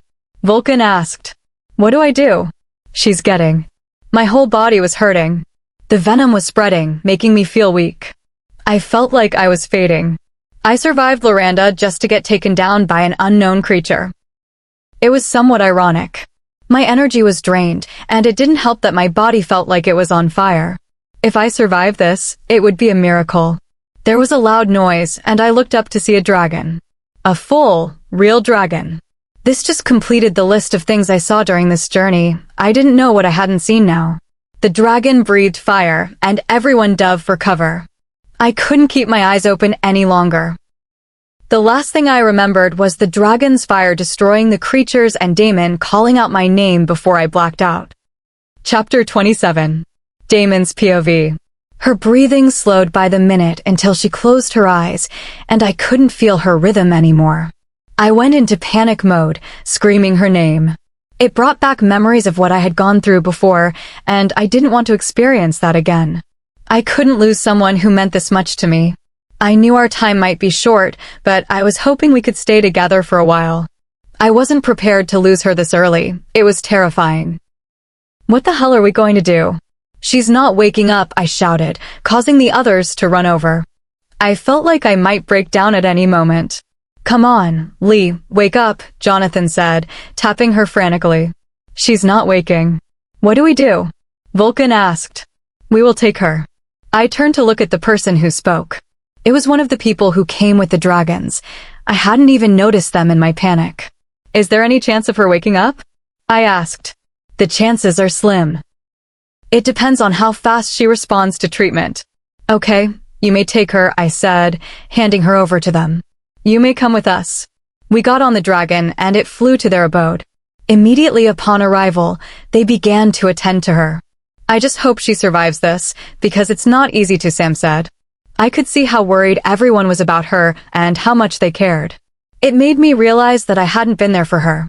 If she made it out alive, I wanted to make it up to her. I wanted to have her back, be there for her, and treat her the way a mate should be treated. She was taken to a room for treatment while we waited in a reception area. I hated that I couldn't be in there. I wanted to know what they were doing. Everyone was seated when suddenly Vulcan stood up with force and started looking around frantically. I didn't know what was wrong with him. Maybe he was hungry. Then it hit me it was his mate. He was intoxicated by the scent. A girl walked past, and I heard him whisper, "Mate." She was of average height, with brown hair and eyes, and she was very pretty. I watched as his eyes continuously changed color between red and black. What's wrong with you? Jonathan asked, but Vulcan didn't respond. I don't even want to wait to find out, Jonathan said, walking to sit at the farthest part of the room. A healer approached us. She still hasn't woken up. We're still trying to get the venom out. In the meantime, you could wait in a more conducive place. Is there any chance that she can survive it? I asked. There's a slim chance, she answered. What's your name? Vulcan asked the girl who had walked by earlier. Arabella, she answered, and they locked eyes. While Arabella and Vulcan stood transfixed, another girl came to tell us that they had successfully extracted the venom from Liana's system, and she had a great chance of surviving. Can I see her? I asked. She replied in the negative. Vulcan and Arabella spent hours staring into each other's eyes, something I don't quite understand. What are you supposed to find or realize when doing that? It's a mystery to me. Eventually, Arabella left and Vulcan looked normal again. After a while, she came back and they went out to talk. It wasn't until midnight that we could see Liana, although she was still unconscious. Everyone stayed with her for some hours before they moved to a guest room, while I offered to stay by her side. According to the healers, she could wake up anytime soon, and when she did, we would leave the next day. I was dozing off when I heard someone call my name. I turned to look, and it was Liana. I was so relieved she was awake, although she looked very pale. "Where are we?" she asked, looking around the room. I explained everything that had happened while she was unconscious. "I just can't wait for all this to be over, to be finally free from Loranda," she said with a sigh. "Don't worry, it'll all be over soon," I said. She just laughed. I never knew what to say when it came to her. She was probably going to make a sarcastic comment like, "That's what they all say," but she said nothing. Neither of us spoke for a moment, and I couldn't help but think about how things were going to be from here. She had no place to stay and no one to turn to. I knew she didn't trust me, but I wanted to protect her. I couldn't bear the thought of her being anywhere except beside me. Even though she had already rejected my offer, I felt compelled to ask again. "Do you not trust me enough to live with me? Under normal circumstances, my home is yours too, you know." "No, I don't. I don't trust you or anyone else. Besides, you've not done anything worthy of me trusting you." If I said her words didn't hurt, I'd be a liar. I knew she didn't exactly trust me, but hearing her say it was painful. Was I being here not enough for her to trust me, even 2%? Okay, that's fair. It's not easy for me to trust you or anyone else. It's okay, I understand. It's no big deal. I could feel my wolf mocking me inside. Asterisk liar. You know, there's a thing called honesty, asterisk. Even if I trust you, it's not going to change anything, she continued. I know that I'm not welcome in your pack, most especially by your girlfriend. If she could make you take her side, then she could make you do anything. What about the rest? Which girlfriend? Your Cece, my wolf sneered. I can't believe you couldn't wait for a mate. Which guy waits for a girl? Certainly not me. It was ironic that she remembered Cece, because I hadn't even thought of her since being with Liana. Liana occupied my thoughts nonstop. We'd handle that when the time comes. All I want is to have you with me where I know you can be safe. You can keep me safe? She asked, laughing. It's like you don't understand. I'm not safe wherever I may be. No matter where I run, she'd find me. My pack is one of the strongest and largest. She won't be able to, I said. She laughed again. Her laughter while I was trying to be serious annoyed me. You don't know who you're going to be dealing with. You're going to put your members at stake. We'd handle it. If you're so bent on me staying with you, then I will. But I'll be prepared to leave anytime, because I know nowhere is safe for me, not even with you. I didn't understand why she couldn't believe that I could protect her. She was making my pack look weak, and I was fed up. Fine. As long as I know that I have you around, and I'm not constantly worrying about your whereabouts or welfare. I can't live like that. I walked out of the room. Why couldn't she just understand that I was after her safety? Liana's POV. Damon left, and Vulcan walked in with a girl. Given the way they were looking at each other, I assumed he had found his mate. I was happy for him. He had finally found her, and they could live for eternity. Damon and I didn't have that, and I feared that I'd be gone before I even got him to fall for me. Liana, I want you to meet my mate, Arabella, Vulcan said, smiling widely like a schoolboy who got a kiss from his longtime crush. Hi, we said in unison and smiled. Vulcan didn't stay long, giving us time to get to know each other. It felt nice being in a girl's company for a change. I couldn't even remember the last time I talked to one. So, what are you? She asked. I know Vulcan's a vampire, but I don't know what you are. Oh, I'm a werewolf. What are you? Some say we're witches, but we're just blessed with the gift of vision and healing, and we are friends with dragons. How cool. I wish I had a gift like that. It would be amazing to get a vision anytime Loranda wanted to hurt me, or to heal myself anytime she attacked. I bet she'd be frustrated and give up.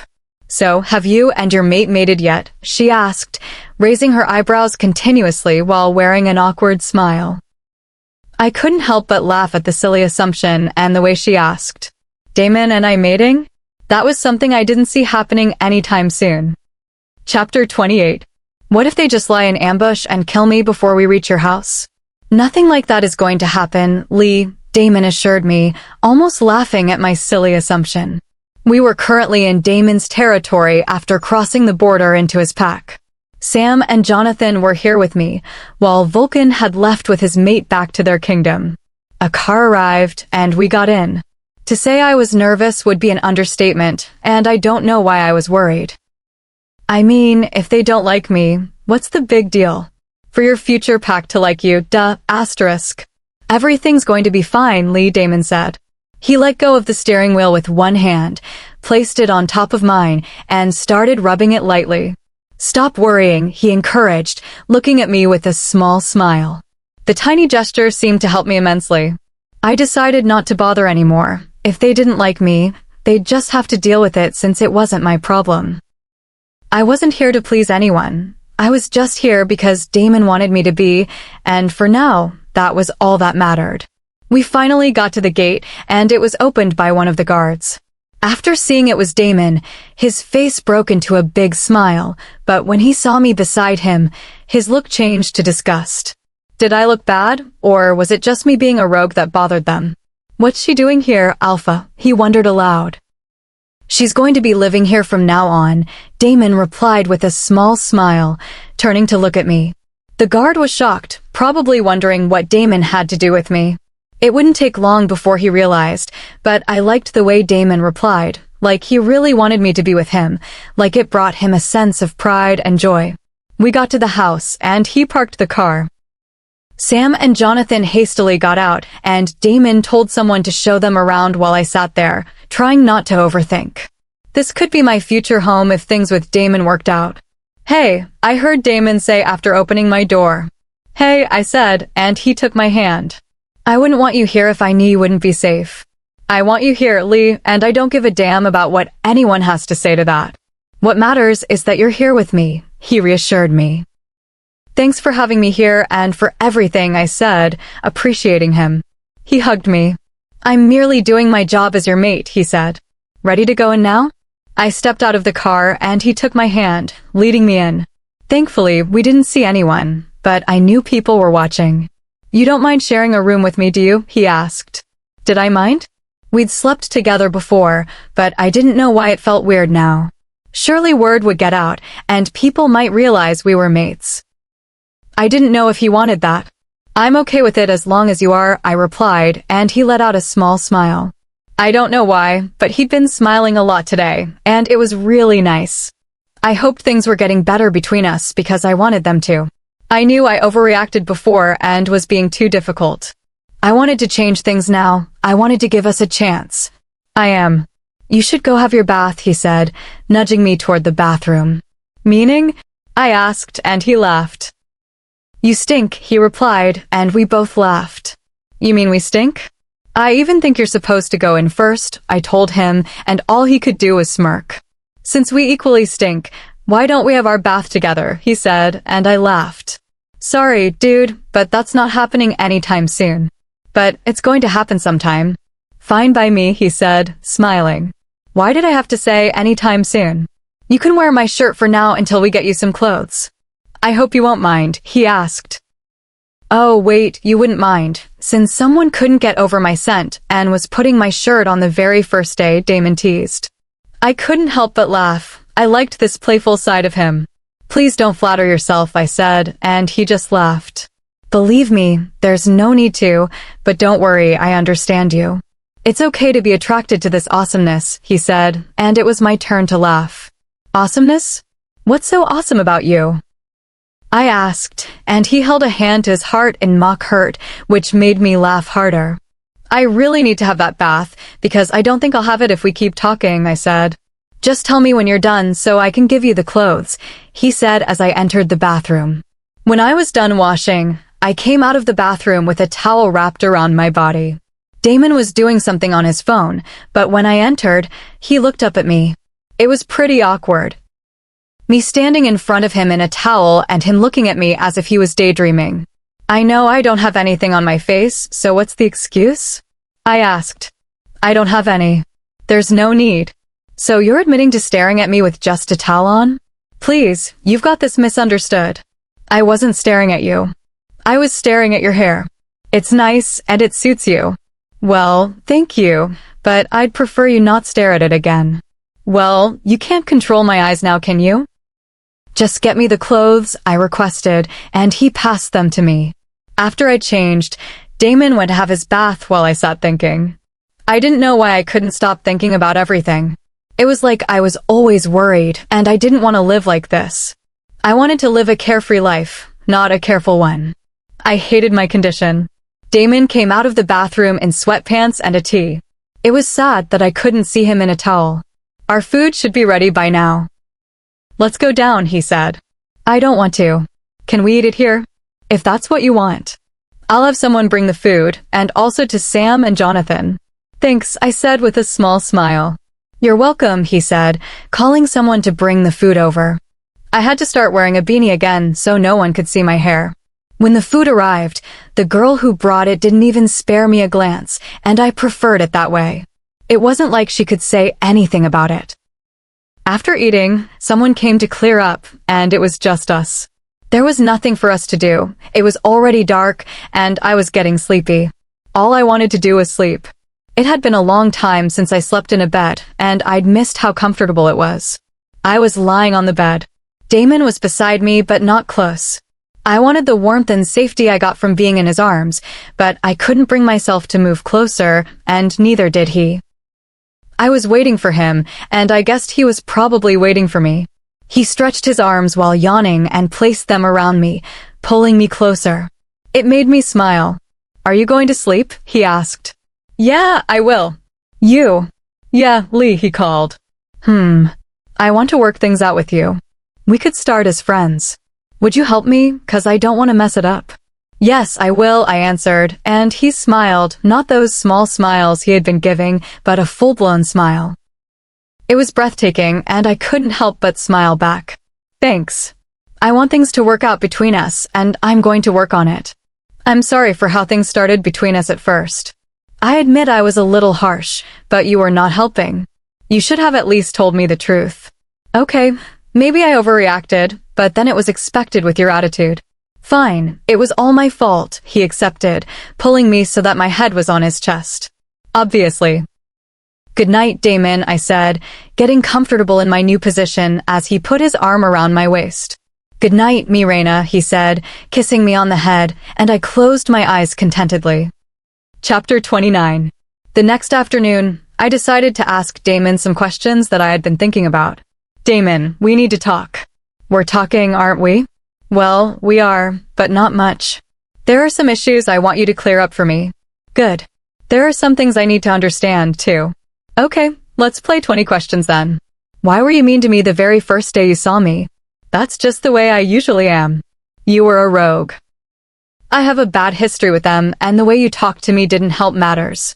If you had been polite, I might have been, he answered.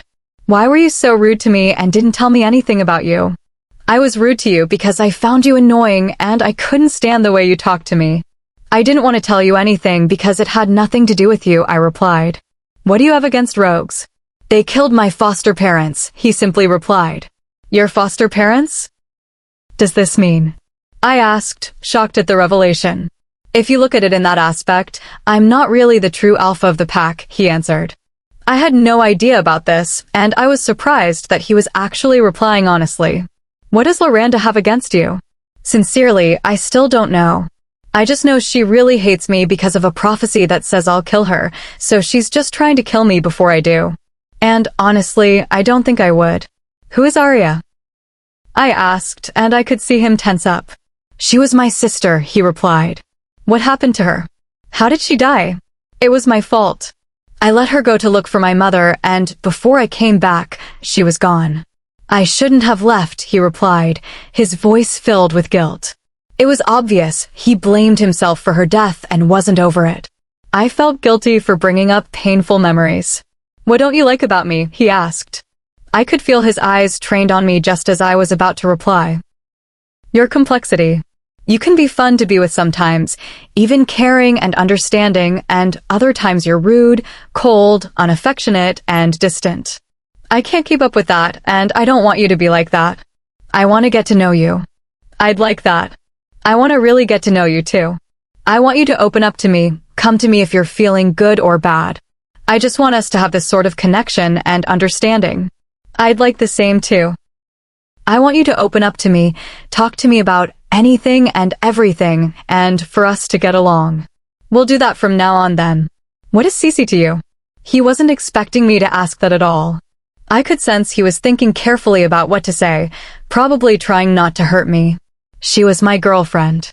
Nothing is going on between us now. Why did you have sex with Cece even after realizing I was your mate? I asked, the pain and hurt evident in my tone. I'm sorry. I wanted to take my mind off you. I know it was a stupid thing to do, though. Very stupid. You have no idea what I went through. It wouldn't have affected me that much if it had been before you met me, but it was the day you met me, Damon. If you wanted your mind off me, you could have come to talk to me, or better still, not talk to me. I'm sorry for the pain I caused you, he apologized. Your sorry is not going to do anything, Damon, I said. He promised not to do it again, and I hoped he would keep his word. I know. I just want you to know I'm sorry. Why did you have to do something that you knew you'd be sorry for? I asked. I was really angry, and the matter had been bothering me for a while. I don't know what to say to you, but I'm really sorry, he apologized, the guilt evident in his eyes. Okay, I said. I have to go now. I'll see you later. Why do you have to go now? What am I supposed to do? I whined. Watch TV, talk to Jonathan, or just sleep. You need rest anyway. I don't want to do any of that. Do you want to come with me then? He asked. I wanted to be with him, but there was a chance I'd encounter people, and I wasn't ready for that. But then, maybe I could find a friend. So I agreed. We were at his pack house now. People stared at us as we passed, and I could hear murmurs about who I was and what I was doing with Damon, but I ignored them. We were in his office, which was pretty spacious with a large table and chair.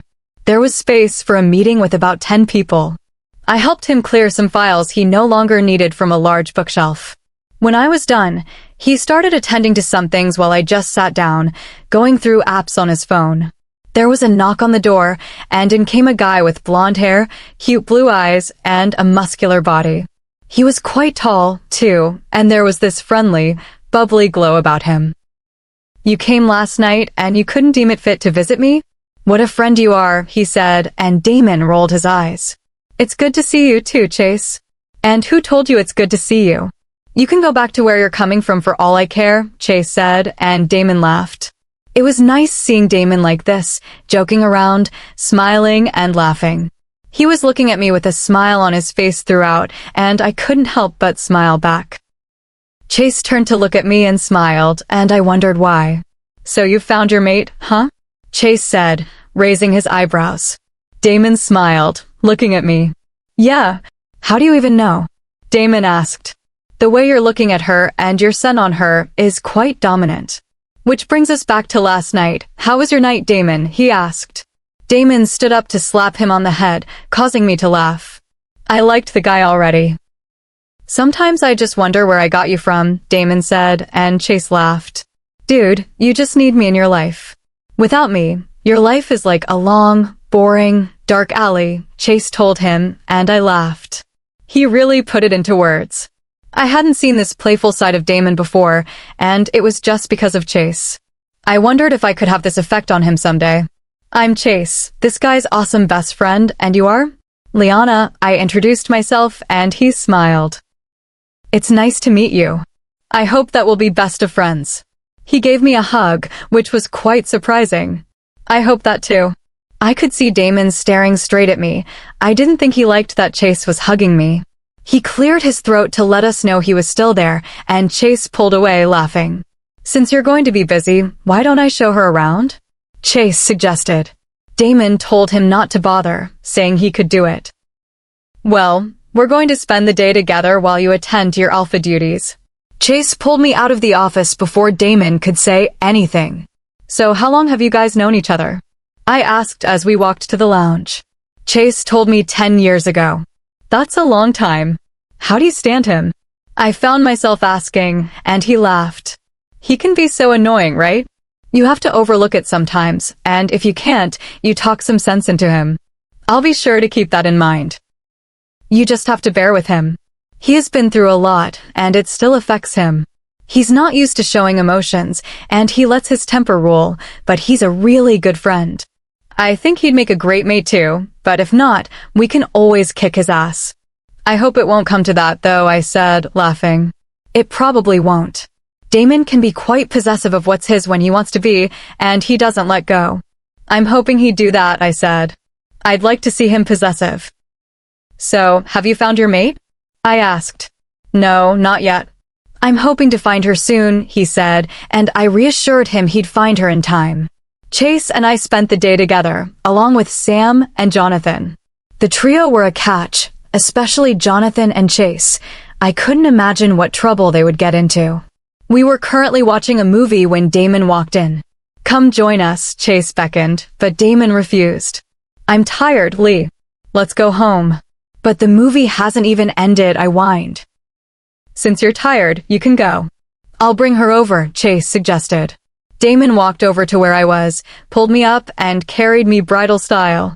Oh, I see why you want to go home, Chase said, laughing. I kicked at his head as we passed. Make sure to keep it down, Jonathan said, and I just laughed. They were a bunch of crazy idiots. We walked away from the pack house, and although I told him to put me down, he didn't until we reached the car. You spent the whole day with him, Damon started. Yes, he's actually fun to be with, I told him, and a frown appeared on his face. Could he be jealous? You're not coming with me tomorrow, then, he stated. Then he could come over. He'll be busy tomorrow. Then I'll come help him out so he'll be less busy, I said, smiling. Damon's frown worsened. So you're enjoying his company more than you're enjoying mine, he growled. Yes, I answered, smiling. I'm going to make you enjoy my company more than his, he promised, and I smiled. Better for me. I never thought I'd see Damon jealous, and it was nice. It was good to know that he wanted to spend time with me. Chapter 30. The next morning, I woke up to find Damon still surprisingly beside me. Good morning, he greeted, giving me a peck on the forehead. Good morning, I replied. He put his hands in my hair, stroking it gently. Why are you still here? Do you want me out that much? He asked, frowning playfully. No, it's just that you're not usually ready to leave yet, I replied. Do you want me to? He asked. No, I told him honestly. Good. We're going out for breakfast, and we'll spend the whole day together. We got ready to go out. I wore one of Damon's large black shirts with a pair of sandals. Are you leaving your hair like that? Damon asked while I combed it. No, I'm wearing a beanie. Why do you ask? I just want you to leave it down. It's beautiful this way, he said, kissing the spot at the base of my neck. I closed my eyes, savoring the moment. When I opened my eyes and looked at Damon, the way he was watching me from under his lids was heavy with affection. I knew he was enjoying this as much as I was. He turned me around, and his eyes locked on mine. He placed his lips on mine, and although the kiss was meant to be brief, he hooked a hand behind my head, lacing his fingers through the silk locks of my hair and pulling me closer. I wrapped my arms around his neck, leaning into him, and a low rumble sounded in his throat. He broke the kiss and gazed down at my eyes. Do you have any idea what you're doing to me? I knew exactly what I was doing and smiled. You like it? He took my hand and placed it palm down on his chest so I could feel the steady beat of his heart. What do you think? I gave a smile as my answer and slipped my hand inside the collar of his shirt, touching his skin. Then maybe we should do it some more. His arms went around me and pulled me close for a deep, searching kiss. I melted into the embrace. His hands were in my hair, then stroking my back and shoulder. We need to get going now, or I don't think I'll be able to stop, he said, and I smiled. What if I don't want you to stop? I teased. He grinned, telling me he wouldn't, but we eventually composed ourselves. We spent some time together before heading out for breakfast. We went to an exquisite cafe, and it was lovely. We sat beside the window talking, and I really enjoyed it. He spoke about his pack and the things he liked to do. He even shared funny childhood memories, and I couldn't help but laugh. I liked the way we were now, acting like a genuine couple. After breakfast, we went to his house. There were people gathered there, and it seemed as if there was trouble in the pack. Rogues were seen in our territory. We've caught them, and they are in the cell as we speak. What is this thing doing with you? A well-built, dark, and imposing man asked. He was emitting a certain power, but it was not as strong as Damon's, leading me to conclude he was the beta. His words hit me hard, rendering me speechless. I was called a thing. It was a plain insult, directed at me solely because I was a rogue. I felt a surge of anger. These people didn't know me, they just tagged me as dangerous because of my status. They didn't realize that people didn't always become rogues by choice, or that not every wolf out there wanted to be without a pack. They judged without knowing a single story. Damon moved with blurring speed, striking the man across the face and causing him to stagger backwards. I hope it's not her you're referring to, Damon growled, shoving him back again. I could feel the anger radiating off Damon. He was furious. You have no right to talk to her like that. Damon advanced on the beta. I want you to apologize to her, Damon ordered. The beta looked at me with distaste. Didn't you hear what I just said? Damon asked, backing him against the wall. I heard you, sir. I'm sorry to you, rogue, the beta said. Is that a way to apologize? Damon questioned, gripping the man's collar tightly. I felt Damon was going too far. I didn't need the apology anyway, especially since it wouldn't be genuine. Damon, let him go, I ordered. Damon released him, pushing him away. Whatever she's doing here has nothing to do with you, and I don't want you or anyone else saying anything. I hope I've made myself clear. He looked from the beta to the remaining people around. Yes, sir, they answered, and Damon dismissed them. I'm sorry for what he said, Lee. I truly am. He wrapped his arms around me, offering a bit of comfort. It's okay, it's nothing, I told him, but he frowned. I know it affected you the same way it affected me. I don't like it when someone says something bad about you, much less when it's directed right at you. Honestly, it hurt. I don't like the way they talk or look at me. It just hurts. I feel like I'm always going to be treated like this, that I'll never be respected and will just be that rogue. I don't want that. Neither do I. Should I introduce you to the pack as my mate? It's not going to change anything, Damon. There's no need, I said. He sighed. I just want them to know that you're important to me and should be respected as much as I am. If you tell them, I don't think it would make a difference, Damon, I said. You can go now before they say a thing is keeping you away from your duty. I could feel Damon's frustration at my words before he spoke firmly. You're not a thing. Not to me or anyone else. What they say about you doesn't matter. Fine, they might call you a thing, but you're the most precious person that came into my life. You have no idea what you mean to me, and that's what matters, not what those people have to say. I wrapped my arms around him, and he held me protectively. After what he said, I felt a little better, but a tear still slipped down my cheek. It fell because I was hurt by the beta's words, yet happy at Damon's reassurance. I cherished the fact that he called me precious to him. I knew he meant it. Don't let what they say or do bring you down because you are stronger and better than that, he said, capturing my lips. Damon let one hand rest lightly upon my waist, smoothing my nape with his other hand. My neck arched as his thumb skimmed the sensitive cord there, moving higher to the underside of my chin and the fragile line of my jaw. I relaxed beneath his touch, my body responding to his closeness. His eyes were soft, and he pressed his mouth to mine. His kisses were gentle. I liked the way he took his time, looking up at me with a small smile. He held me possessively, not wanting to let go. I have to go now. Don't think about it, okay? He gave me a peck on the forehead. I won't, I said. He grinned. That's my girl. After he left, I went to see Sam and Jonathan. They seemed to be in a good mood. What's up with you guys? I asked. Maybe Jonathan has finally found his mate? You need to fill us in, girl, Jonathan said, and I rolled my eyes. How are things going between you and Damon? Sam asked. Good. I feel like we're getting better now, I answered. So you're going to be ditching us now? We don't mind, though. I can't wait to have little Damon and Liana running around, Jonathan said. I laughed and swatted him on the arm playfully. You're going to be waiting for a long time then. Jonathan joked that we'd have babies before next year, causing me to laugh again. I'm happy you guys are better now, they said. I'm happy too. I smiled. I spent time with them until Damon came back and we went to his room. So, how did it go? Chapter 31. So what happened? Rogues. They're just wild. They're planning an attack against our pack. Why? I asked. He answered that was just how they operated. Don't worry, you've got this, I soothed, rubbing his back lightly. I wrapped my arms around him and kissed him on the cheek.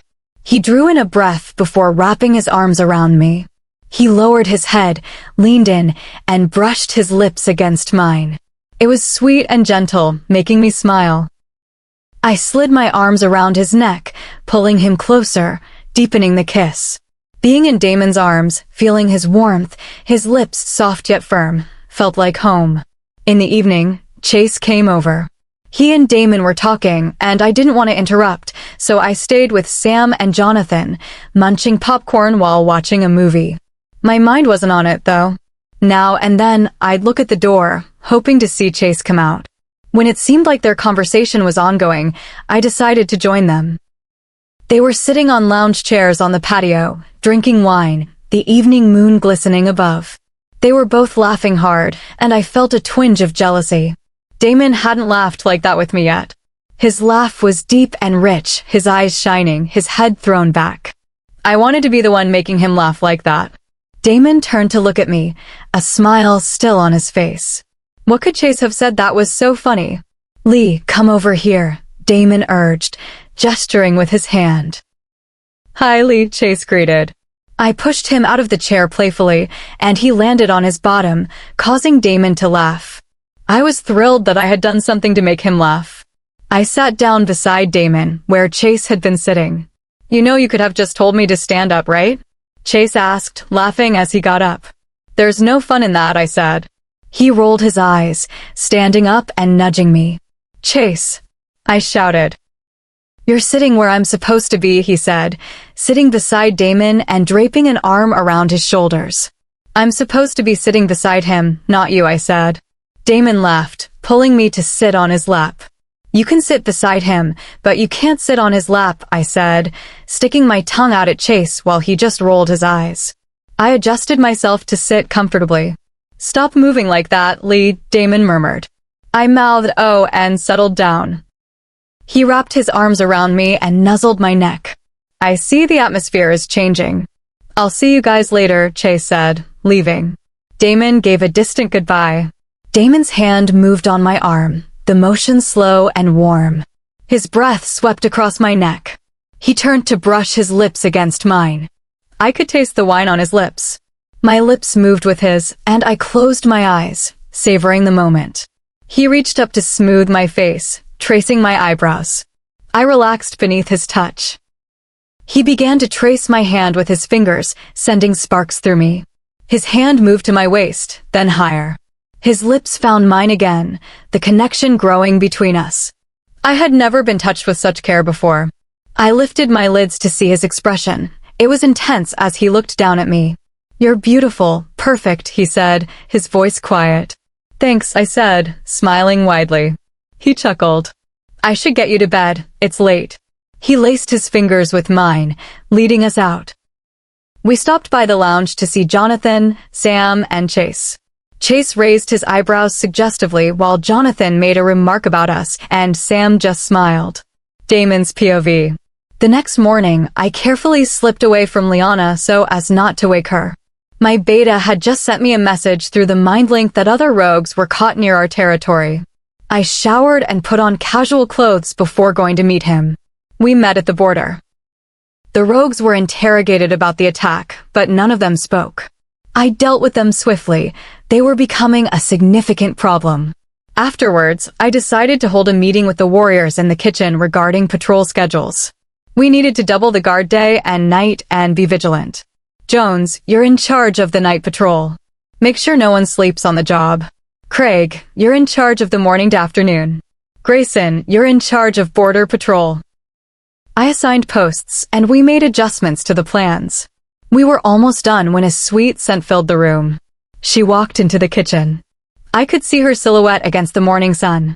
She walked to the tap, filled a kettle with water, and made coffee. She sat on a stool, her mind seemingly far away. I couldn't help but stare at her. She took a sip of her coffee, crossing her legs. There seemed to be a permanent frown on her face. I wondered why. I hoped no one had said or done anything to upset her. I had to ask. She was fascinating to watch. Her long white hair cascaded down her back. Alpha, you were saying, the beta called my attention. I couldn't even remember what I was saying, so distracted was I. I noticed a few unmated wolves staring at her with interest, and I started getting angry. No one else was allowed to look at her like that. This will be the end for now. You can carry on with your duties, I dismissed them, but Richard lingered, still looking at her. That will be all, Richard. Get going, I said firmly, and he left. I couldn't believe she didn't notice I was there, or perhaps she was pretending not to.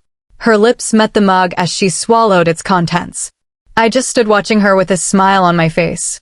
I finally walked up to her, and she was startled. Are you all right? I asked. She just hugged me, burying her face in my chest. I wrapped my arms around her waist. I'm not, she answered, her face still against my chest. What's wrong? I asked. Nothing, never mind, she brushed off. I missed you. Could she be missing me as much as I missed her? You weren't there when I woke up, she stated. I had something to take care of. I'm sorry for not leaving you a note, I apologized. She nodded, but her mind was still elsewhere. What are you thinking of, Lee? I asked out of concern. Why couldn't she tell me? It's nothing, she shrugged. I was disappointed she wouldn't share, but I decided to let it go for now. Did I tell you how good you look this morning? I asked, playing with a curl of her hair. No, you didn't, she replied, smiling. You look incredible, especially wearing my shirt, I told her before covering her lips with mine, drawing her into a long, tender kiss. I kissed her slowly, taking my time. I reached to touch her, my hands moving to her hips. The kiss deepened. I just wanted to hold her and kiss her all day long. She started unbuttoning my shirt, then took it off, her hands on my chest, her lips leaving mine for a moment. I kissed down her neck until a low sound escaped her lips. My hands moved to her back, pulling her close. I wanted to be closer to her, but I held back, letting the moment be about connection. I knew my feelings were growing stronger. Since I met her, I wanted to mark her and mate with her, but I couldn't rush it. There had to be a deep understanding. I wanted her to be comfortable. I wanted her to know she was a part of me.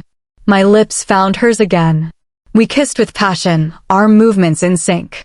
Lee, I murmured, and she smiled, pulling away. She took a ragged breath, closing her eyes before running her hands through her hair. What's wrong? I asked, confused. Don't you think we're rushing things? Rushing things? I felt like I was barely making up for lost time. So you want things slow? I asked. She nodded. I think I can arrange that. I don't know, Damon. This is all new to me, and it's scaring me, especially how much I want you, she confessed, causing me to smile. You have no idea how much I want you to, Lee. But if you want things slow, I'll do that until you get used to it, I said, wrapping my arms around her. She gave a contented smile. Please try not to come out wearing just my shirt again. It's hard to resist you like this, I joked, and she smiled widely. Her smile dropped instantly, replaced by a frown, and she sighed heavily. Lee, what's wrong? I asked again. I had a nightmare, Damon. Loranda, she was here. She took me. She destroyed everything. I realized what had her so worried. I hated that Loranda was haunting her thoughts. I hated that she felt insecure and that I wasn't there to comfort her when she woke up. She's not going to hurt you, okay? I'm here for you. She's not going to take you anywhere, I reassured her. Lee, everything is going to be fine. I don't think so, Damon, she doubted. I know she's going to be here. She'll come for me. If she comes for you, we're going to take care of it, Lee. She won't hurt you, I promised. I hope so, Damon. I hope so, she said. I stroked her hair. It's going to be okay. Don't worry about it. I wasn't going to lie, I was scared, too. I didn't want anything to happen to her. Protecting her was my main priority. If worst came to worst, it would be my life for hers. Okay, I won't, she replied. I have something to take care of. I'll see you later, okay? Okay, she replied. I kissed her on the forehead before letting her go. She went upstairs, likely to freshen up, and I went to the pack house. When I was done with my tasks, I returned to our room, but it was locked from the inside. Lee, I'm here. Open the door, I knocked, but I didn't get a response. Maybe she was in the bathroom. I waited a few minutes, knocking again, but still got no response. I assumed she was sleeping. Just as I was about to go downstairs, I felt a sudden wave of anxiety, worry, and anger. I knew it wasn't me. It was definitely Liana. We were starting to bond, so I could feel her emotions now, though not as strongly as I would after marking her. I knocked on the door frantically, calling her name. Could Loranda have gotten to her so soon? A new wave of worry washed through me, and this time, it was mine. Chapter 32. Liana's POV. After our time together, I went upstairs to freshen up. I couldn't control my feelings for Damon anymore. I wanted him to mark me and complete the bond. I didn't know why he was holding back. Could it be because of me? I went to the bathroom, washed up, and changed into a black crop top and denim shorts. I couldn't wait for Damon to come back. While we were together, I had forgotten my nightmare about Loranda. I knew she would come eventually. I never felt truly safe, even with Damon. I just wanted this threat to be over. To pass the time, I took a book from the shelf about the Wolf Kingdom. The current Wolf King was Sean, and his queen was Layla. They still didn't have a successor, which was unusual. According to the book, they had been together for 10 years. It made me question the nature of their bond. There was also controversy surrounding his rise to the throne. The previous king's family had been wiped out mysteriously, leading to rumors that he wasn't the true heir. The story intrigued me. The council was reportedly trying to remove him because he had no heir. The door opened and someone walked in, but it wasn't Damon. I'm sorry, but Damon is not here, I said. And who said I was looking for him? The man asked, closing the door behind him. I don't know what you want, and I don't care. Just leave. I want you, he replied with a smirk. I laughed dryly. Get out. Not until I'm done with you, he grinned mischievously. Look, I don't have time for this nonsense. Please leave before I lose my patience, I warned. If he didn't listen, I would have to defend myself. That's exactly what I want for you to lose your cool, baby. His words were disgusting.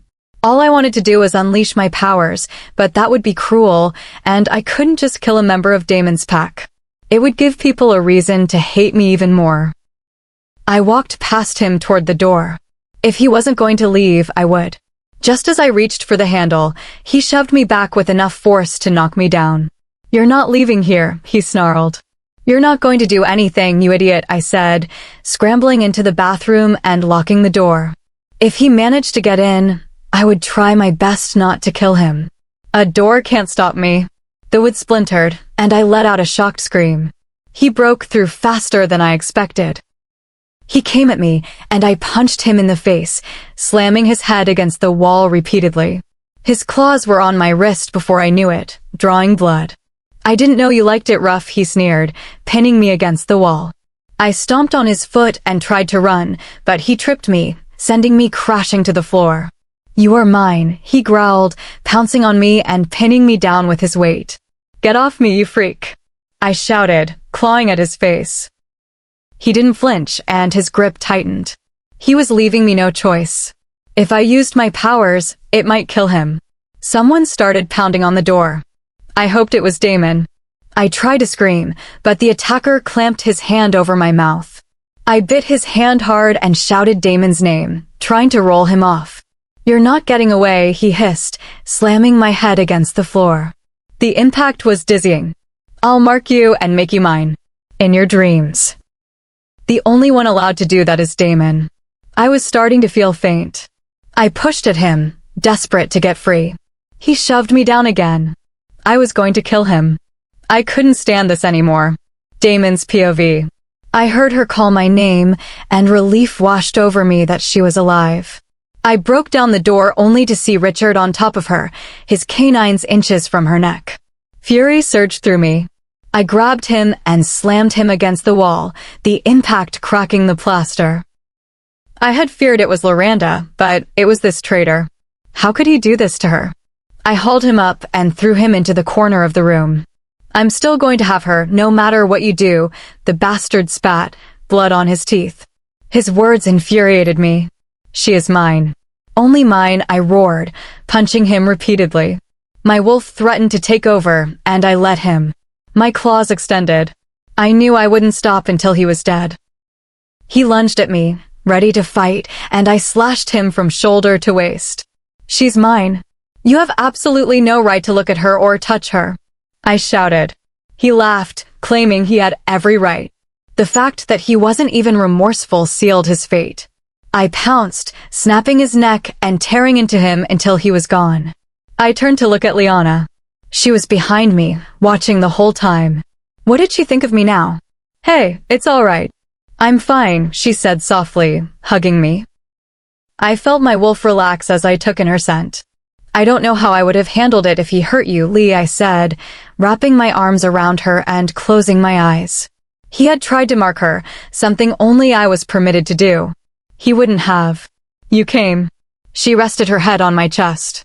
You could have easily done something. Why didn't you? I asked. I knew she could have killed him if she wanted to. He's a member of your pack. I didn't want to kill him. I didn't want people to be mad at me more than they already are, she replied, and I smiled. She would make the perfect Luna. My soulmate. Mirena. Well, you have my permission to kill anyone that tries to hurt you, I told her. She laughed weakly. I'm hoping it won't come to that. I held her for a while, then pulled away, telling her I had to take care of the body and fix the room. I asked her to stay with Sam and Jonathan. By evening, everything was handled, and the room was restored. We talked for hours. I really liked spending time with her, hearing her laugh, just being close. It made me care for her even more, and the spark whenever we touched was undeniable. I finally felt at peace, even though I knew things were far from perfect. You're getting sleepy, she pointed out. I'm sorry, I'm tired, I said, patting her back lightly. It's okay. Today has been long for you, she said, resting her head on my chest and tracing circles on my skin. And for you too. You should sleep, she said, looking up at me. Okay. Good night, Lee. I gave her a simple kiss on the lips. Good night, Damon. I was walking in a forest. It was pitch black, but I could see a silhouette. I walked closer and realized it was a girl, bent over and crying. What's the problem? I asked. She raised her head. It was Arya. Her eyes were red as blood, and she looked at me with vengeance. You left me. You didn't come back for me, she shouted, pulling a dagger from her pocket. Arya, I did, but you were already gone. You left me. It's all your fault. Mother told you not to leave me, but you did. I'm going to destroy you. Arya, I'm sorry. I can explain, I pleaded. There's no need. We can be together forever. She drove the dagger right through my stomach. Arya. I called out. We'll be together forever, brother. You have no idea how long I have waited for this day. She disappeared, and I began to whimper her name. Damon, Damon. I could hear Liana calling me, but I couldn't answer. Damon, wake up. She was shaking me until my eyes snapped open. Hey, you're with me. Everything is fine. You're okay. She hugged me, rubbing my back soothingly. I stayed silent as she stroked my hair. I felt weak. I was supposed to be the one comforting her, not the other way around. After a while, I calmed down and wrapped my arms around her tightly. What happened? She asked, cupping my face. It was nothing. Just a nightmare, I replied. A nightmare isn't nothing, Damon. What happened? I don't want to talk about it, I answered. I could see the hurt on her face. Lee, it's not like I don't want to tell you, it's just what? She snapped, cutting me off. Lee, I thought you could talk to me about anything. Why won't you tell me? She asked quietly. I've been battling these nightmares for years, and I haven't opened up to anyone about them. I'm not just anyone, Damon. I'm your mate, she stated. I want to know everything about you. Your fears, your nightmares, every single thing. I was touched that she wanted to know me this deeply, but some things were hard to say. It was Arya. I haven't gotten over her death. I'm still not over the fact that she died because of me. I shouldn't have left her that night, Lee. It was my fault that they found her. It's not your fault, Damon. Maybe you shouldn't have left her, but you did. You need to forgive yourself. I don't think I can, Lee. I was supposed to protect her. I failed her. And I'm scared that I'll fail you. Damon, you need to stop worrying, okay? She soothed, stroking my hair. I couldn't protect her. What if I can't protect you? My biggest fear is losing you, and I don't think I'd be able to live with that. I can't lose someone that means so much to me again, I confessed. You're not going to lose me, Damon. I'm here. I'm not going to leave you, she reassured me. Her words calmed me a little. I had lost my family, I couldn't lose her too. Barricade the border. Heighten security at the perimeter. Any rogue found on our territory dies on the spot, I ordered. Sir, they are here. A guard from the border rushed in. Take the children and women to the underground room. Station 15 men with them. The rest of us to the border. We left the conference room and headed out. I mind-linked Chase to stay with Liana. There were rogues everywhere. 50 or more. Some pack members were already down. I shifted into my wolf form. As soon as I shifted, one lunged at me, and I wasted no time tearing it apart. More came, and I fought them off, channeling all my anger into the battle. When the fighting stopped, I shifted back to my human form. Kyle handed me some clothes. I looked around at the scene. Bodies lay everywhere. We had lost a considerable number of warriors, but all the rogues were dead. I felt a deep sorrow for the fallen. They wouldn't return to their families. Gather all the rogues and burn them while we take our men to the cemetery for a proper burial. We stood in front of the bodies of our dead warriors, paying our respects. Suddenly, pain flared in my side. I was shot. The bullet burned, likely coated with silver, but not enough to kill me, just enough to make me extremely dizzy. I turned around to see a female rogue I recognized. Before I could react, Kyle shot her in the leg, and the warriors surrounded her. Did she really think she could kill me and get away with it? I knew if I didn't intervene, they would kill her instantly. I was feeling faint and knew I wouldn't last long on my feet. Handcuff the rogue. Take her to a cell. I'll deal with her myself, I ordered before darkness took me. Chapter 33. I felt an excruciating pain in my back, causing me to scream. I hoped Loranda wasn't the cause, but if it wasn't her, who could it be? My thoughts quickly drifted to Damon, and I knew he was the one feeling the pain. It seemed like our mate bond was strengthening, but I wasn't supposed to feel his pain yet since he hadn't marked me. Why was I feeling this now? What's wrong? All eyes were on me, filled with concern. It's Damon. He's in pain. I felt dizzy and fell into darkness. When I woke up, everyone was watching me, but the person I really wanted to see wasn't there. Where's Damon? He's in the pack hospital, Chase answered. Is he okay? I want to see him. Please let me see him, I begged. You can't. He's in the pack hospital. And so? I need to know that he's okay, I pleaded. He is. But you can't see him now. He was attacked by a rogue, and you're a rogue. The council is not having mercy on anyone. The moment you step in there, mate or not, you'd be put on trial to be executed. When can I see him, Chase? I asked, getting impatient. Soon. You just need to be patient, Chase advised. Am I excluded from the trial? Jonathan asked. I laughed while Sam rolled his eyes. If I weren't excluded, how much more Jonathan? I hoped there wouldn't be any need for a trial. I relaxed a bit, knowing Damon was okay. I started to feel his anger, and I knew he must be awake. I sighed, wondering why he was angry. I really wanted to see him and calm him down. Slowly, his anger started subsiding until it was no longer there. Chase left to see Damon, leaving just Sam and Jonathan with me.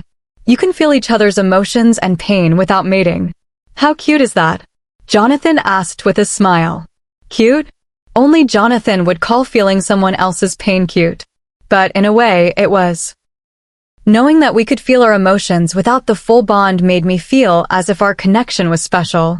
I don't know, maybe it is in a way, I replied. So, when are you guys planning on mating? Sam asked. The question caught me off guard. I wanted us to mate soon. I was tired of the tension between us and wanted to have his mark and officially be his. You don't plan those types of things, Sam. They just happen. Then it's going to happen sometime soon. I've been seeing the way you look at each other, and your time together is moving to the next level, Sam said.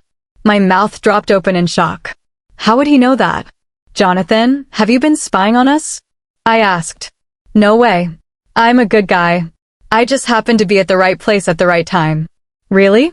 I can't wait to be at the right place when you have your mate, I said, smirking. Yeah, we would both sneak up on them. I'd like to watch Jonathan being romantic, Sam said, laughing. I joined in. The mental image was just too awkward. Oh, please. At least I'm going to have a mate. You're just a hopeless dude when it comes to love, Jonathan retorted. I think Sam got angry or perhaps hurt. My love life has nothing to do with you, Sam stated firmly before walking away. Now it's down to us two. Who's the next person to walk out? Jonathan asked. I laughed, telling him it would be him since I slept here. Jonathan eventually left to talk to Sam, leaving me alone. I was bored and wanted to go see Damon. I wondered what was taking him so long to come see me. Just as I was thinking about it, he walked in. I rushed to him, wrapping my arms around him. He winced when my hand touched his back. That must have been where he was shot. Didn't know you missed me that much, he said, chuckling and wrapping his arms around me. I did, I confessed. You got hurt. It will heal. Don't worry about me. How could he expect me not to worry? Who shot you? I asked. He chuckled. Do you want to handle the person? If you haven't handled them, maybe I will, I said, and he smiled, stroking my hair. I have something to tell you, Lee, he said, and I got nervous. What could he possibly want to tell me? What is it? I asked. Just as he opened his mouth to speak, a squealing Cece came in, hugging him. Damon, why didn't you tell me you were back? I heard from someone else, and I came here immediately. Whoever told Cece to come back caused a problem. Why couldn't she just stay away? I don't have to tell you anything. Damon removed her hands from his, and she turned to look at me. What is this rogue doing here? She asked, a tone of disgust in her voice and expression. I wasted no time slapping her. If she thought she could just come here and talk to me like that, she was mistaken. The only filthy thing here is you. Damon, why haven't you gotten rid of her? Didn't you see that she slapped me? Cece, look, I don't want anything to do with you. Just leave. You can't get rid of me like that, Damon. I can. Leave, Cece. I don't have anything to do with you. He spoke up harsher this time. Cece smiled. Why would she be smiling when he said that?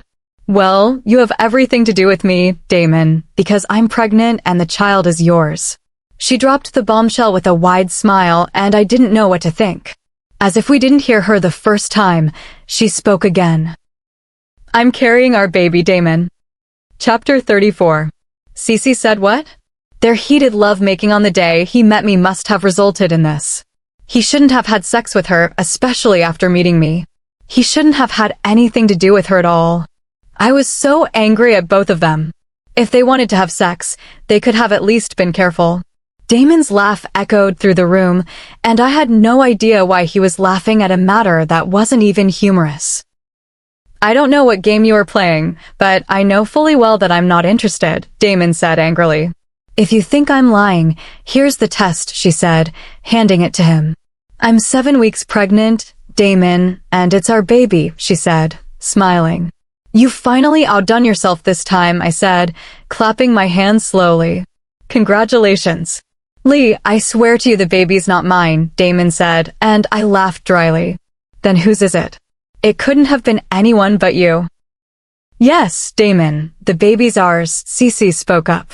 Shut up, I shouted, walking up to her. Why did you have anything to do with him? Why couldn't he have left you alone? How is it your business, you filthy thing, she asked. I slapped her. He's my business. So you want Damon? She asked angrily. Damon is mine, and I'm surely not going to lose him to a thing like you. He's not yours, he's mine and only mine, I shouted furiously, shoving her against the wall. You should watch how you talk to me. I won't hesitate to kill you. How on earth did this happen, Cece? All my anger transferred to Damon. Didn't he know what he did that got her pregnant? How did this happen? Let me give you a hint. You were sleeping with her, that's how. I shouted angrily at him. Lee, calm down. Let me make you understand, Damon said, holding my hand, trying to soothe me. Understand what exactly? I snapped, pulling my hands away from him. How great she was in bed that you didn't stop. I don't want to understand. Get out of here, Cece, he growled, using his alpha tone. She scoffed before walking away. You knew I was your mate, Damon, yet you still had sex with her, not minding that you had a mate. And what hurts most was that you did it twice. My voice was laced with anger and hurt. Lee, he began, but I cut him short. Which excuse are you going to give now, huh? She's carrying your child. I'm your mate, but it looks like I'm not going to have anything to do with you. It was stupid of me to think that everything would be fine between us. You can fulfill your long-lost dream of her being your Luna. I turned toward the door, but he pulled me back. You are my Luna, Lee. Why can't you understand that I want you for everything, not her? I swear to you by every god that the child is not mine, he said, holding my hand, staring into my eyes. I could detect anger and hurt in his gaze. He had no right to feel those things. I was the one being pushed aside. You can lie or swear all you want. It won't change the truth, I said, avoiding his eyes. So you're just going to believe her words over mine, he asked. He sounded genuinely hurt. I have every evidence to, I said coldly. Cece might be pregnant, but it's not mine, he insisted. I laughed bitterly. Try telling that to a fool, not me. It was nice being with you in the small moments we shared, but I guess it's useless since we're back to square one. I walked out and he didn't stop me. I entered Sam and Jonathan's room and sat on the bed. I really wanted to cry about my fate. How could the moon goddess do this to me? We were getting better, but now I doubted if everything would ever be okay. Our relationship was ruined. She would be his Luna and have his children, while I'd probably be dead somewhere. I broke down and cried. It was heartbreaking. I never got anything I wanted. I was looking forward to him marking me, us mating, but now it would never happen. Maybe he didn't want me anyway. Maybe he was ashamed of me. Lee, what's wrong? Sam asked. Is Damon all right? What did he do? Jonathan questioned. Cece, she's pregnant by Damon, I replied, then started crying again. I can't help it. One of these days, Loranda will come for me, and I might die. I wanted to die knowing I have a mate who loves a child in me, but now I have nothing. You have Damon, Sam reassured me. She has him already. What's left is just the mating ceremony and for him to make her his Luna and reject me. He wouldn't do that, Jonathan said. I laughed humorlessly. At this point, anything is possible. I don't want to stay here again. Let's leave. Surely you don't mean that, Jonathan said, shocked. I mean it. I want to leave. Probably tomorrow. So you're just going to give up like that? Sam asked angrily. There's no point in fighting. If he ever wanted me, he wouldn't have done that, I said softly, feeling the tears run down my face. So you're going to prefer being on the run than staying where you're safe? Jonathan asked calmly, though I knew he wanted to shout. Safe here? I knew I wasn't safe here or anywhere. It'd take only a matter of days for Loranda to get here, and she's not the only one after me. Damon's pack is too. I know they want to put me in jail, torture me, and kill me. It's better to go now and be on the run than stay where I'm not wanted, knowing my only hope won't save me. I can't stay here. Some hours later, after waking up from a sleep I didn't realize I had fallen into, I got out of the room to find something to eat. I saw Chase, Sam, and Jonathan in the kitchen. How are you doing, Lee? Chase asked, passing me cookies and a glass of milk as I sat. Terrible. You've heard of Cece's pregnancy? Damon told me, he said sadly. He wasted no time telling his friends the good news about his Luna and child. I see. It was the only thing I could say. I wanted to cry, and I rarely did. Lee, the baby can't be his, Chase said. What was it with people defending him? You're just taking his side, but seriously, there's no need. I don't care. Lee, just listen, Chase begged.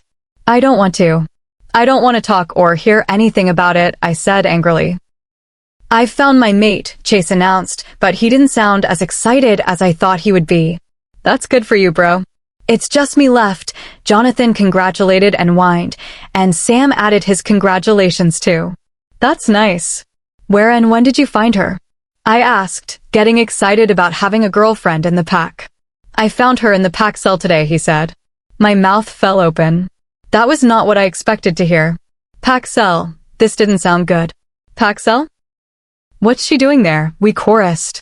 "She's the rogue who shot Damon," he answered. I gasped. His fate was worse than mine. At least I didn't shoot Damon. I wondered how this must be for him. I was sure they'd want to kill her. I wanted to a while ago. Would Damon let her go because she was Chase's mate? "From what I heard earlier, I know enough to say she's toast," Jonathan said, and Chase sighed heavily. "I sincerely don't know what to do." "It's driving me crazy," Chase said, and I could feel his pain. "What does Damon say?" I asked.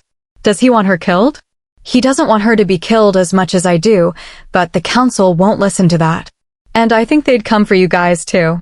Could things get any worse?" "We have to leave." "I don't want to die yet," Jonathan said jokingly, but I knew he was serious. "If we're going, let's take Chase's mate with us," I suggested. "You wouldn't be able to. The security is very tight." "You wouldn't be able to walk in there unnoticed," Chase said sadly. "I can do that." "We can," I said confidently. "We can come up with a plan." "I'd leave with you guys too," Chase said, and I nodded. I was going to leave Damon with Cece so they could have their happily ever after. It made me sad to leave, but it was something that had to be done. The next hour was spent building a plan. We were leaving in 2 days. It was dark already, 9 p.m. to be exact, and I hadn't seen Damon for 6 hours. I missed him. I tried sleeping, but couldn't. I stayed up, tossing and turning, feeling uncomfortable. My mind was in a state of unease, replaying today's incident. I suddenly wanted to see Damon. What if his back was hurting him? What if he couldn't sleep either? I got out of bed and found myself at Damon's doorstep before I knew it. I wanted to go in but decided against it. He could take care of himself. I still couldn't sleep when I went back to bed. Knowing I wouldn't rest until I saw him, I decided to just go. I went into his room. The lights were off, but I could see him lying on the bed. I decided to steal some of his shirts so that I'd be able to sleep with his scent. I took out 3 shirts, and just as I closed the wardrobe, I felt a hand around me. I knew instantly that it was Damon from his scent and the way my body reacted to his touch. "Spend the night with me, Lee," he begged, the desperation clear in his voice. I wanted to give in. I was craving him. Wasn't that why I couldn't sleep? I needed his arms around me. I wanted to hold him as I slept, but I couldn't. I needed to get used to being alone again. "I can't," I said, pulling his hands away. He sighed. "Don't do this to us, Lee," he begged. That set me off. "Do this to us? You're the one who did this to us. Don't try blaming me." "I wasn't the one having sex with someone else," I said angrily. "Lee, baby, I apologize for having sex with her. I have before, but I swear to you she's not pregnant by me." "Why can't you just believe that it's a lie?" he asked, reaching out to me. "Oh, I can see it's a lie, the one you're telling," I retorted. "I'm not lying to you."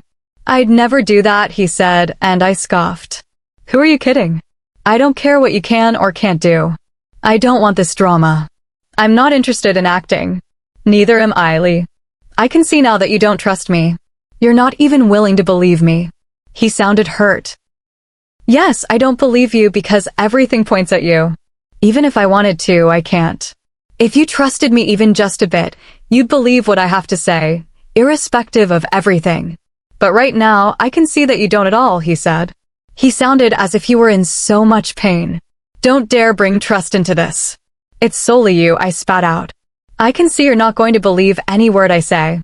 "It's useless talking to you," he said, turning toward the bed. "Just as it's useless being with you. It's just a complete waste of time, so don't worry, you have forever to talk to Cece, who's worth talking to. I'd just leave since that's what you want me to do." I was angry, extremely angry. By the time I had finished talking, Damon had me pinned to the wall. "I don't want you to. You're not going to leave me." "I won't allow you to," he growled. "My mind is set, Damon. You'd wake up and wouldn't find me here.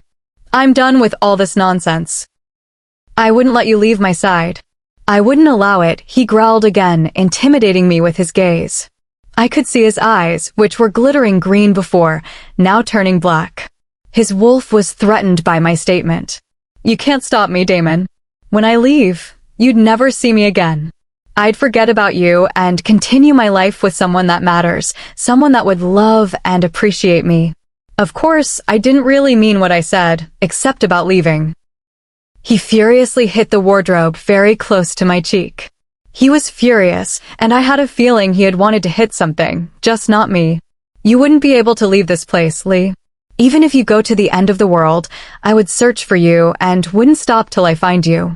And once I do, I'd never let you out of my sight because you're mine, Liana, and I don't let go of what's mine, he growled possessively, his eyes completely black. You can't let go of what you're not holding in the first place. I'm not yours. You can't call me yours. You didn't realize I was yours when you did what you did with Cece, I said angrily, and I could feel tears slip. I hated crying. You're mine, Lee. Only mine, he growled, his teeth elongating into canines. He was going to mark me to make me understand that I was his.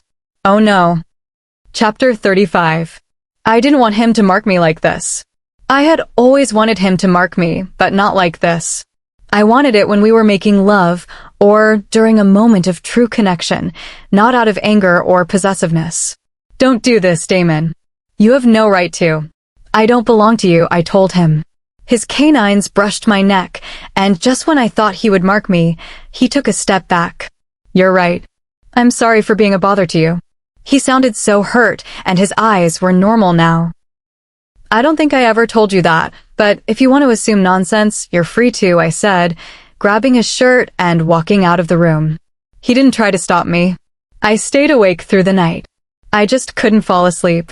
I was in the kitchen sipping coffee when Cece walked in, wearing a lacy red nightgown. Good morning. How was your night? I loved mine. Damon is simply the best, especially in bed, she said excitedly. So he called her in after I left? He wasn't even remorseful and still went back to her? Don't be quick to judge, my wolf chided. If he had anything to do with her, you'd have felt it. She's only lying. He takes care of me so well, even being gentle because of the baby. It was obvious she was lying now. What if she was lying about the baby too? She was pissing me off, and it was working. I held onto the mug tightly. I desperately wanted to spill the hot coffee on her. So when are you leaving?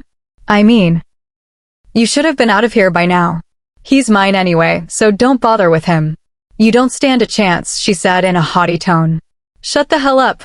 I shouted angrily, slamming the mug on the table. The only one not supposed to be here is you, and he's mine, not yours. You're the one who doesn't stand a chance, I said, smirking. She was totally stupid. I couldn't believe she had nearly manipulated me into believing her lies.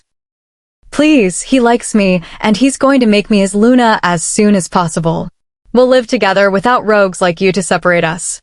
I don't know why I even got jealous, or maybe I did it out of anger, but I pushed her hard against the wall. I'm supposed to be a good Luna, carry his child, but she's trying to steal him from me, and I wouldn't let her. For some reason, I remembered Hilda's words. Someone wants what you have and would stop at nothing to get what they want. Could it be Cece?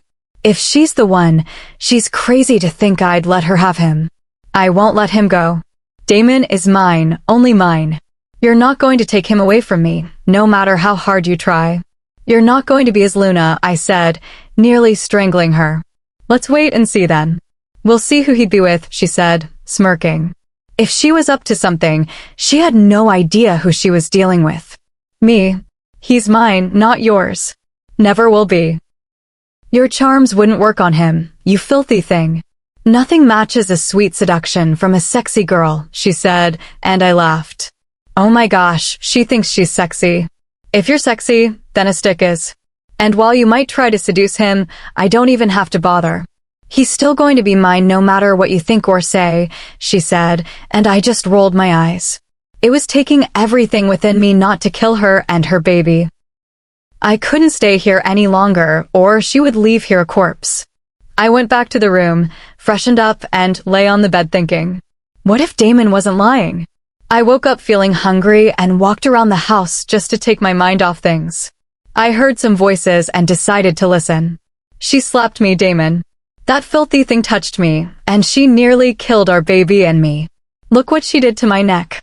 She also told me that I can't be your Luna, she complained, crying. How pathetic.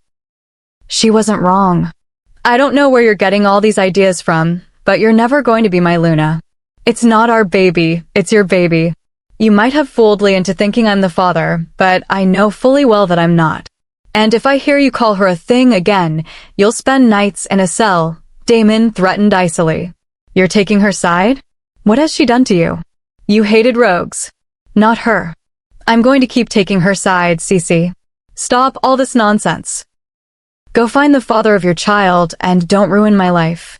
Because if things with Lee don't turn out well, you may as well just prepare your grave, he said coldly, walking away. What does she mean to you? Cece shouted angrily. Everything. She means everything to me. Damon stopped to answer. The look in his eyes and the way he sounded made me want to cry and just hug him. He cares. I mean something to him. I just let her get to me like that. What have I done? I need to apologize to him. I went back to the kitchen thinking of how to get Damon back, and because I was hungry, I sat down on a stool, thinking, could Damon and I work out? Does he love me? My emotions were just jumbled up. His scent washed over me, and I turned to see him behind me. He looked frustrated and angry. Our eyes locked, and I wanted to look away, but I couldn't. His green eyes were so beautiful. Just looking at them was hypnotizing. I started to feel all his emotions. He was angry and hurt. I knew I was the reason why he was hurt. After all, I didn't believe him because I threatened to leave him. Guilt washed over me. I wanted to go to him, hug him, and tell him I was sorry. But what about me? I wanted him to tell me that everything would be fine, and it would just be the two of us. He walked over to me and wrapped his arms around me from behind. Please don't push me out, Lee. Don't leave me. Why don't you want me to leave? I love you, Lee. I can't live without you. I don't want to lose you, especially to Cece's lie, he answered. He loves me. My heart was beating hard in my chest. He declared his love for me.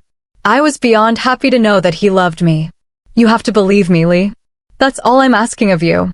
For you to trust me. I made a grave mistake by sleeping with Cece after I met you, and no amount of apologies would make up for that. I do regret it, Lee, day and night, especially seeing that this is what she's using to ruin us. I don't want that to happen. Trust me, Lee, please. The sincerity in his voice almost made me cry. He was literally begging me to trust him. I could feel his regret, sadness, and pain. I'd be a fool not to believe him. I trust you now, Damon. I should have done so a long time ago, but I was blinded by anger.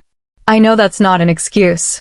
I'm so sorry, especially for all the things I said to you, I said, wrapping my arms around him. It's okay now. Everything's going to be fine now, he said, holding me tighter. I'm sorry for not trusting you, I said, and he didn't say anything for a while. I knew that was what hurt him the most, and I felt bad. I shouldn't have let my anger consume me. I should have listened to him, but I was quick to judge. I was hurt, Lee. You couldn't even trust me or believe me, he spoke up. The tone of his voice showed how hurt he was, making me feel more guilty. I wanted to cry. I promised to help him, but when trouble came, I ran away. I'm sorry, Damon, I apologized, tears spilling from my eyes. I know you must have been disappointed in me. I didn't trust you. I'm so sorry. I was just realizing the gravity of my mistake. I would have felt shattered if the tables were turned. I probably wouldn't forgive him so easily. You don't have to cry, Lee, he said, placing his palms on my cheeks and using his thumbs to wipe my tears. Everything is fine now. I promise I'm not even mad at you. How could he forgive me like that? I would have given him a tough time before even thinking of listening to him. I was the one ruining this relationship, and I had to stop that because I really wanted us to work.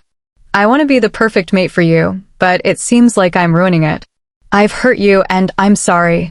You're not perfect, Lee, so don't worry. We're not perfect, no one is. I know I haven't been the perfect mate to you either, but as long as we're here, we can work things out. So don't give up on us, Lee. Don't leave me, he begged. I won't leave you, Damon. I promise. He smiled before taking my lips. I had missed his kiss, his touch that sent sparks to every part of my body. He kissed me slowly, taking his time, as if he couldn't get enough of me. We were in the room, lying on the bed, when Damon brought out something. It was a red box. He opened it to reveal a black bracelet with a heart-shaped diamond. It was simple yet beautiful. It's lovely, I said, smiling, and he put the bracelet on my wrist. I should have given it to you a while ago, he said slowly. So, what stopped you? I asked.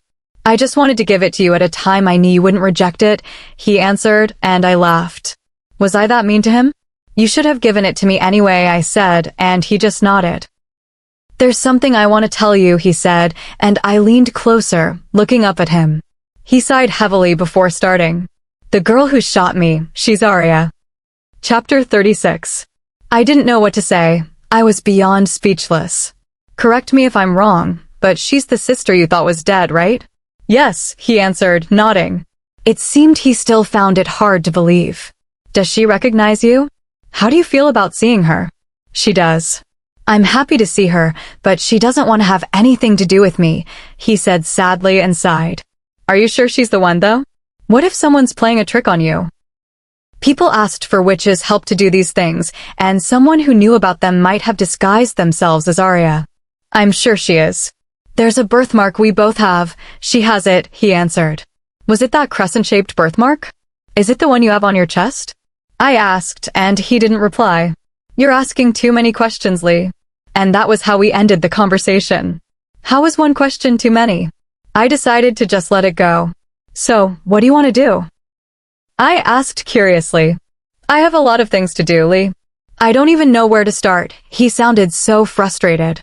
Being the alpha was stressful. I didn't even see my dad often. Just do the one you think is most important. You can go back to the others later, I advised, and he nodded, saying he'd do just that. I didn't want to bother him again, but I just remembered something. Oh my gosh, is she Chase's mate? Yes, she is, and she doesn't want to have anything to do with him. She's being so stubborn, he complained. She'll come around.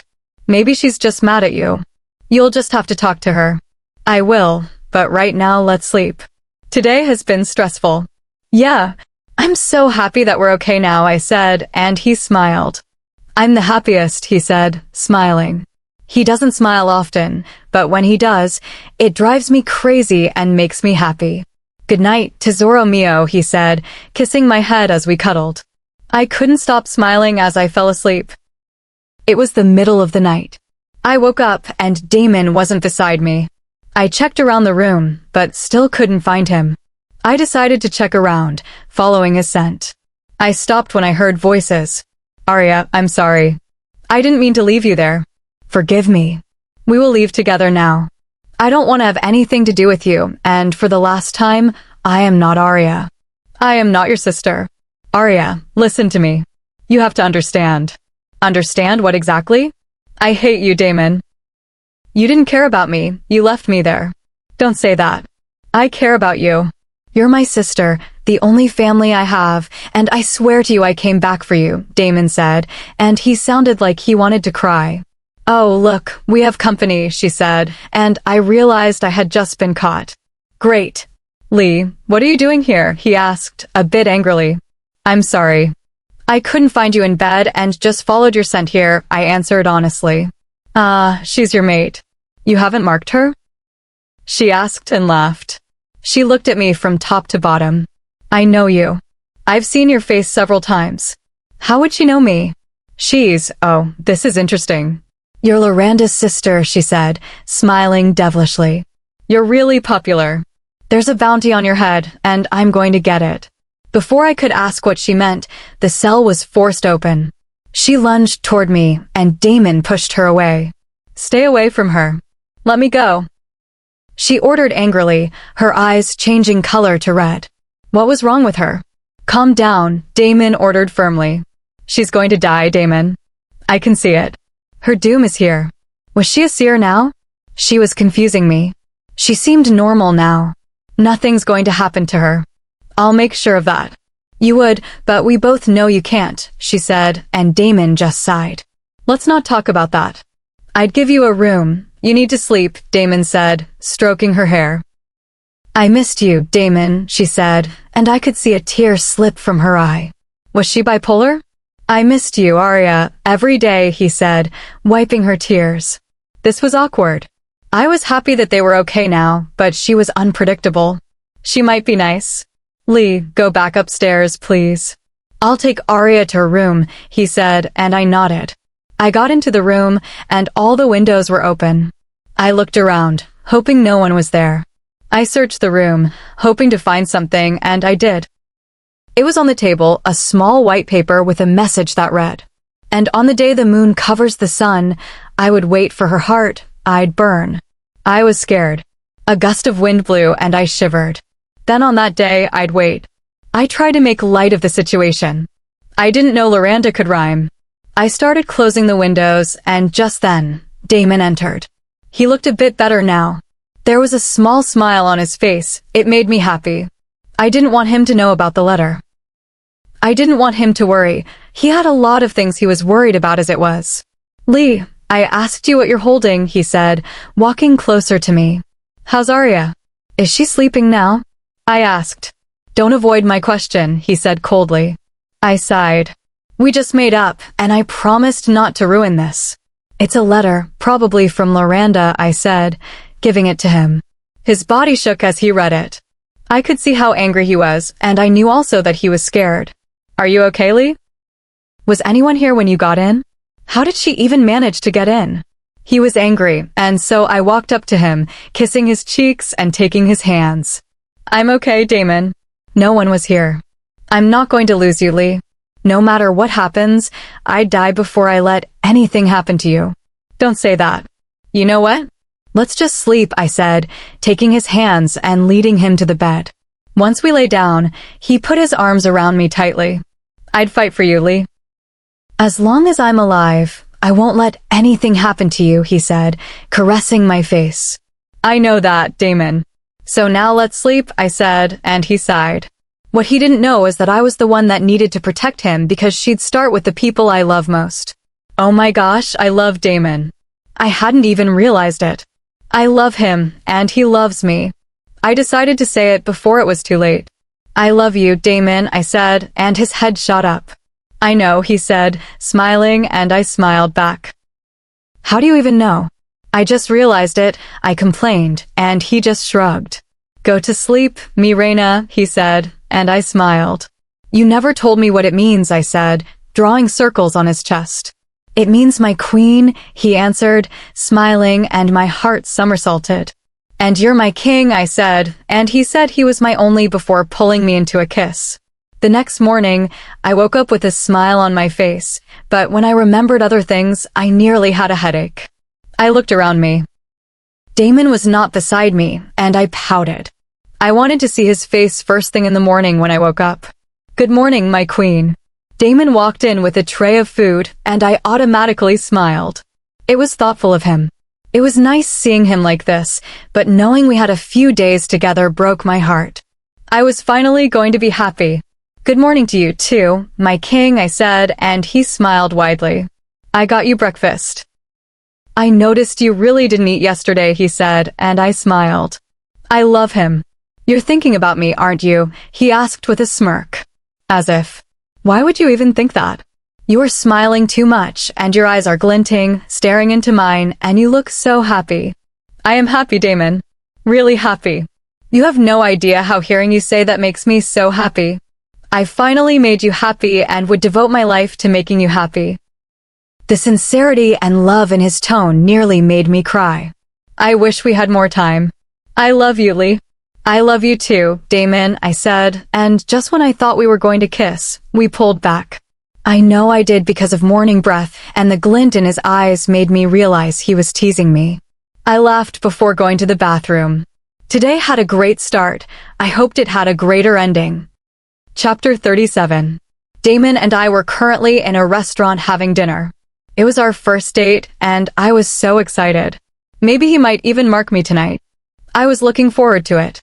We were both talking about our childhood, things we didn't know about each other, and he found out my birthday was a week away. He had said something about throwing me a party, but I declined the offer. I hated my birthday. It was the day my life was ruined. After dinner, we went back home. Surprisingly, the dinner went well. I was half expecting Loranda to show up, but I was glad she didn't. Damon and I were kissing passionately now. He pulled me close to the bed, and my wolf was howling in happiness. He started trailing kisses down my body, and the feeling was incredible. Why hadn't we done this sooner? Lee, you have no idea how much I want you, he murmured against my neck.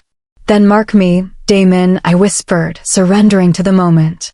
I wanted this. To be mated to him, to have his mark on my neck. To have him where no one else had. Just when I thought he was going to mark me, he stepped away. What now? If this were a joke, I wouldn't forgive him for it. What's wrong? I asked, worried, sitting upright. I can't do this yet. I'm sorry. I want to do this when the time is right, he said calmly. And when exactly is it going to be right? When I'm dead? I questioned angrily. I wanted him to mark me. My whole body was craving the connection.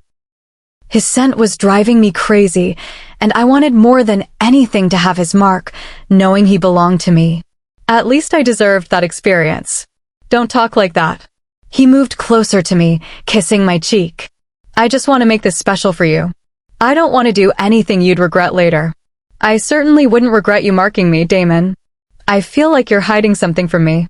I don't have a problem with you marking me now. You do, I stated. I knew some would think I was overreacting, but I wasn't. How much longer was I going to wait? We wanted each other, so why couldn't we just complete the bond? Believe me, I want to mark you, Lee. But, I added sadly, never mind, it's fine. I don't want to know. And I thought this night was going to be different.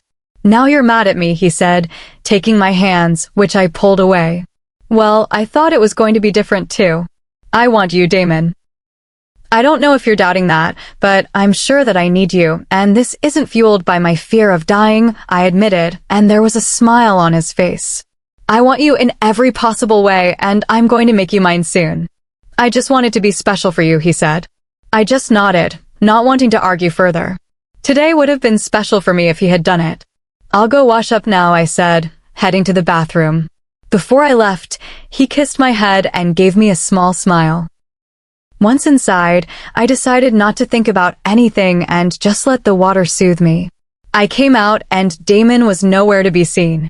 I was tired and still a little bit mad, so I let him be. The next morning, I woke up wrapped around Damon. I didn't even know when he came in last night. I snuggled deeper, inhaling his scent. I couldn't help but wonder how far we'd have gone in our relationship if we weren't so stubborn at first. Good morning, beautiful, he greeted with a wide smile on his face. It made me smile, too. We got ready for the day, then went downstairs. Everyone was gathered around the table talking. Chase and Arya seemed to be getting along, if the way he held and looked at her was anything to go by. Arya was actually nice. We talked well, being the only girls in the group. We shared our experiences and struggles, and I got to learn a lot about her and Damon. I knew for a fact that they loved each other, and I envied them. They were so attentive to each other, whereas my sister was planning to kill me. Why don't we all go out this Saturday? Arya suggested. Great, we could also celebrate Lee's birthday, Jonathan quipped. I don't want to. You guys know how I feel about my birthday, I said, denouncing the idea. It was the day you were born. The day the moon goddess blessed me with you. It's worth celebrating. If you won't celebrate, then let me, because I'm grateful that you were born. The way he sounded made me almost cry, but I smiled instead and hugged him, although that didn't mean I was celebrating anything. Come on, you're the Luna. We can announce you as one, then, and everyone would get to know you. You've never really met people in the pack, Chase said. Although his plan was convincing, I wasn't giving in. Let's not pressure her about anything, Sam added. They nodded, and we continued talking about other things. Damon had to leave for a pack meeting. Chase and Arya left for their room, leaving me with just Sam and Jonathan, the two people I badly needed to talk to. I told them about the letter, and Jonathan panicked while Sam kept his face neutral. What do we do? We're no longer safe here, Jonathan stated. I know. That's why I'm suggesting we leave. I don't want to get Damon and his pack involved in this, I said calmly. I didn't want people to die because of me. I wouldn't forgive myself for that. Is that what you really want? Sam questioned carefully. Yes, I've thought about it carefully. That way, Damon doesn't get hurt, and since we've not mated or marked, it would be easier for him to move on if something happens to me. If I stay, he'd put himself at risk for my sake, I said softly. Thinking about leaving him was already hurting, but I had to do this for both of us. So when do we leave? Jonathan asked. On Saturday, I replied. Seriously, Lee? On your birthday? He just told you that it means something to him. You can't just leave him then, Jonathan exclaimed. I can. I'm getting these negative vibes about the birthday. I don't want this one to be worse than the rest, I divulged. It won't be. It could be the best. You're just so pessimistic, Sam said. Well, that's coming from a guy who taught me to never get my hopes high and always expect the worst, I retorted. Why is it your birthday, Lee? Why not sooner? Jonathan asked, and I turned my attention to him. I want to end it the day it all began. Chapter 38. It was the day I dreaded more than anything. My birthday. I woke up with a sinking feeling in my gut. It would be a miracle if this day went well. Damon pulled me close, kissing me on the forehead. Happy birthday, love, he said, and I smiled. Usually, I hated hearing that because I was never happy on this day, so why tell me happy birthday? Yet, there was something about the way he said it that made me smile and secretly wish the day would go happily. So, what do you want to do today? I'd do anything you want me to, he asked excitedly. I cupped his face, staring deeply into his emerald green eyes I had come to love. I just want you to be happy and not to forget that I love you, I smiled sadly. That was all I wanted from him right now. You're not going to leave me, Lee. I wouldn't allow it, so don't try it, he warned in a strict tone. You're mine forever. He placed me on top of him, then kissed my head. No one is going to take you away from me, and neither would you leave me. If you want me to be happy, then just be happy because you are my happiness. Stay with me, don't leave me, and I can guarantee you that I'd be happy for the rest of my life. Oh, Damon, I said, burying my head in his chest. I couldn't stop the tears from flowing. Why was he making this hard for me? Why did I feel like I'd be betraying him by leaving? All I wanted was for him to live. I wouldn't bear it if I lost someone close to my heart. I love you, Lee, he said, stroking my hair. The sincerity in his voice made my heart clench. How on earth did my life get to this? I won't let her hurt you, Lee. She'd have to kill me before she touches even a strand of your hair, he said protectively, and I didn't doubt that he would do that. I'm not going to let her hurt you, Damon. If she wants me, she gets me, not anyone else. I don't want you involved in this. I don't want anything to happen to you, I cried. And nothing will. I got involved in this the moment I realized I was your mate. I'm going to stand by you, Lee, he said, and I cried harder. For months ago, I would have laughed if someone told me Damon was capable of saying words like this, but here he is, melting my heart yet hardening my resolve. I was at a crossroads. I thought the best thing to do for now was just to avoid the topic. I love you too, Damon, I said, and I just stayed in his arms for a while, him holding me as if he was scared to let go and me savoring the moment. I left him to get ready for the day. I did all the necessary things, and while I stood in front of the mirror brushing my hair, I had terrible déjà vu, back to the time when my hair was once night black, now as white as snow. Oh, what a contrast. A tear slipped from my eye. I wasn't one to cry, and seeing myself cry this way disturbed me. Other birthdays had never been like this. I barely even paid attention to the day. But this time, I was remembering every single detail that happened 2 years ago. I got out of the bathroom and dressed in a big blue shirt. I went out to see Damon holding a tray of food, and my mouth watered, but it wasn't just for the food. He had a grin on his face and looked handsome as usual. He seemed to have had his bath because he smelled fresh. His cologne was intoxicating, or was it his soap? Happy birthday, my queen, he said, pulling me close to him. The electricity that rushed through me was intensifying. I wanted him badly. Was I the only one who felt this way? Surely he would have taken me by now if he felt a fraction of what I felt. You already told me before. I wrapped my arms around his neck, my forehead touching his. I just want to tell you so that it will stick in your head that you can be happy. And how do you intend on making me happy, Alpha? I asked wickedly. I have a lot of things in mind, Luna, he said, claiming my lips. After our time together, we ate. He had made my favorite food, and it made me feel special that he was making an effort to make me happy. I think it was working. Just after we had breakfast, Sam, Jonathan, Chase, and Arya walked in. Sam carried a cake, Arya and Jonathan held a 2 and a 0 balloon respectively, while Chase held a bottle of champagne. Before I could ask what they were doing, they started singing Happy Birthday, and at that moment I felt happy. Happy birthday, Lee, they chorused, taking turns to hug me after presenting the cake. Make a wish, Arya beamed. I made a wish and smiled. If wishes could come true, I hoped mine would. What did you wish for?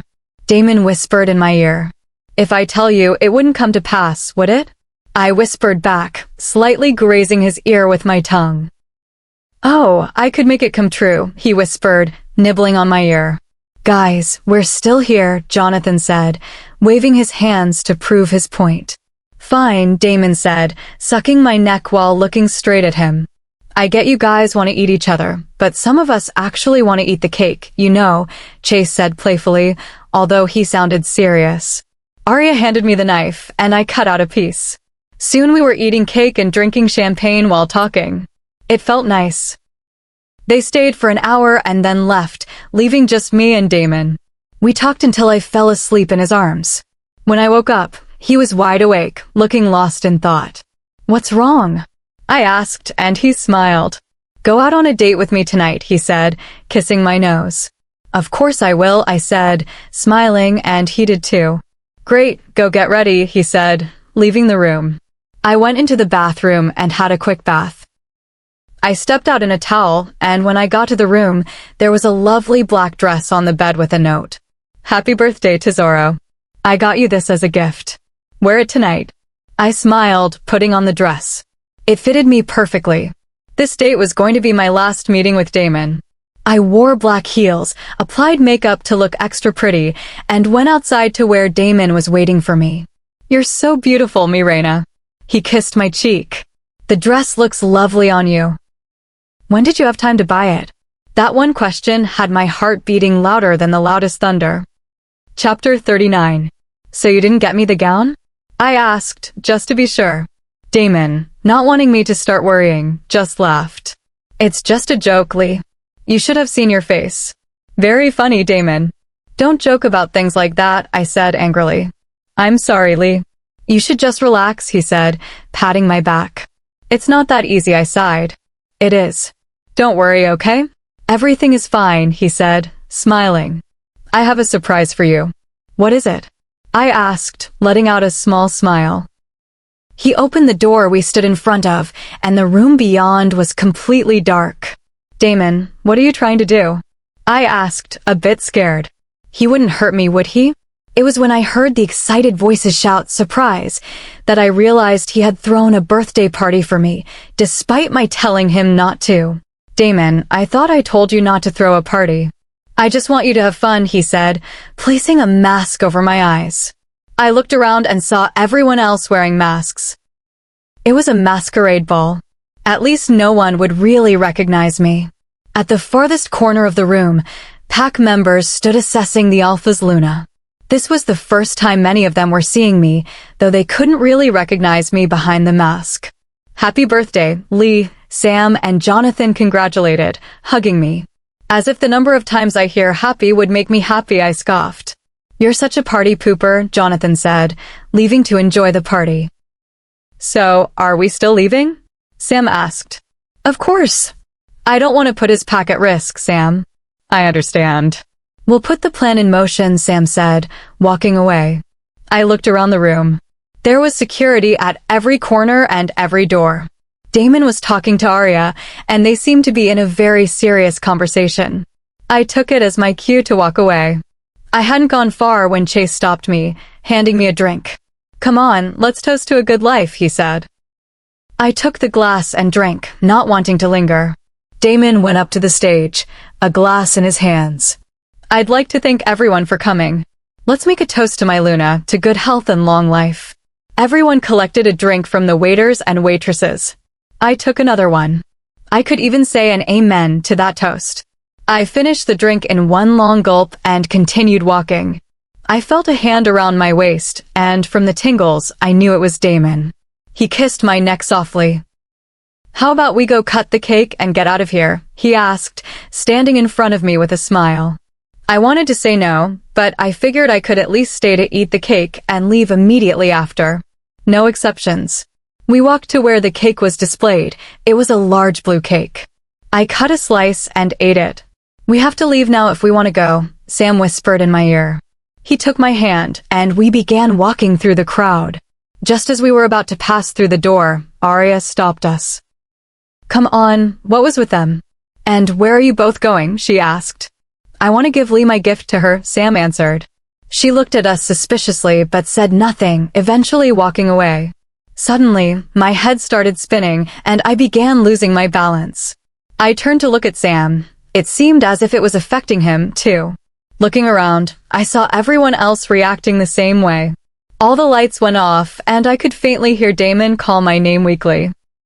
Bodies hit the floor, unconscious, and soon I joined them, falling into darkness. Chapter 40. I woke up in an extremely dark room.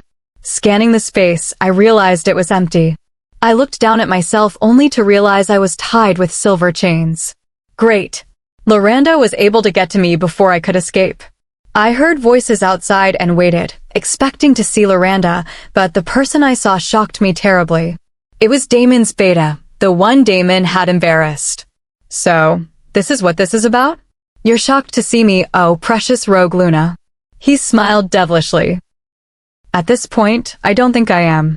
So what's your deal? Loranda put you up to it, or the big bad beta couldn't take a punch?" I asked mockingly. "I deserve to be alpha, not your stupid mate," he said angrily, throwing a stone at me. I laughed, hiding the pain. "So you're jealous then? That's what this is about, seriously." I couldn't believe it. I was tied to a chair with silver chains because someone was jealous and wanted revenge. "I'm going to make you all pay," he snarled. "And how do you intend to do that? Keep me here forever?" I mocked. "Do you know how crazy Damon is right now?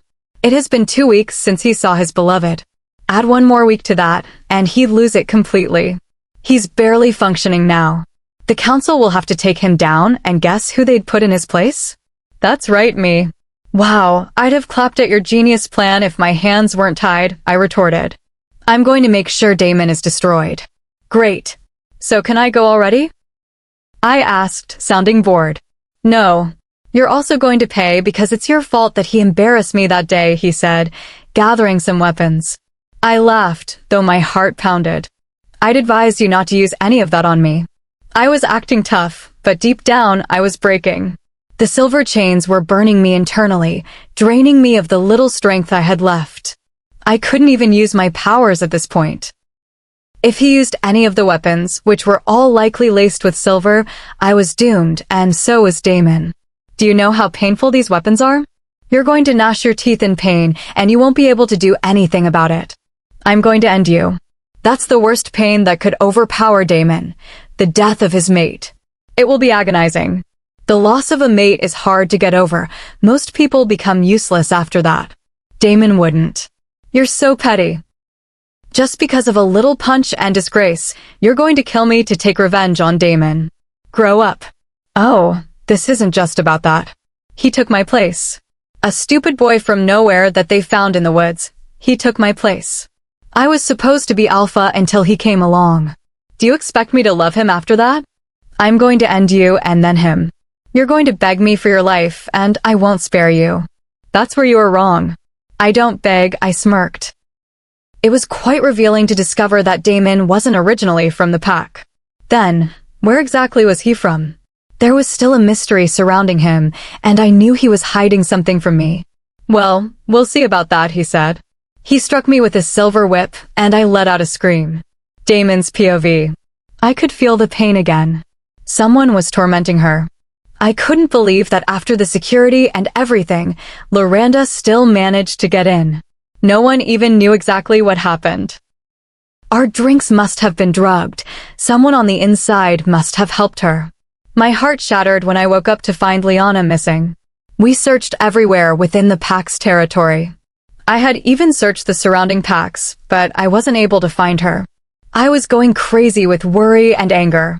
The frequent flashes of pain through the bond showed that she was still alive. I could feel every hurt she felt. It was killing me that I couldn't save her and had no idea about her whereabouts. I had done everything I could. Sam had conjured all the magic he could, but there was still no trace of her. At first, Sam had suggested that maybe she leave on her own. I was shocked to find out that she was planning to leave on the day of her birthday. Why would she want to leave me when I thought everything was okay? Things weren't going well in the pack either. Cece had reported me to the council, claiming she was pregnant by me. It was obviously a lie because only my mate or a white wolf can carry my young, but the council thought I was just an ordinary wolf. They believed her lies, and she seemed to have falsified the test, claiming the child was mine. The result was the council proclaiming that I had 3 days to mark her and make her my Luna. Over my dead body, was I going to let that happen? I belonged to only one woman, till death do us part. My beta walked in and I sighed, looking up at him. I had tasked everyone with the job of looking for her. Chase, Sam, Jonathan, the warriors, everyone was helping. I was sick with worry. I could barely eat or sleep. I had been in my office checking territories that we had covered and the ones still to cover. Any news? I asked him, although I could see from his expression that there wasn't any good news. Not yet, sir. Our men are still searching. I believe we can still find her, he said.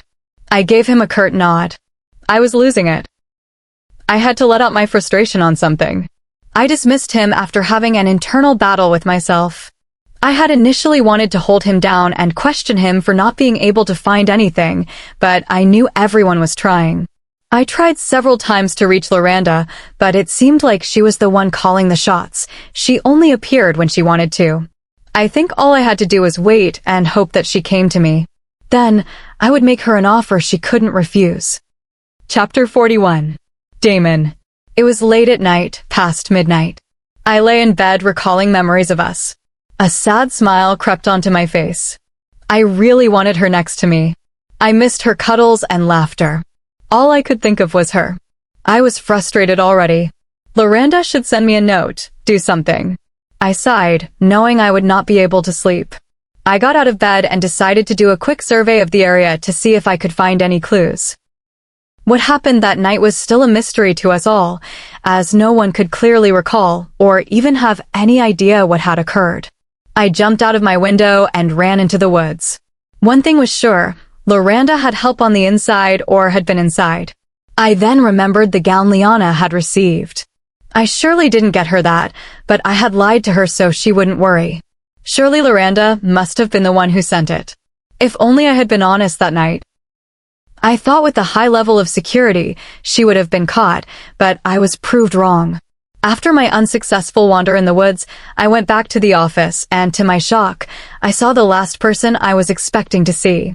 Seated in my chair was Loranda in all her devilish glory. It's not that I had met her before, but the aura she exuded gave me all the information I needed. If it isn't the mighty Damon Salvatore, mate to my one and only sister, she said mockingly. I was still shocked as to why she was here, what she wanted, and how to respond. Now that you mentioned your sister, where the hell is Liana? I asked angrily. Oh, calm down, Alpha. I was about to ask you the same thing. She looked up at me, anger shining in her eyes. Well, she's not the only one who gets angry. Where are you keeping her? What exactly do you want with her? I raised my voice, slamming my hand on the table. I need her for something. I came to the party, but I sure as hell didn't take her. I couldn't do anything but laugh. So you expect me to believe that she's not with you and you're not the one that kidnapped her? I asked incredulously. Of course I'm not. It seems like I'm not the only one who hates her. The most important thing now is getting her back. We heard the noise. Sam and Jonathan walked in, and Sam, upon seeing her, threw her across the room with a heavy gust of wind. Before she recovered, he was in front of her, picking her up and pinning her to the wall, his hand around her throat. I'm only going to ask this once. Where is she? He asked coldly. Oh, Sam, it's good to see you too. Answer me, he demanded, banging her head against the wall. Her eyes turned pitch black, and she pushed Sam away with a burst of power. Well, I'm going to say it once too. I have no idea where she is. We all surrounded her, ready to pounce if she made a move. I'm not here to hurt any of you. On the contrary, I'm here to help you find her, she said. We don't want your help, dear, Jonathan spoke up harshly. I can be of help. I want to help. She sounded desperate. You can help by leaving and leaving her the fuck alone. Sam shouted. I don't know why I felt she was being sincere. Maybe because I hadn't seen her do anything yet. Could she really hate Liana that much? The threats that Liana had gotten and the gown. Were you the one that sent them? I asked, staring at her intently. I did. My anger began to flare up as she said that. She had wanted to hurt Liana on her birthday. She probably took her, but was now playing dumb about her whereabouts and claiming to help us find her. I pinned her to the wall in seconds, my hands strangling her. Where the hell is she? I slammed her head against the wall, not giving her a chance to speak. I told you I don't know. She screamed, using her powers to push me across the room. I came to the party, yes. I was going to hurt her, yes. But I didn't take her.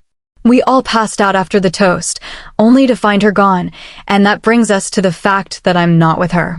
Someone else has her and is hurting her.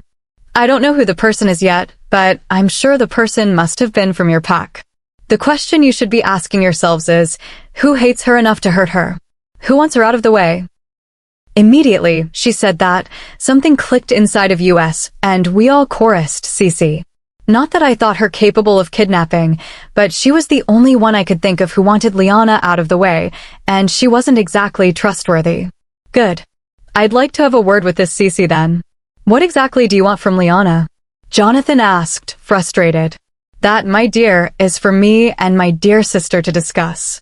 I called Cece in at dawn. She walked in, her bump extremely obvious. Jonathan and the rest had gone again to search for Liana, leaving just Loranda and me. Who are you and what do you want with me? Cece asked arrogantly. I guess you don't know me then.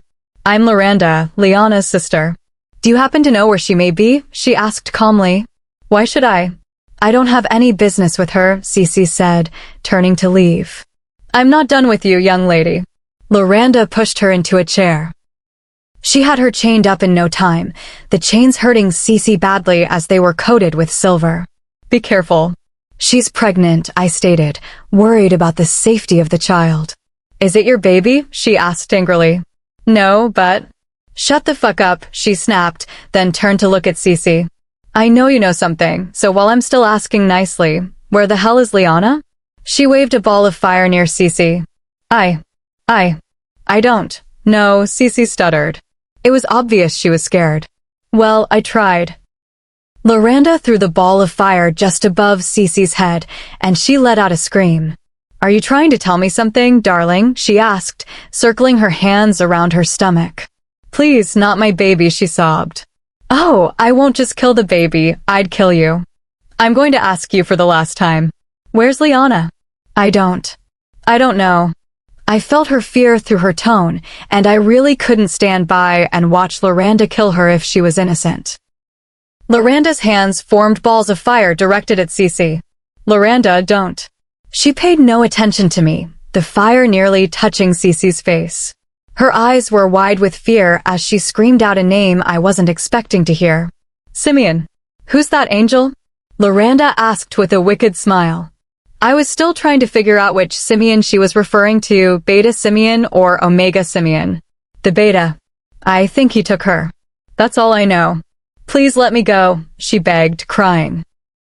Loranda extinguished the fire and started laughing. All I could think of was killing her and Simeon. And the story keeps getting better. Interesting. Please let me go, Cece begged. Sweetie, not until you tell me all I need to know, she said, smiling devilishly. She raised her hands with fire again, and I walked up to her. We know who has her. Let's go get him and leave her alone, I said authoritatively. Don't use your fucking alpha tone on me. She still has more to say. I swear I don't. Please. I just know he wanted to hurt her to get to you. I promise you, Damon, that's all I know. I don't know if he really took her or where he has her. Please. The door sprang open, and in walked Simeon.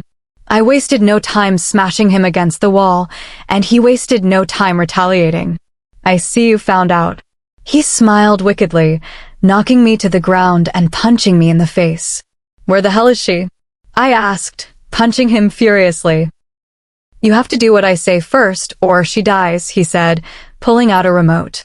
The look of horror on my face made him smile. All I have to do is press this little red button and off she goes. I snatched the remote from him, careful not to touch the button. Where are you keeping her, Simeon? I asked angrily. I'm not going to tell you, he said, laughing. I stood up, raking my hands through my hair in frustration. The next thing I saw was Simeon being thrown from one end of the room to another. Where is she, Simeon? Loranda asked as she tossed him around, then stopped. It's going to take more than that for me to tell you, he boasted. She smiled. True. She started burning his feet, and he screamed, but continued laughing until she stopped. You're not going to kill me. You need me more than I need you. He laughed wickedly, and I was angry because it was true. I'm not even afraid of dying. If you kill me, you'd never find her. So listen to my proposal. What the hell do you want, Simeon? I asked angrily. Sign out. Resign your position as Alpha, and I'd take you to her. Loranda turned to me first before she started burning his feet again. I'd like to know who'd respect a crippled Alpha, she said, smiling. I'd sign it. I'd leave the pack. Just tell me where she is. I knew the desperation in my voice was evident, and I didn't care. A scream startled us, and we all turned to look at Cece. I guessed her water broke. Her fear might have triggered it. I rushed to Cece's side, loosening the chains from her as she continued to scream. We have to take her to the hospital, I said, turning to look at Loranda, who looked lost. I called her again, and she was at my side, telling Cece to stay calm and just breathe. I'm going to press the little button, and off she goes. I must have dropped the remote when I rushed to Cece. Cece's scream faded into the background as my own scream overtook hers when Simeon pressed the button. Chapter 42. I pounced on him, but it was too late. The deed had already been done. We got into a brawl, and all I could think of was killing him. He brought out a dagger, and I was careful to dodge his hit. You're just a strange bastard that deserves to die. He spat. I couldn't control it. My wolf took over as my claws appeared, my eyes pitch black as I used my claws to scratch his chest. I rose him from the ground, strangling his neck, raising him in the air as he struggled to breathe. I violently threw him across the room. Where is she? I demanded using a tone superior to my alpha tone, and he wasted no time in replying. She's in the woods. There's an underground bunker up north. There's no use, she's dead, just as you will be. His dagger pierced my calf, and I wasted no time shredding him to pieces with my claws. I'm going to get her. I paid no attention to the pain I felt in my legs. It was nothing compared to what I felt in my heart at the thought of losing her. I couldn't get a connection to her, I couldn't feel her. All I had was hope that she was fine. The door opened and in came Jonathan, Sam, Arya, and Chase. What the hell happened? They chorused. There's no time for explanation. We have to go find her. Please, Bobby. Cece begged. Arya, please get her to the hospital. Arya rushed to her side, Loranda and she helping her up. Chase went to call the doctor while Sam, Jonathan, and I made a move to go find Liana. I'm coming with you. I turned to Loranda. I wanted to argue, but I didn't want to waste any more time than we've wasted. We shifted to our wolf form and went to the location. Before we got there, I could see the fumes from the fire. He really did it. I controlled my thoughts not to think negatively. She could still be there, waiting for me to find her. I raced faster, ignoring the pain in my leg. If I could save her, everything else would be okay. The lock leading to the bunker was open, and I could see the blazing fire beneath. I jumped and made my way in. She has to be here somewhere. The rest followed as we made our way through the fire, Loranda and Sam clearing our path by using their powers. We got to the end of the small room, and there was no sign of Liana, just the sign of heavy silver chains. I crumbled on the floor as the connection between us was waning. She couldn't be dead, could she? Liana, if you can hear me, please hang on. I can't lose you. I've not even shown you how much I love you. Heck, I haven't even marked or mated with you. Please hang on. Had she burnt, and all that was remaining were the chains? You can't die so easily, we have eternity to wait. I haven't even made you my queen yet. I tried telepathy, although I know our connection was not strong because we haven't mated. I'm going to mark her and make her mine when I see her. She can't be dead. I'd search around. She must be here somewhere. I paid no attention to what they were saying. I walked out of the bunker calling and shouting her name, but there was no reply. She shouldn't be dead. She can't leave me like that. I shifted into my wolf and ran, scanning the area for her scent. I believed I was able to find her. I searched everywhere I could around the area, and on getting to the bank of a river, I saw her body lying hopelessly on the ground. I immediately shifted to my human form, calling to others that I found her. I placed my ear on her chest and could still hear her heart beating faintly. There was still hope. I held her hands and told her to hang on. The rest of them came running along, and Sam took her from me to attend to her, and we gave him space.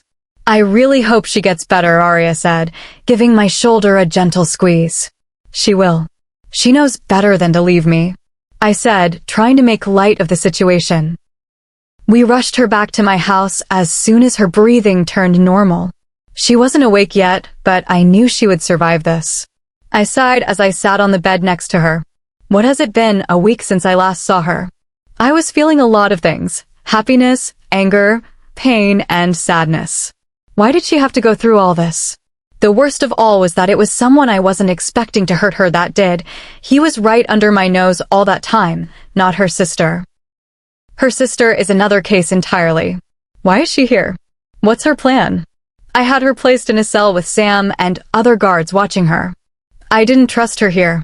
Liana groaned in pain, moving slightly in discomfort, and I reached out to hold her hand reassuringly. She stayed put as I soothed her. It has been an hour already, and I hope she wakes up soon. She was stirring in her sleep, mumbling incoherent words, and I kept on holding her. She opened her eyes slowly, trying to sit upright. Slowly, baby. I assisted her in sitting upright, noticing the discomfort it brought her. Damon, she said slowly, as if seeking conviction that it was truly me. Yes, Lee, it's me. I sat on the bed and enveloped her in a hug. My head hurts. She closed her eyes slowly and opened them again. I called in the pack doctor, and she gave her some pain relief medicine to ease the pain. Damon. Simeon. She tried warning me as soon as the doctor left. Sure, it's fine, baby. He's dead. Everything is fine. I didn't want to tell her Loranda was here. I didn't want to stress her more. She just nodded a little and lay back on the bed slowly, and before I knew it, she had fallen asleep. She looked extremely weak with bruises all over her body. I would have tortured Simeon for a lifetime if he weren't already dead. Chapter 43. I had been walking in circles, trying to find my way home, but I was lost. I wandered. Many things were happening around me, but it felt as if I wasn't truly there. People were fighting everywhere. Darkness consumed the thick forest, and dead bodies lay scattered on the ground. A figure appeared, walking toward me, but the mist prevented me from seeing who it was. As the figure drew closer, I realized it was none other than Loranda. But what happened next shocked me. I expected her to come at me with every weapon ever created. Instead, when she reached me, she fell to her knees, bowing her head. When she looked up, her eyes were red, and her face was puffy. She looked like she had been crying. She looked pitiful, and for a second, I actually felt sorry for her. Then she said something I never thought I'd hear from her. Please help me. I looked at her in confusion, and then I saw people running toward her. Please help me. I beg you. She pulled at my legs, begging as if her life depended on it. I woke up with that same confusion etched on my face. What was that all about? Hey, what's wrong? Damon asked as I sat up. I had the weirdest dream ever. I wiped the sleep from my eyes, trying to wipe the dream from my mind as well. What happened? He looked concerned. It was so weird. I saw Loranda. I saw him tense up. She was running from someone. She knelt in front of me and begged me to help her. I thought he would have relaxed hearing that nothing serious happened to me in the dream, but he still looked tense. Is there anything wrong? I asked, watching him intently. There's something you need to know, he started slowly. Why did I have a feeling I wasn't going to like this? Was it related to Loranda? What did she do now? As if answering my unvoiced questions, he said, She's here. I immediately sat up straight. What's she doing here? Where is she? What does she want? I remembered the letter she sent last time. What was her plan this time around? She's in the dungeon. Sam and our guards are watching her. She really wants to speak with you. I looked at him like he was crazy for thinking she sincerely wanted to talk. After everything she had put me through, she wanted to talk? About what?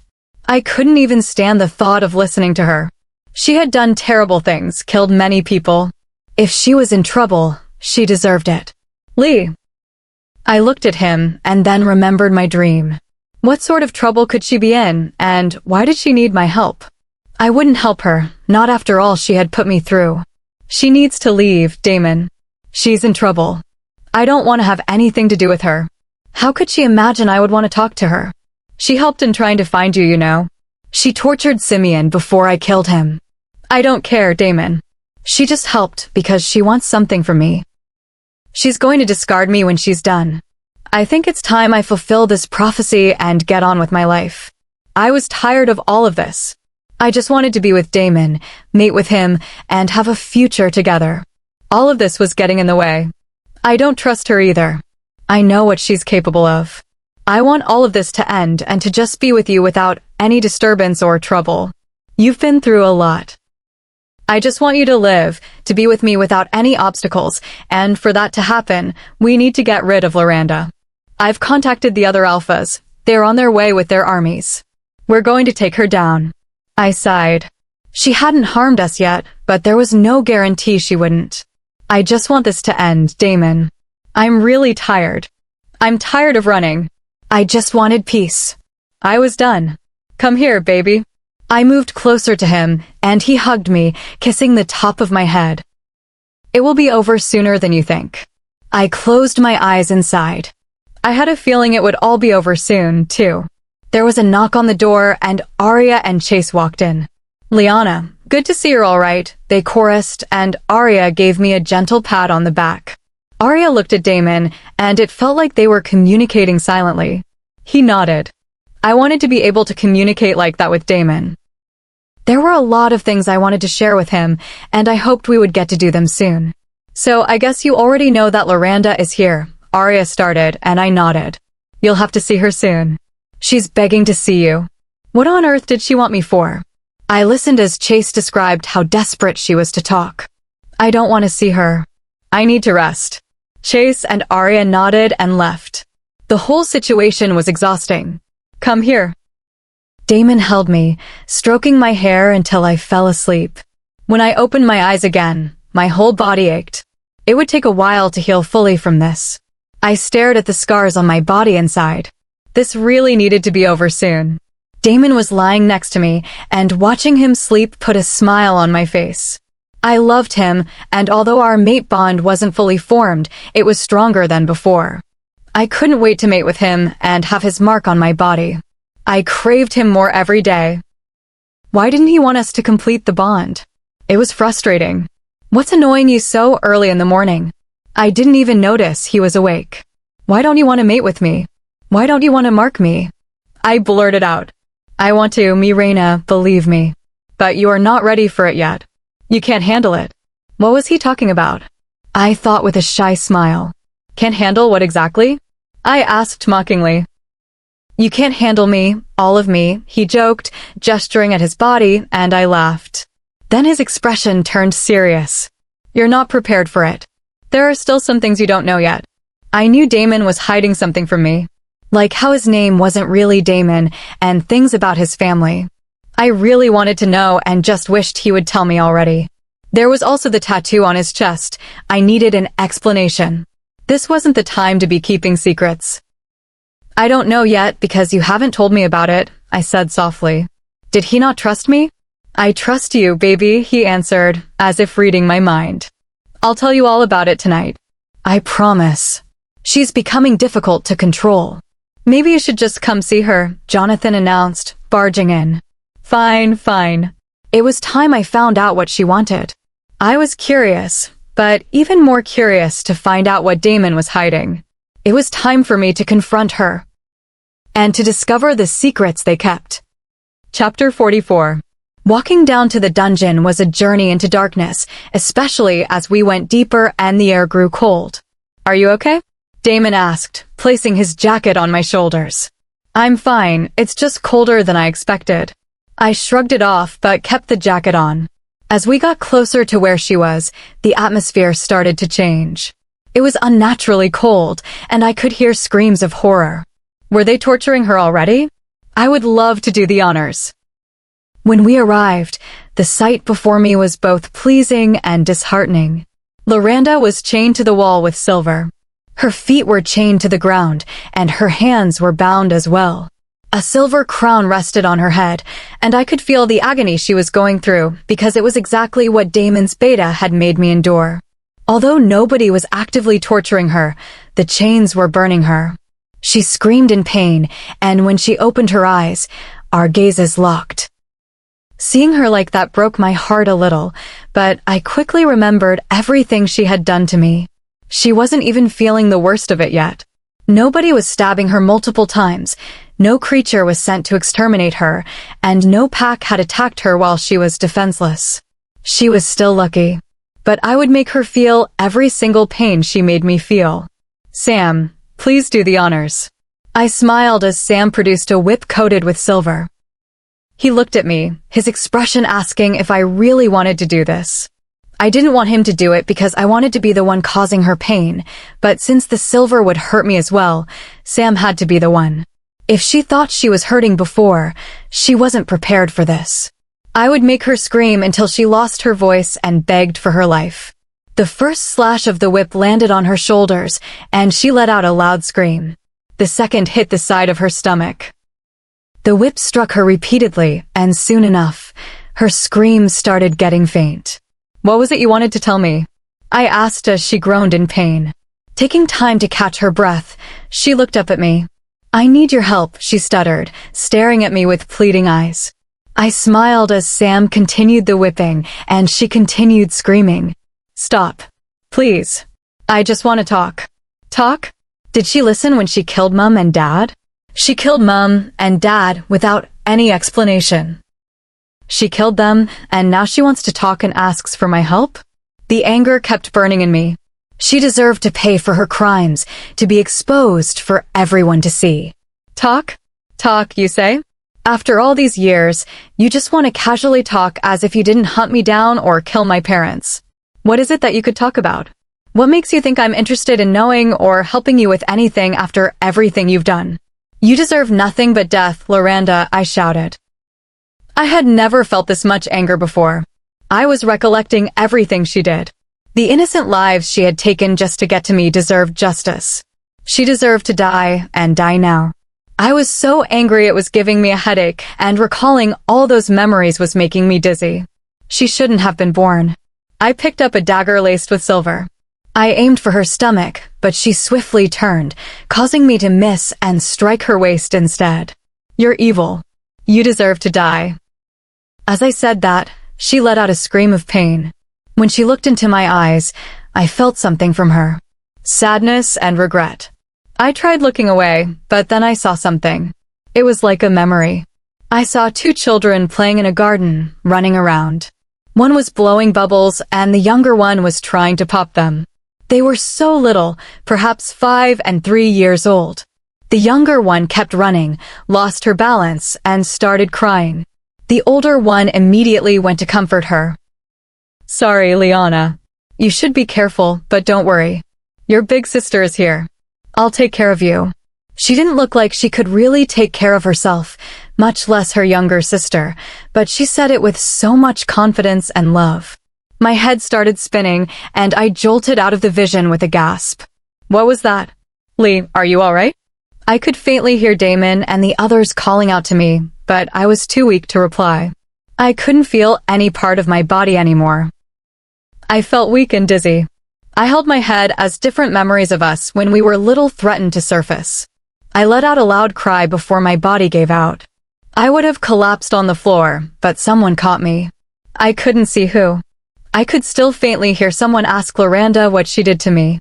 The blood on the floor kept spilling. She shouldn't die. She couldn't die. I needed answers. I tried calling out to them to save her, but I could barely keep my eyes open or hear my own voice. Then my eyes closed. Damon's POV. Seeing Lee talk and act like that was shocking. I had never seen her like that, except perhaps the first time we met. There is a feisty side of her that I admire, but this was different. She was furious. She looked like she would kill Loranda at any moment. There was something about Loranda that seemed off, but I couldn't quite place it. Their family seemed remarkable, coming from a powerful lineage, comparable only to the Wolf King, who was the most powerful. They alone possessed the purest of powers, but over time, much had tainted it. The Wolf King was rarely seen, but his power could always be felt. They lived far away from other wolves, their superiority unmatched. Sometimes I wondered why he allowed Loranda to continue with her atrocities, but the current Wolf King was rumored to be worse. They had done things I didn't want to remember, but all of them would meet their end eventually, just as Loranda was now. I wonder what Loranda was really up to and what she desperately wanted to discuss with Lee, but couldn't seem to voice.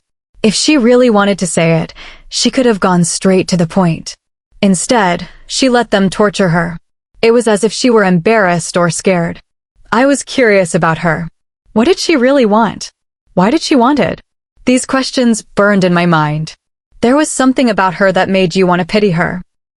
She looked so much like Liana, but with darker features, pitch black eyes and hair. There was something we were all missing, and we needed to find out soon. Liana was furious speaking to her, and it was heavy to know that Loranda truly killed her parents. What could have made her turn out like this? That was what we needed to know first. Liana angrily picked up a dagger and struck Loranda. Loranda was already looking weak, and this seemed to be the final blow. It was a wonder she wasn't dead, but then again, Liana was also chained and tortured with silver, and she survived. Lee wasn't strong enough yet. She should be resting. She had done enough for the day. When Liana struck Loranda, a strong force immediately occupied the room. Something was going on underneath the surface that we weren't seeing. Liana could barely keep her eyes away from Loranda. I tried pulling her away, but she wouldn't budge. It was as if she were transported somewhere. Did she remember something again? Come to think of it, I wondered why her childhood memories were wiped out. There was still a big secret we had to uncover. Lee, are you all right? I asked as she seemed to return to reality. She kept looking at Loranda, perplexed. What did she see? I saw Arya looking at me, and I knew she could sense that something was wrong. Jonathan went to Loranda, asking her what she did to Liana, and Sam watched as Loranda's life slipped away. Chase seemed lost. I bet he couldn't understand anything going on. I needed to get Liana away from here. She sounded like she was saying something, but I couldn't hear it. Her eyes could barely stay open or look away from Loranda. I heard her say something like, save, and then I heard Arya scream that Loranda shouldn't die. Arya rushed to her, asking Chase to call the doctor. Liana seemed really weak and dizzy. As her eyes closed, I ordered someone to get the doctor. What the hell was happening? Chapter 45. Damon's POV. I carried Liana back to our room, where a doctor was waiting to attend to her. After a thorough check, the doctor informed me that she simply needed rest, a lack of stress, and to stay on top of her medicine to heal. She prescribed several treatments and assured me that Liana would wake up soon. I sighed as I watched her sleep. She had been through so much already. I wanted this whole ordeal to end, but it felt as though it was just beginning. A few minutes later, Chase, Arya, Sam, and Jonathan came to check on her. I told them she would be all right. Everyone looked exhausted, so I suggested they get some sleep while Liana rested. They all left except for Arya. I knew there were matters we had to discuss. Why did you ask for Loranda to be saved? I asked, staring at her. I just felt like I had to say it. There's something about them you can feel it, right? They would be so powerful working together. Their family usually only produces one elemental per generation, but this time, there are two.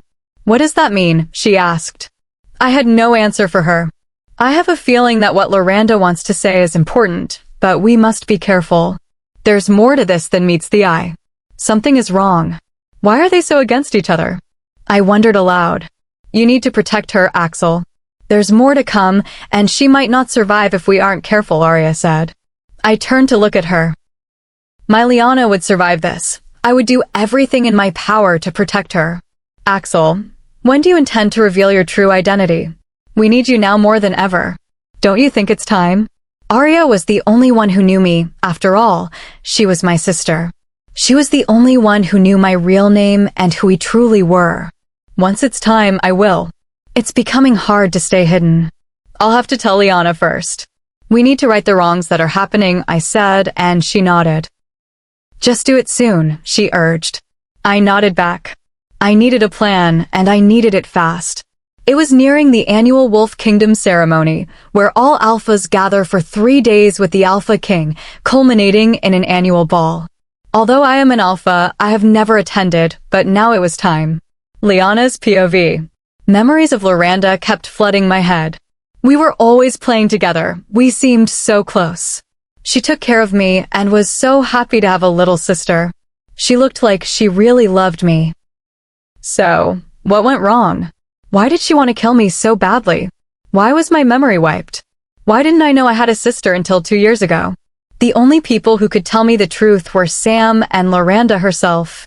I hoped Loranda was alive because we needed to talk privately. I could faintly hear Damon and Arya having a conversation. I knew they were talking about the situation, but they mentioned something else too. She called him Axel. They were planning something, and he needed to tell me something. What were they all hiding? Everyone has secrets, but it was time for the truth to come out so we could move forward. The secret Damon, no, Axel, was keeping felt like it was standing in the way of us mating. That name sounded familiar. Had I seen it somewhere before? My eyes opened slowly. Damon and Arya stopped talking and turned to me. If they were worried about me hearing them, I had only caught fragments. Hey, you're up, Arya said with a small smile. How are you feeling? Damon asked, sitting beside me. I'm okay, I answered as he kissed my forehead.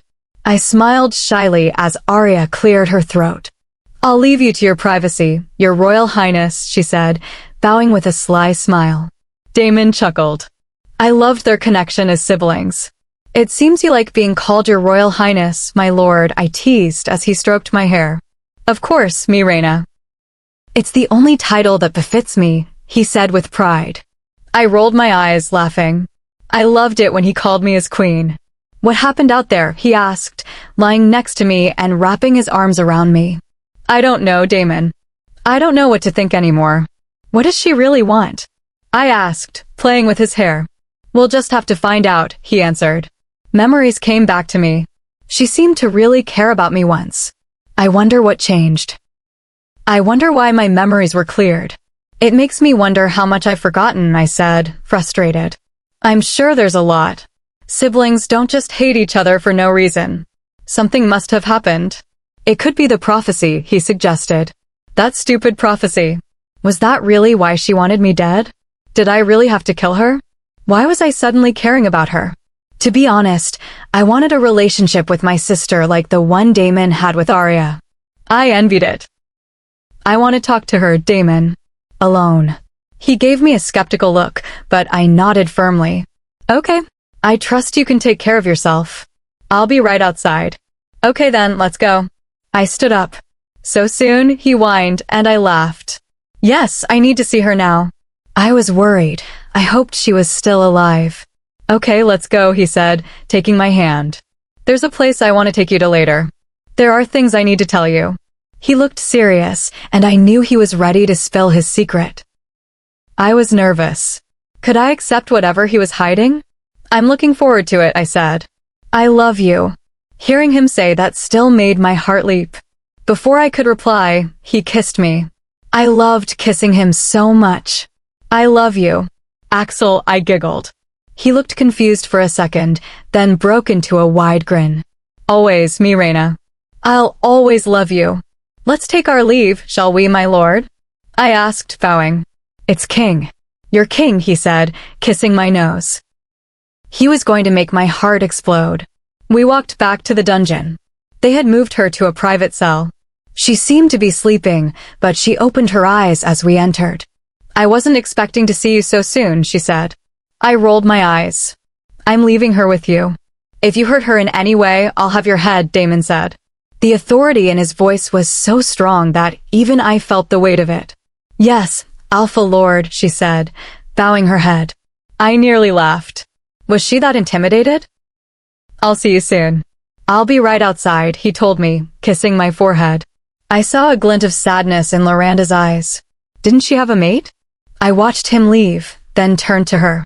What a fine mate you have. He seems to love you. You grew up to be a fine young lady. I like your hair and eyes. Was she complimenting me? She liked my white hair and blue eyes. Was she trying to soften me up? Let's cut the crap, Loranda. What do you want? I've come to help you, but in turn, you have to help me. Do you trust the people around you? Of course I did. Sam and Jonathan had always been there for me. Damon was my mate. Arya was his sister. Was she trying to manipulate me? I came here for answers. Be careful who you tell things to. Be careful of those around you. The person who wants to hurt you is closer than you think. What was she saying? She was the only one who wanted me dead, and she was right here. Be careful. I'd hate to see you hurt. She sounded sincere. Oh, shut it. That's coming from someone who has done nothing but hurt me. Why did I even bother coming here? I was angry. I should have just let her be. I turned to leave, but she called out to me. Liana. I stopped. The way she said my name sounded exactly like our mother. I wanted to cry. I miss them so much. Don't call my name. You have no right to sound like Mom. You killed them. You killed my parents, I said angrily. I didn't. I didn't kill them, she said softly. Liar. You're a cold-blooded murderer. Who told you that I did? I saw it with my own eyes, or I thought I did. They died protecting me from her. You've been lied to. There's a lot you don't know. I know you might not believe me, but you're lying. Why are you messing with my head? I'm not. Do you think I like being tied up like this? I have nothing to lose, but you have everything to lose. I'm not lying to you. You can choose not to believe me, but that will be dangerous for you. I risked everything to be here. I let myself be captured because I knew it was the only way to get to you. What was really going on? She let herself be captured? Fine. What do you want to tell me? Chapter 46. We were in her private cell. She was still tied up with silver chains, and I took the liberty of sitting on the available bed as I waited to hear what she had to say. Something told me that I wasn't prepared for it. I never wanted to hurt you. I was manipulated, controlled, and possessed. I tried fighting it off, but they were more powerful. I recently escaped from them, but they're after me and after you as well. Could I trust what she was saying? Something told me she was not lying. Who are they? Why did they do that to you? Why are they after us? Everything was confusing, as if the situation was escalating rapidly. It's a battle with not just the wolves, but with the witches, the evil ones. They've been working closely with the Alpha King and creating havoc. They're after power. There's a prophecy that says we will destroy their forces, and that's why they controlled me and made me try to kill you. They don't want us to join forces. They're after us right now, and the Alpha King is with them. This was a lot to take in. Why would the Alpha King want more power? How many other prophecies were there? The Alpha King is not the true heir to the throne. 300 years ago, his ancestors wiped out the original heirs and have been reigning since. But a prophecy came up that the original heirs to the throne were still alive, and that's why they want more power, so they can defeat the original heir and remain in control. If the original heir was indeed alive, I truly hoped they were powerful enough to defeat them. Also, they are threatened by us, because if we team up with the original heirs, the odds will be against them. That's why they want to separate us as much as possible. She winced in pain as she spoke. If what she was saying was the truth, she didn't deserve to be tied up like this. She must have gone through so much to free herself from their grip. I requested the key to the locks and freed her from the chains. Thank you, she said, sighing. There were bruises and scars all over her body. I was starting to feel pity for her, but then I remembered our parents. But you still killed Mom and Dad, I said, and she sighed deeply. I didn't kill them. Yes, they are dead, but I wasn't the one who did it. After they protected you and let you go, I tried to strike them, but Mom placed a bracelet on me that warded off the witch's charms. I stopped. But the witches came and destroyed the bracelet after killing Mom and Dad, and I was under their control once more. I couldn't help but cry. Everything I had believed was wrong, and hearing how my parents truly died hurt me. Those witches and the fake Alpha King had to be destroyed. What happened next gave me goosebumps. Loranda was crying and pulled me into a hug, telling me how much she loved me and how sorry she was for everything. I was very emotional. This was someone a lot of people were against, but she wasn't truly herself then. I needed to know how the witches came to control her and how she freed herself. I sincerely hoped this wasn't a plan to catch me when I was most vulnerable. It's all right. We just have to destroy those who want us dead. How did they come to control you, and how did you break free?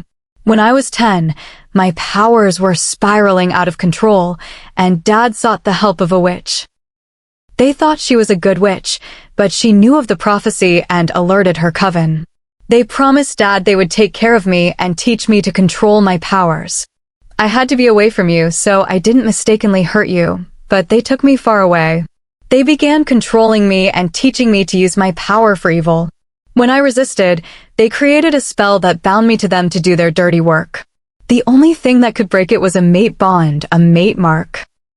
She said the last part with a sad smile. Luckily, I was able to escape, although I was still under their spell, and I was found by my mate. He was so loving. We mated, and he marked me, and that was when I became free.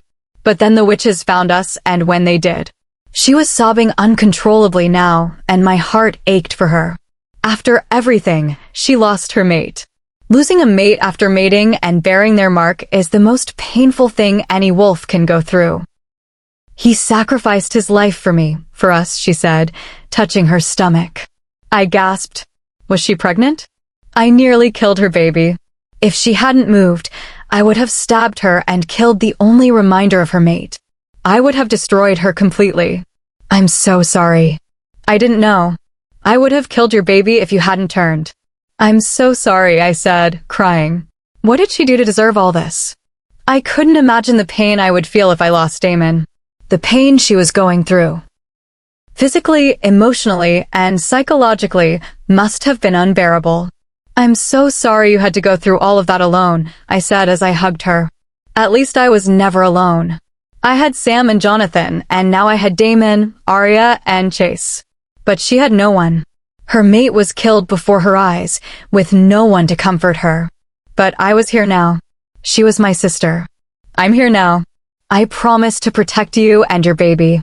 No harm will come to either of you. I meant every word. I'm your big sister. I'll protect you and let no harm come to you. I promise to be there for you, too, she said, letting out a small smile. I smiled back, leaning into her embrace. She has me now. We have each other. Nothing is going to separate us again. We'll destroy everyone who is against us. We'll keep each other safe. Chapter 47. Is everything all right? Damon asked, peeking in.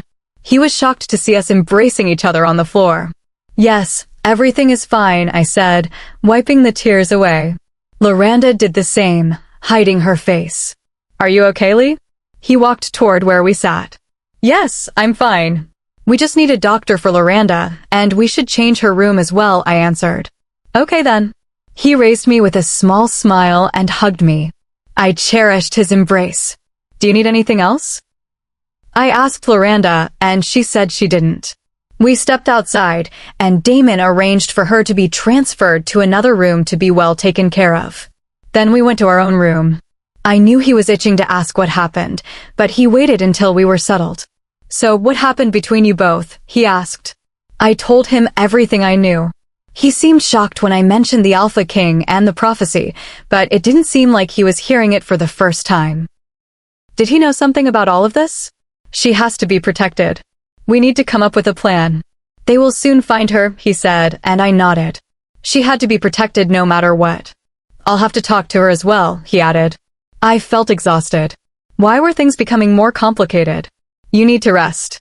This must be a lot to take in. He helped me lie down. It is. I just feel so bad for her and hope all of this ends soon. I hope the true Alpha King does something about it soon. I'm sure he will, Damon said. He turned to leave, but then paused. About that. He couldn't complete his statement as Arya barged in, badly injured. What happened to you? We asked in unison, rushing to meet her. We were attacked while hunting, she replied. Damon swiftly called for a doctor. Where did this happen and why? It happened not far from the pack. They said it was a warning to you to stay out of their way. We managed to fight them off, but one escaped. I looked at Damon. Was he involved in something I didn't know about? They will be back soon. We'll call for a pack meeting and get the army ready.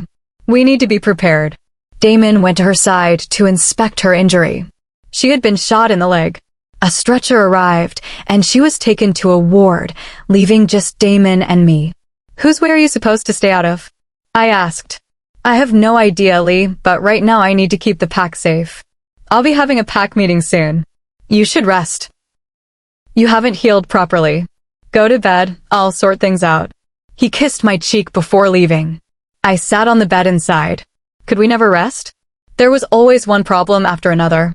I needed to speak to Jonathan and Sam. We would help however we could. Loranda was still too weak and needed to recover. Who were these people and what did they want? I pondered this until I fell asleep. I woke to someone stroking my hair. It was just Damon. He chuckled at my expression, and I playfully punched him. How did the meeting go? I asked, sitting up. We still don't know who is after us or why, but we are prepared. The Allied armies will get here tomorrow, he replied.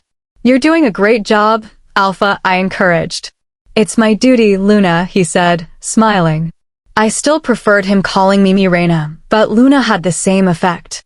How is Arya doing? I asked. She's fine. She was sleeping when I checked on her earlier. Want to go see her? I nodded. We went to Arya's room, where Chase was beside her. How are you feeling? We asked together. Arya chuckled. I'm good. It's just a minor injury to my leg. It's nothing. It's not nothing, Damon and Chase scolded, and she laughed. Do you have any clue who might be after the pack? I asked Arya. I just remembered something. The one who escaped wasn't a wolf. It was a wizard. I looked at Damon. We knew who they were after now, Loranda and me. The witches knew her location and that we were together. Someone must have told them. Suddenly, the alarm started blaring. Damon and Chase rose hurriedly. We have intruders on our territory, and I believe it must be them, Damon said. Lee, get Arya and Loranda to the safe house in the bunker. The children, women, and elderly will be gathered there. Stay in the bunker no matter what. You can't expect us to stay hidden and do nothing, I protested. You won't be doing anything. You'll keep them safe. I'll send guards your way. Now, go. He was in alpha mode. He noticed my reaction and softened. Please, just keep everyone safe. We will meet you there when everything is settled. He kissed me on the forehead. Be safe, I said. Arya and Chase said their goodbyes, and our mates hurriedly left the room. We needed to get to work. I helped Arya up. She wouldn't be able to walk properly. We need to get to Loranda, I said. We reached Loranda's room. She was sleeping, but sat up ready to attack when I tapped her. What's going on? The pack is under attack. The witches know you are here. They've come for us, I said. I saw the fear in her eyes. We're going to an underground bunker to protect the vulnerable. We have to go now. We walked out of the room, all of us still recovering from our own injuries. I hoped we could protect the others. Outside, we could see the chaos. Wolves were fighting, the woods were on fire, and dead bodies already lay around. Lee, where have you been? We've been searching for you, Jonathan said as he approached with Sam. We need to leave now. The witches are here for both of you, Sam said, staring at Loranda. We need to protect the pack members, Sam. I can't just leave, I said. Yes, you can. There are people to handle the fighting. My duty is to keep you safe. It's better to leave now. They'll leave when they realize you aren't here. They will not be able to find us in the bunker. We can regroup there, Arya suggested, and I agreed. Sam and Jonathan agreed reluctantly. We reached the bunker beneath the pack house. Sam used his abilities to transport us instantly. Our appearance startled the people there until the guards recognized us. There were around 500 people, all terrified. "What's going on up there?" a little boy asked. His mother held him close. "This is all her fault," an old man accused, pointing at me. "Ever since she arrived, bad luck has followed us." Several people agreed. Sam looked at me as if to ask if these were the people I wanted to protect. I hadn't forgotten the pack's bias, but I wanted to ensure no one died. "I am here to protect you. I'll leave afterwards, but right now you all need to calm down." There were shouts of, "We don't need your protection," and "Just leave," from the crowd. The guards tried to keep them in check. "I would rather she weren't here because her life is more important than all of yours combined, but she chose to stay," Sam said firmly. The people fell silent, but continued to stare with disdain. The children cowered in fear. The older ones looked at us suspiciously, seeing us as the villains. The old man spoke again. "They are cursed. These strangers have brought evil upon us, just like the Alpha." He seemed to have a grudge against Damon, likely a supporter of the former traitor. The people began to grumble against Damon but a loud rumbling of the earth caused them to scream in panic. Chapter 48. What's going on? People began to ask, panic rising in their voices. We looked around, trying to figure out where the rumbling was coming from. Suddenly, thick smoke filled the area, blocking our vision. We all started coughing. I could faintly see Sam reaching out to me, but before he could get close, a force pushed him back. As the smoke started to fade, 3 figures approached us. Loranda grabbed my hand, her voice trembling. "We need to leave. They're here. They can't take me back." None of us was strong enough to fight them in our current state. The best option was to flee and plan an ambush once we were prepared. "There's no way we can escape," Arya announced, and she was right. "What are we going to do?" Jonathan asked, staring at the approaching figures. "There's nothing you can do. This is the end," one of the witches spoke. They stretched their hands toward us, and the crowd screamed. Before the attack could land, we were suddenly transported to the woods, somewhere far away from the pack. "Where are we?" the people complained. Sam had transported us to safety just in time. Thank goodness. "We are safe, but not for long. They can't find us now, but the pack is still under attack," Sam said.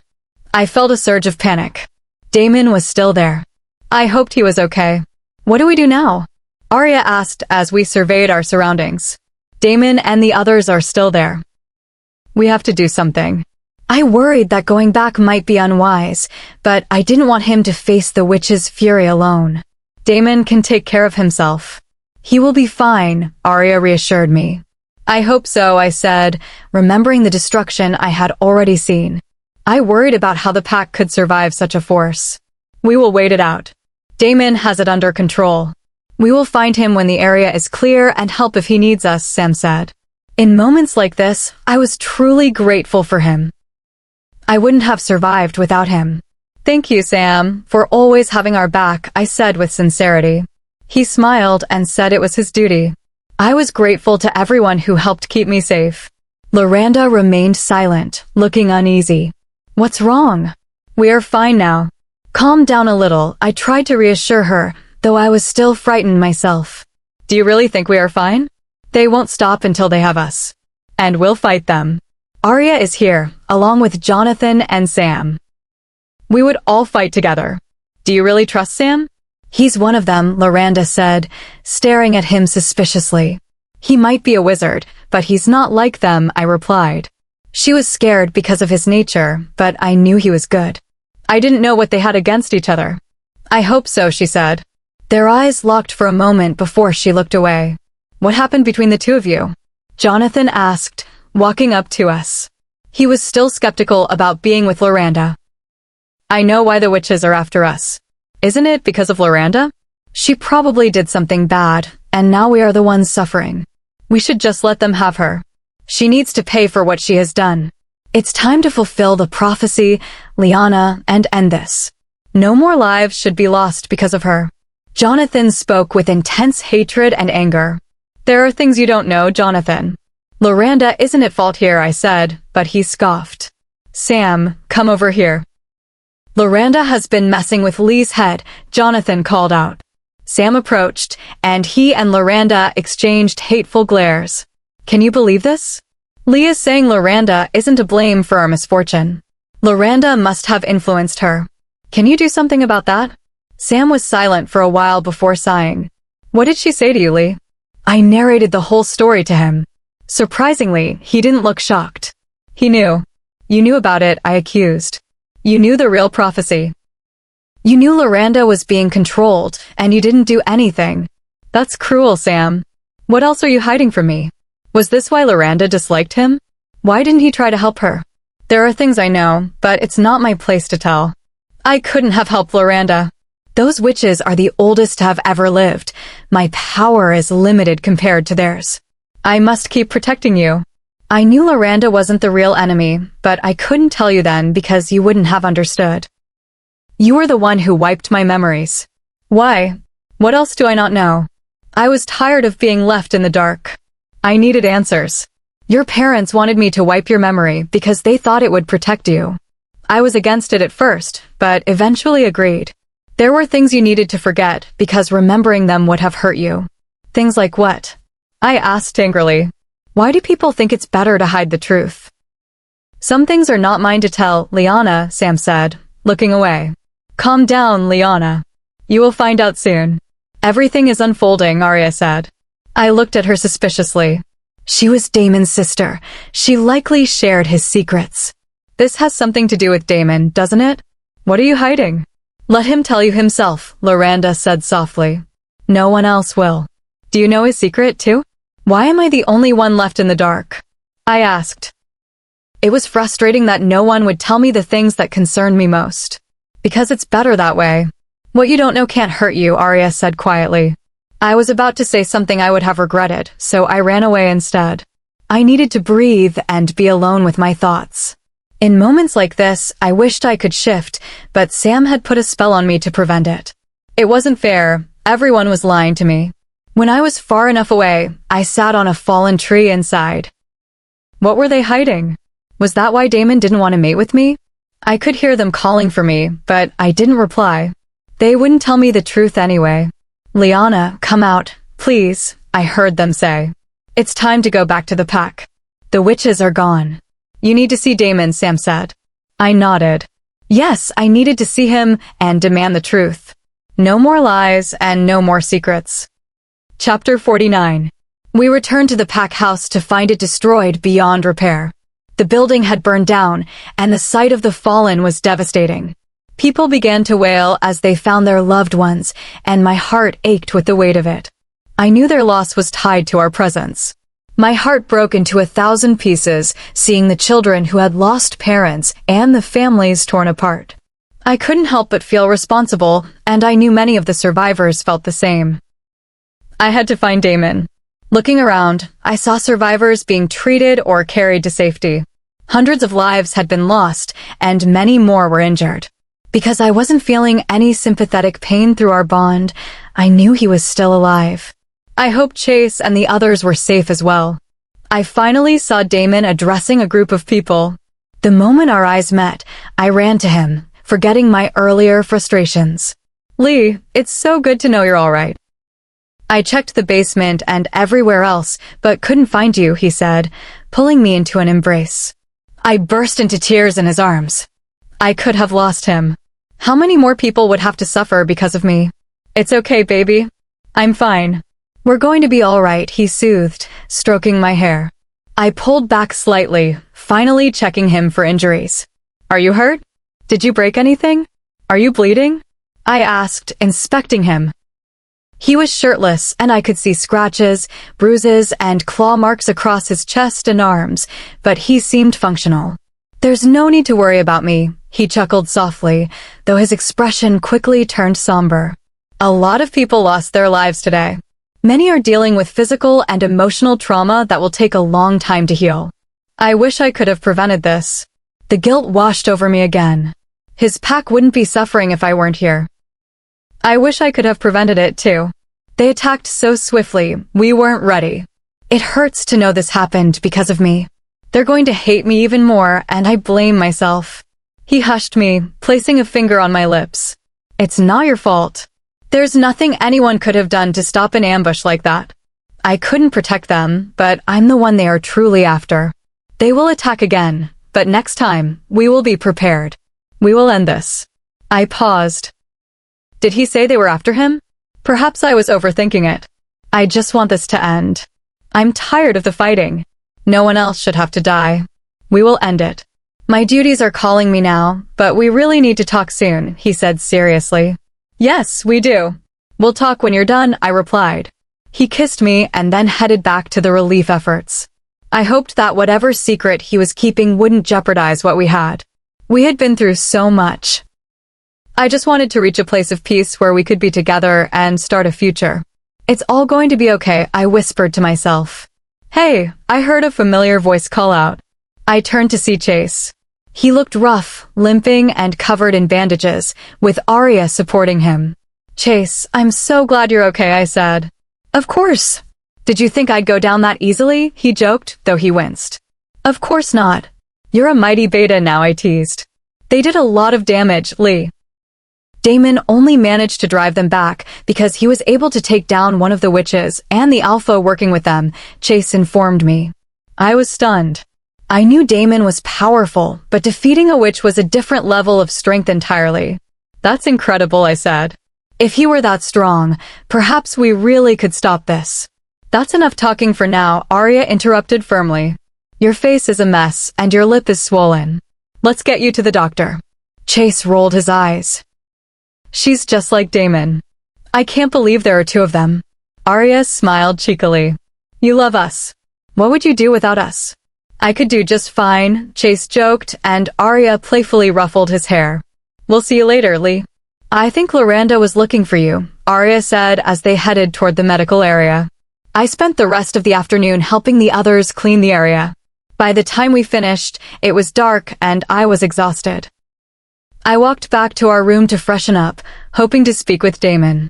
When I reached the door, I saw it was slightly ajar.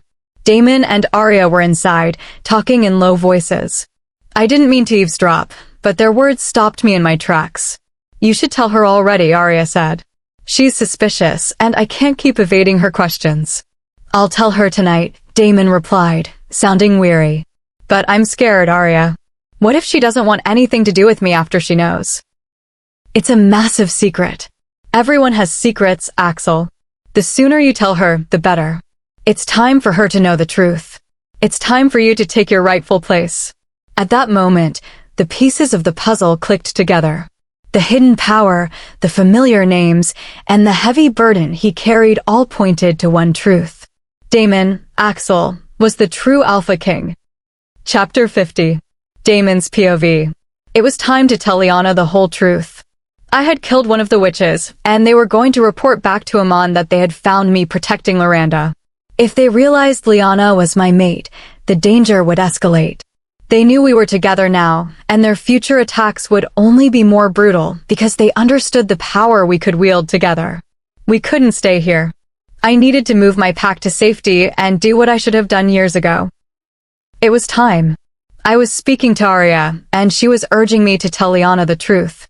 I knew she already suspected something, but I wanted her to hear it directly from me.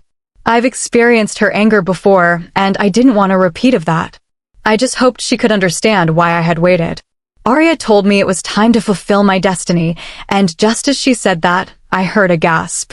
I turned to see Liana. She had figured it out. This wasn't how I wanted her to find out.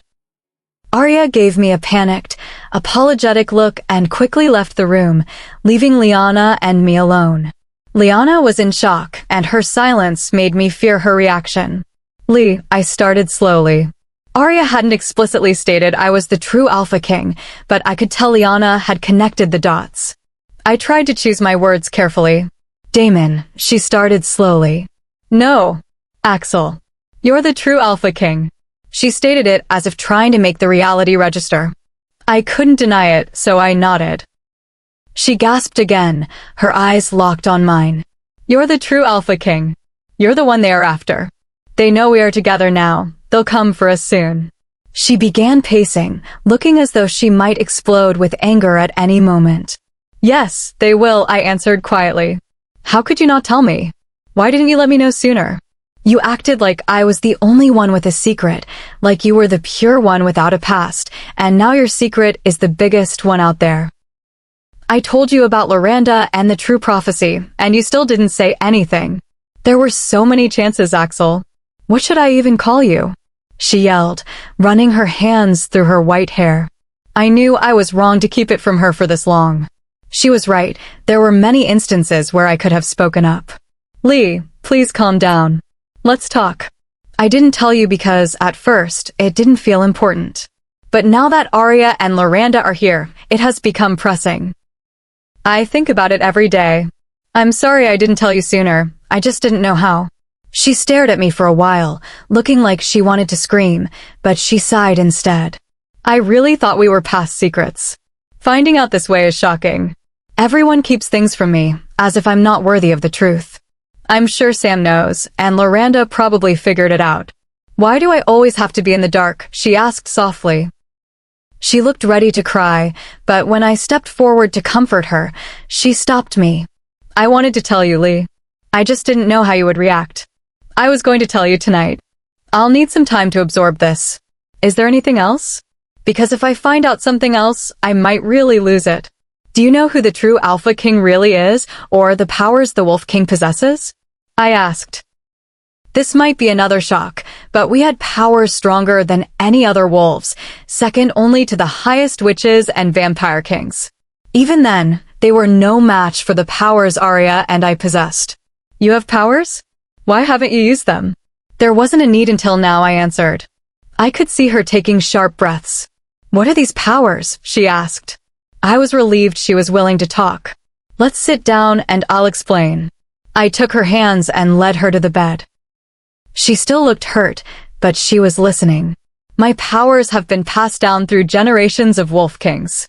We control the elements in a way no one else can. We are the true descendants of the moon goddess. These powers can cause great destruction if not controlled, and that's why Amon must be stopped. Though his powers aren't as strong as mine, we are related, and he possesses them too. Now that he has the witch's backing, he is far more dangerous. Also, only our true mates can bear our children. We can't get anyone else pregnant. I heard her mutter, oh. She was likely thinking of the incident with Cece. It felt like years had passed since our first meeting, though it had only been a few months. So, what happens next? She asked. We put an end to this, I answered, and she nodded. I'm sorry I kept this from you. Please forgive me. She still looked skeptical. Why don't you want to mate with me? Why won't you mark me? I chuckled instinctively, but immediately regretted it when she glared at me. Is it funny to you? She asked angrily. You were with Cece, but it's like I'm not desirable to you. I'm your mate. Why won't you mark me? I want to mark you, Lee. More than you know. But I want it to be special, without these problems hanging over us. Marking you right now would be dangerous. It would make you an even bigger target for those trying to get to me. I don't want to put you or a potential child in danger before this is settled. She said nothing, sighing and stomping her foot, which made me smile. I pulled her close and embraced her. We just need to get through this. Everything will be all right soon.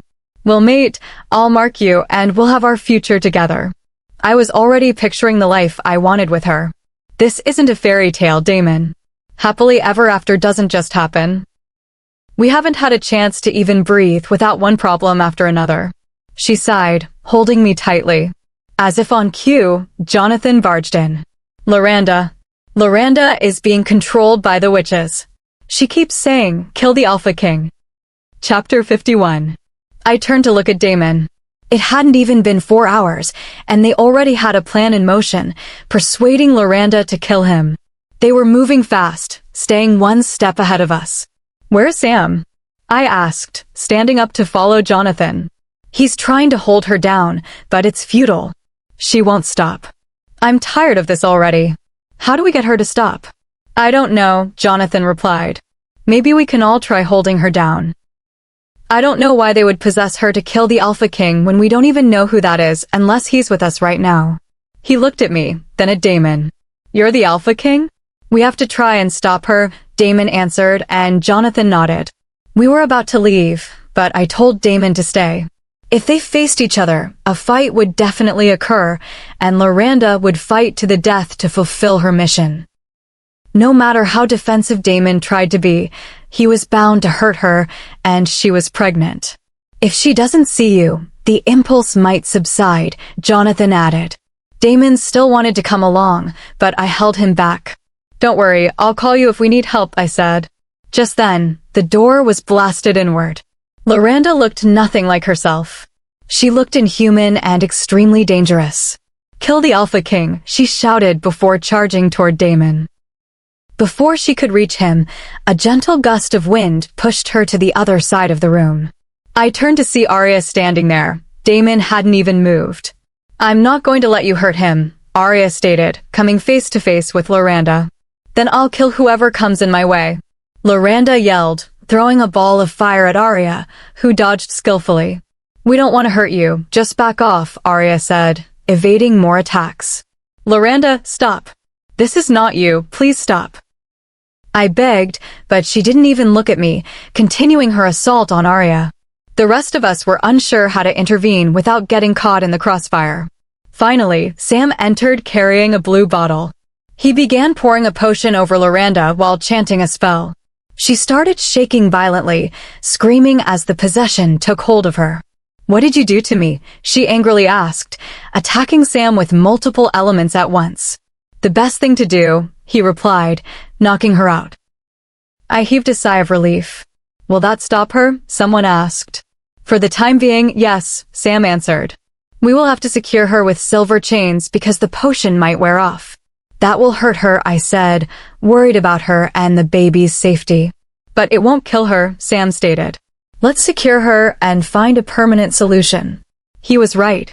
We needed a plan. We moved Loranda to the dungeon, keeping her under guard. She was still unconscious, and I worried about what would happen when she woke up. How did you come up with a potion so quickly? Jonathan asked, staring suspiciously at Sam. I had a feeling they would try something like this, considering what they did to Liana, so I prepared a countermeasure, Sam answered. We need a plan fast. They are probably watching us right now, Damon said. Sam, is there anything you can do to stop that? Sam nodded and chanted a spell. We are no longer being monitored, he announced once he was finished. Great. Is there a way we can free Loranda from the spell permanently? Damon asked. It's dark magic. The source has to be destroyed, Sam replied. Is there no other way? I asked desperately. What about the witch who helped me before? Can you do something together? We can, but it would require a long journey, Sam answered. Remembering the hardships of that trip, I looked for a faster way. Why don't you summon her? You can teleport to her and bring her here, I suggested. She stays hidden and doesn't want to be found, so summoning her is difficult, but I can try to teleport to her location, Sam said. I felt a sense of relief. Hopefully, she would agree to help. I'll see you in a few, he said before disappearing. I just want this to be over. Nothing even makes this worthwhile for me yet. I haven't even found my mate, Jonathan whined. I laughed a little, knowing he was trying to lighten the mood. Don't worry, you'll find her soon. Just have faith, Arya told him. He was about to respond when Chase walked in. What happened here? Chase asked, looking at the damage. Arya and Damon shared a look. It was clear Chase didn't know about Damon's true identity yet, and it was time for him to find out. Lee, there's something we need to talk about, Jonathan said. I followed him downstairs so Damon and Chase could speak privately. Did you know he was the Alpha King? Jonathan asked as soon as we sat down. I had my suspicions, but I only confirmed it today, I answered. He should have told us. He kept that secret from everyone, including you. Aren't you mad? Believe me, I am, but anger won't solve anything right now. We need to stay prepared, I answered. This is more complicated than I thought. I just want to find my mate and live a stress-free life, Jonathan sighed. Soon, Jonathan. We're almost there. It is pretty impressive, though, he added. Since Damon is the king, that makes you the queen. The witches should be scared. Our team is skilled. Damon, Loranda, Arya, Sam, you, and me. We make a great combination. It is wild that Damon and Arya never used their powers. They are good at hiding things, Jonathan said. I didn't use mine because I was afraid Loranda would find me. It must have been the same for them, I added. Looking back, it felt like a lifetime had passed since I first met Damon. A sudden rush of wind startled us. Sam reappeared with the witch who had helped me before. I felt a weight lift. We could finally break the spell safely. Suddenly, Arya rushed in, panting and panicked.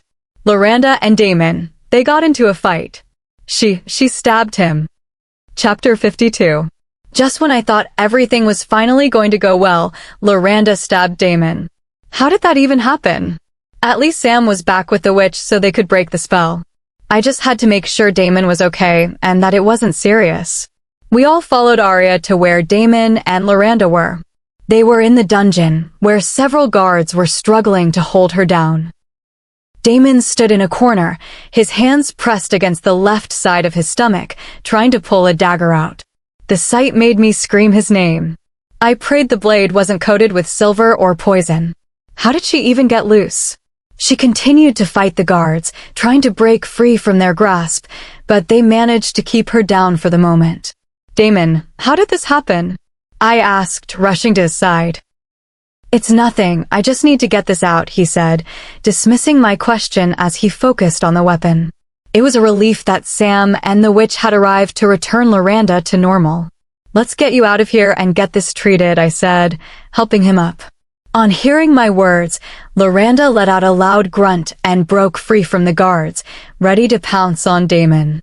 I stepped in front of him and used a gust of wind to push her aside. She got back on her feet quickly, ready to attack again, but Sam and the witch stepped in. You should go with him. I'll take it from here, Sam said. I didn't need to be told twice. I helped Damon out of the dungeon and toward the room where the doctor was already waiting. The doctor needed privacy to work, so we excused ourselves. Arya and I paced the hallway, and I asked her how he had been stabbed. He wanted to see if she was awake or hungry, so we went to check on her. She replied, staring at me intently. We saw that she had already broken free from the chains. Before we could process it, she stabbed him. I rushed to call you while instructing the guards to hold her down. She paused, her expression hardening. If she weren't your sister and pregnant, we would have wasted no time in stopping her. This needs to end soon. When the spell is broken, we are taking a trip to the castle. We need to put a stop to this. I nodded in agreement. I had never seen the castle before. Only nobility was allowed there. To think that they grew up in such a place was a lovely thought, but that was a long time ago. I doubted they remembered it clearly. I just wanted us all to get together and end this, but Damon needed to get better first. I wondered how he was doing and why the doctor wouldn't let us stay. Quick, let's go to room 203. I heard some nurses shout as they dashed down the hall. Room 203. That was Damon's room. Panic began to set in. I had believed him when he said it wasn't serious. We need to go see Damon, we said together, running after the medical staff. We reached the room, and all I saw was blood. Damon was bleeding terribly. What happened? I asked, but the nurses blocked us from getting closer. You have to leave so we can do our job, the doctor said, preparing a treatment. Is he going to be okay? Arya asked. She looked calm and collected, but I was freaking out. I'm sure she was too, and likely blaming Loranda. We aren't sure. The poison is deep in his system. Please leave so we can continue. Arya and I left the room. She looked furious as she headed back toward the dungeon. So many things were racing through my mind. Damon couldn't die.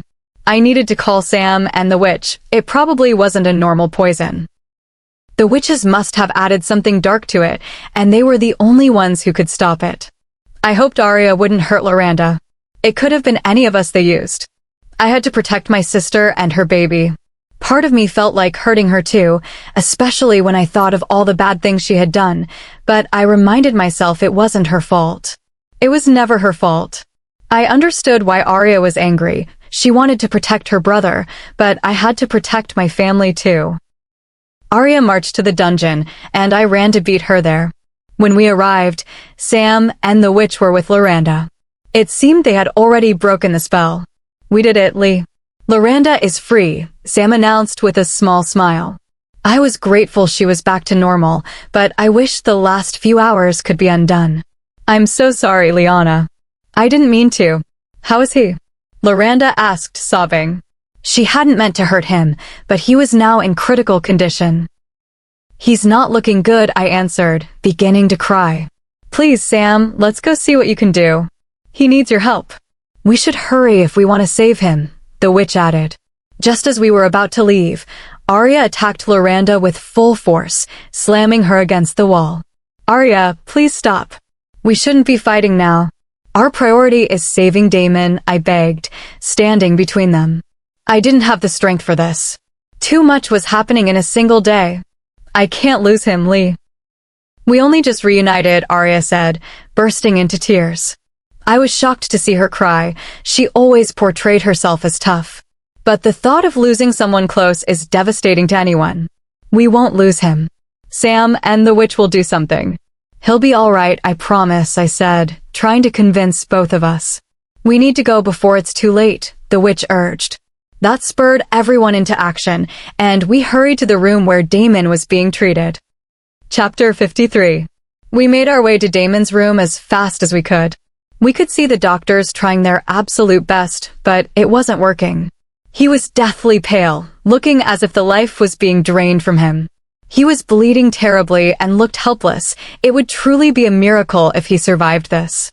Sam, please, you guys have to do something. We can't lose him. I can't lose him, I begged, crying. At this point, the doctors had already stepped aside, knowing there was nothing more they could do. Their medical expertise had been surpassed by something far darker. They gave us a sad look before walking out, their expressions suggesting that all hope was gone. I turned to look at Loranda. She was crying as well, likely blaming herself and thinking she was a curse that brought trouble wherever she went.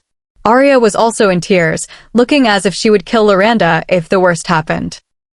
And then there was me, feeling helpless and angry at the witches and at myself. I felt so useless. He's losing too much blood. If you're going to do something, do it now. Arya shouted at Sam and the witch. They had been trying different spells, potions, and enchantments, but nothing seemed to be working. He couldn't go like this. The destiny of our kingdom rested on his shoulders. He was supposed to be by my side forever. There was no way I was going to lose him. Liana, you can do this. You can help. Loranda shouted suddenly. You're a white wolf. You have immense healing power. You can save him. I stared at her, stunned. I had never healed anyone before, not even myself. How would I even begin? What if it didn't work? Yes, Lee, you can do this, Sam added. We can work together to extract the poison, and with your powers, you can heal the damage completely.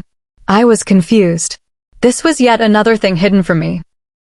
How could I only find out about this special gift now, in such a critical state? Lee, please do something. We're losing him, Arya whispered, holding Damon's hand. What do I do? I asked eagerly. I was more than happy to help if it meant saving him. You need to connect to your wolf, Sam instructed. She holds the power. When you are connected, you will unlock this gift, and she will direct you. I felt a wave of doubt. I had locked my wolf out for months. I hadn't been in contact with her, I couldn't even shift, and now I was supposed to connect with her for this? You can do this, Liana, Loranda encouraged. Just breathe, close your eyes, and reach out to her. It sounded simple, but I knew the connection wouldn't be instant. Still, it was worth trying. I took a deep breath and focused. I tried for a full minute, but nothing happened. You need to find a place of sincerity and calmness, Sam said. Don't panic, I told myself. You've got this. You aren't going to lose your mate. I focused on connecting with Alexis, letting go of the worry and pain. Alexis, please, I need you. We need you. If you can heal Damon, please help. He's our mate. I need you to help me save him. We can't lose him like this. I received nothing in return. Hot tears fell down my cheeks as I feared this was the end. Alexis, I'm sorry for shutting you out. Please, we have to save him. I tried to stay as calm as possible despite the fact that Damon was hanging on by a thread. Alexis, if you can hear me, help me. Please. I was begging her as if my life depended on it. I felt anger rising because she wasn't answering, but I quickly shook it off. Purity and sincerity were the keys. Alexis, I need you. I screamed it internally with all my strength. Just as I was about to give up, I felt myself transported to another realm. I saw her. A white wolf lying gracefully on pure snow, looking more powerful than I ever imagined. Seeing her, I felt a new surge of energy. I thought you didn't need me anymore. She spoke through our telepathic link. I'm sorry. Please, we need to save Damon. I knew a day like this would come, she replied. I knew you would need the gift. Soon you will be able to shift as well, but we will take it one step at a time. She beckoned me closer. When our heads touched, I felt power surge from her into me. A bright blue light enveloped us before fading away. You now have the power to heal, she said. Use it wisely. Save our mate. She slowly disappeared, and I opened my eyes back in the room. It worked, Sam said. We could see the light. Let's do this together. We don't have much time. Sam, the witch, and I held hands. They began chanting while I prayed. Place your hands on his stomach, the witch instructed. As I touched the wound, I felt tingles and sparks flowing from me into his body. I kept my eyes closed, focusing entirely on his recovery. After a few minutes of intense focus, I was brought back to reality by a familiar voice calling my name. I opened my eyes in excitement. We did it. He was healed. He was alive. Chapter 54. Seeing Damon alive brought smiles to our faces as we all heaved a sigh of relief. I could hardly believe how close we had come to losing him. He didn't even look as if he had been injured. The speed and effectiveness of the healing power were amazing. I'm so glad you're alive, Damon, Arya said, sounding breathless with excitement. She kissed his cheek and wiped away her remaining tears while hugging him. I am too. How is Loranda now? Damon asked, watching her with concern. She's fine. We broke the spell, Sam answered proudly. I'm so sorry, Damon. I didn't mean for any of that to happen, Loranda said, her voice heavy with regret. I knew she would have blamed herself forever if things had ended differently. It's all good, as long as everyone is okay, Damon said, pulling me into a close embrace that made me smile softly. It seems like you two could use a little privacy, Sam noted with a chuckle. We can all meet up tomorrow. We have a lot to discuss, Damon suggested. Everyone nodded and began making their way out until only Damon and I remained. I love you so much, Damon. I was so scared. I thought I was going to lose you, I said softly. Tears threatened to escape as the weight of the day finally hit me. I didn't know how I would have dealt with the loss if the healing hadn't worked. It's okay. I'm here now, he soothed, helping to calm my nerves. I can't say everything is perfect yet, but it will be. You aren't going to lose me, and I'm not going to lose you. I'll always be with you. He kissed my forehead, and I let out a contented sigh. While things were far from settled, I just wanted to enjoy this moment of peace with him. My queen, thank you for saving me. I don't know what would have happened if you hadn't. I'm so lucky to have you. Hearing him say that made me realize how special I was to him. I felt just as lucky to have him. I poured all my emotion into our kiss as we finally reconnected.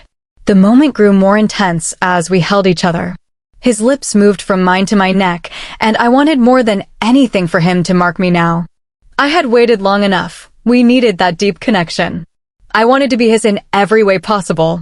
I took a deep breath as he found a sensitive spot on my neck. I let out a low sound of approval and held him closer.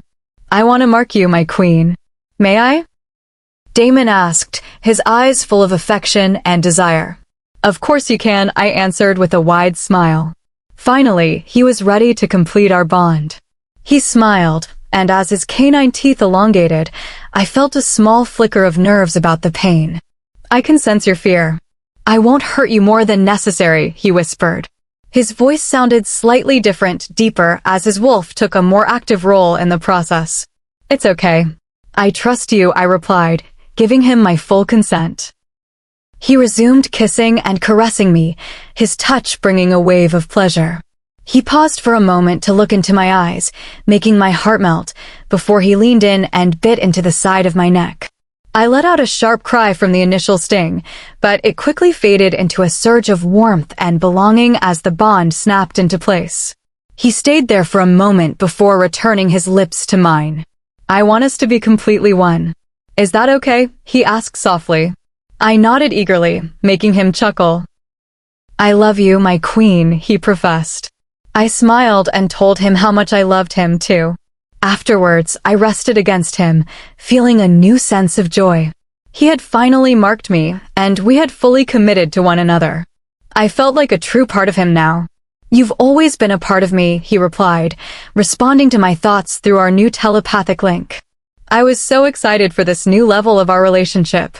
"You're so beautiful," he said with admiration, stroking my hair. He moved his hand to touch the new mark on my neck, a small crescent and crown symbol that signified I was his queen and a part of the royal lineage. "Don't worry, we will have a proper ceremony in the castle after all this is over," he promised. He kissed my neck and then moved down, eventually resting his head near my stomach. He looked up at me with a knowing smile.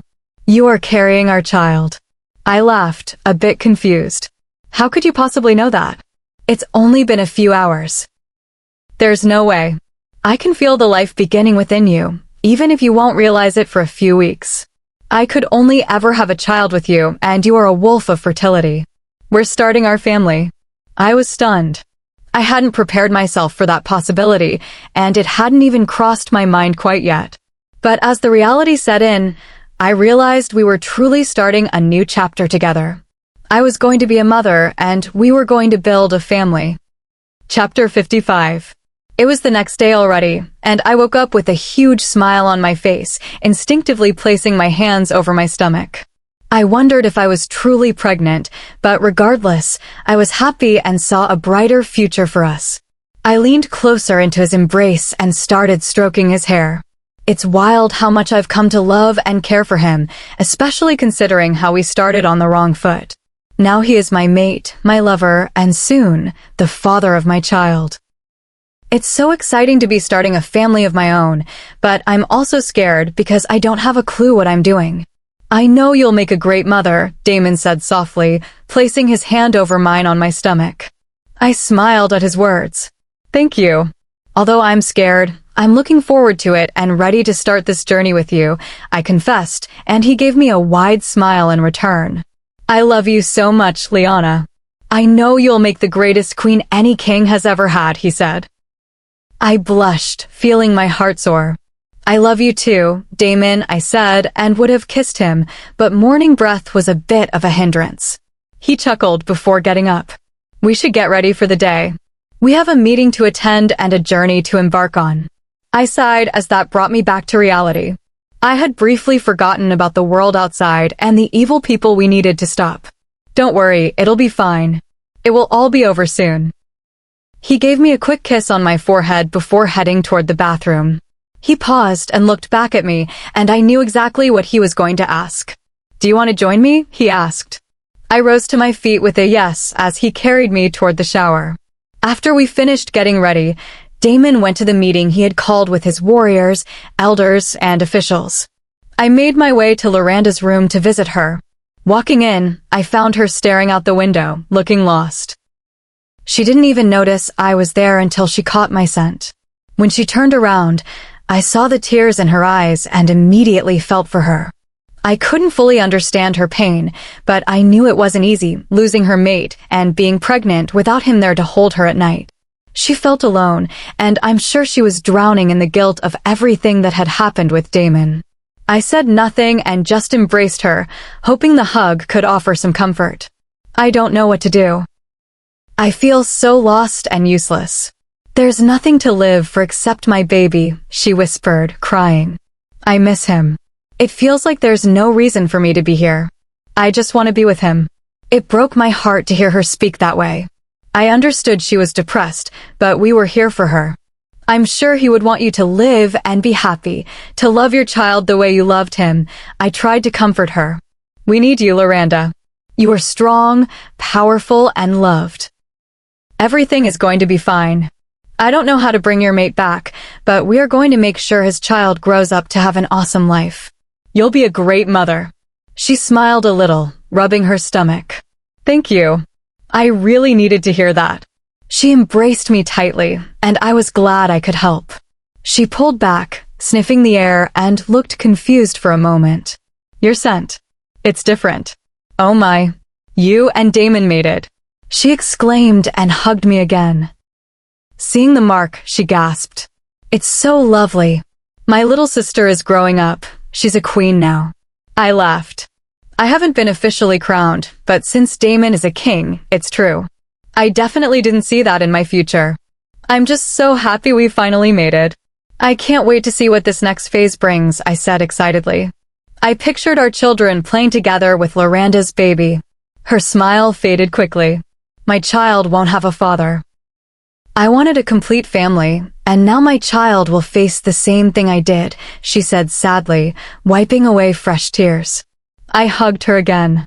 I decided it wasn't the right time to tell her I might be pregnant too. I would wait until it was confirmed. "You're going to show your child so much love, and they will love you just as much. Besides, you have all of us. There are plenty of father figures here for your baby," I reassured her. She let out a small smile and nodded. "I'll be okay," she said, her voice turning firm. "I just need to avenge my mate. I'll make those witches pay for every single thing they've done to me." She spoke with such bitterness that I couldn't help but smile. That was the Loranda we needed right now, someone stepping back into her power. Those witches will regret messing with us. We will make them pay. Chapter 56. I stayed with Loranda for a while, keeping her company and talking about what life will be like when all of this finally ends. It is truly something to look forward to.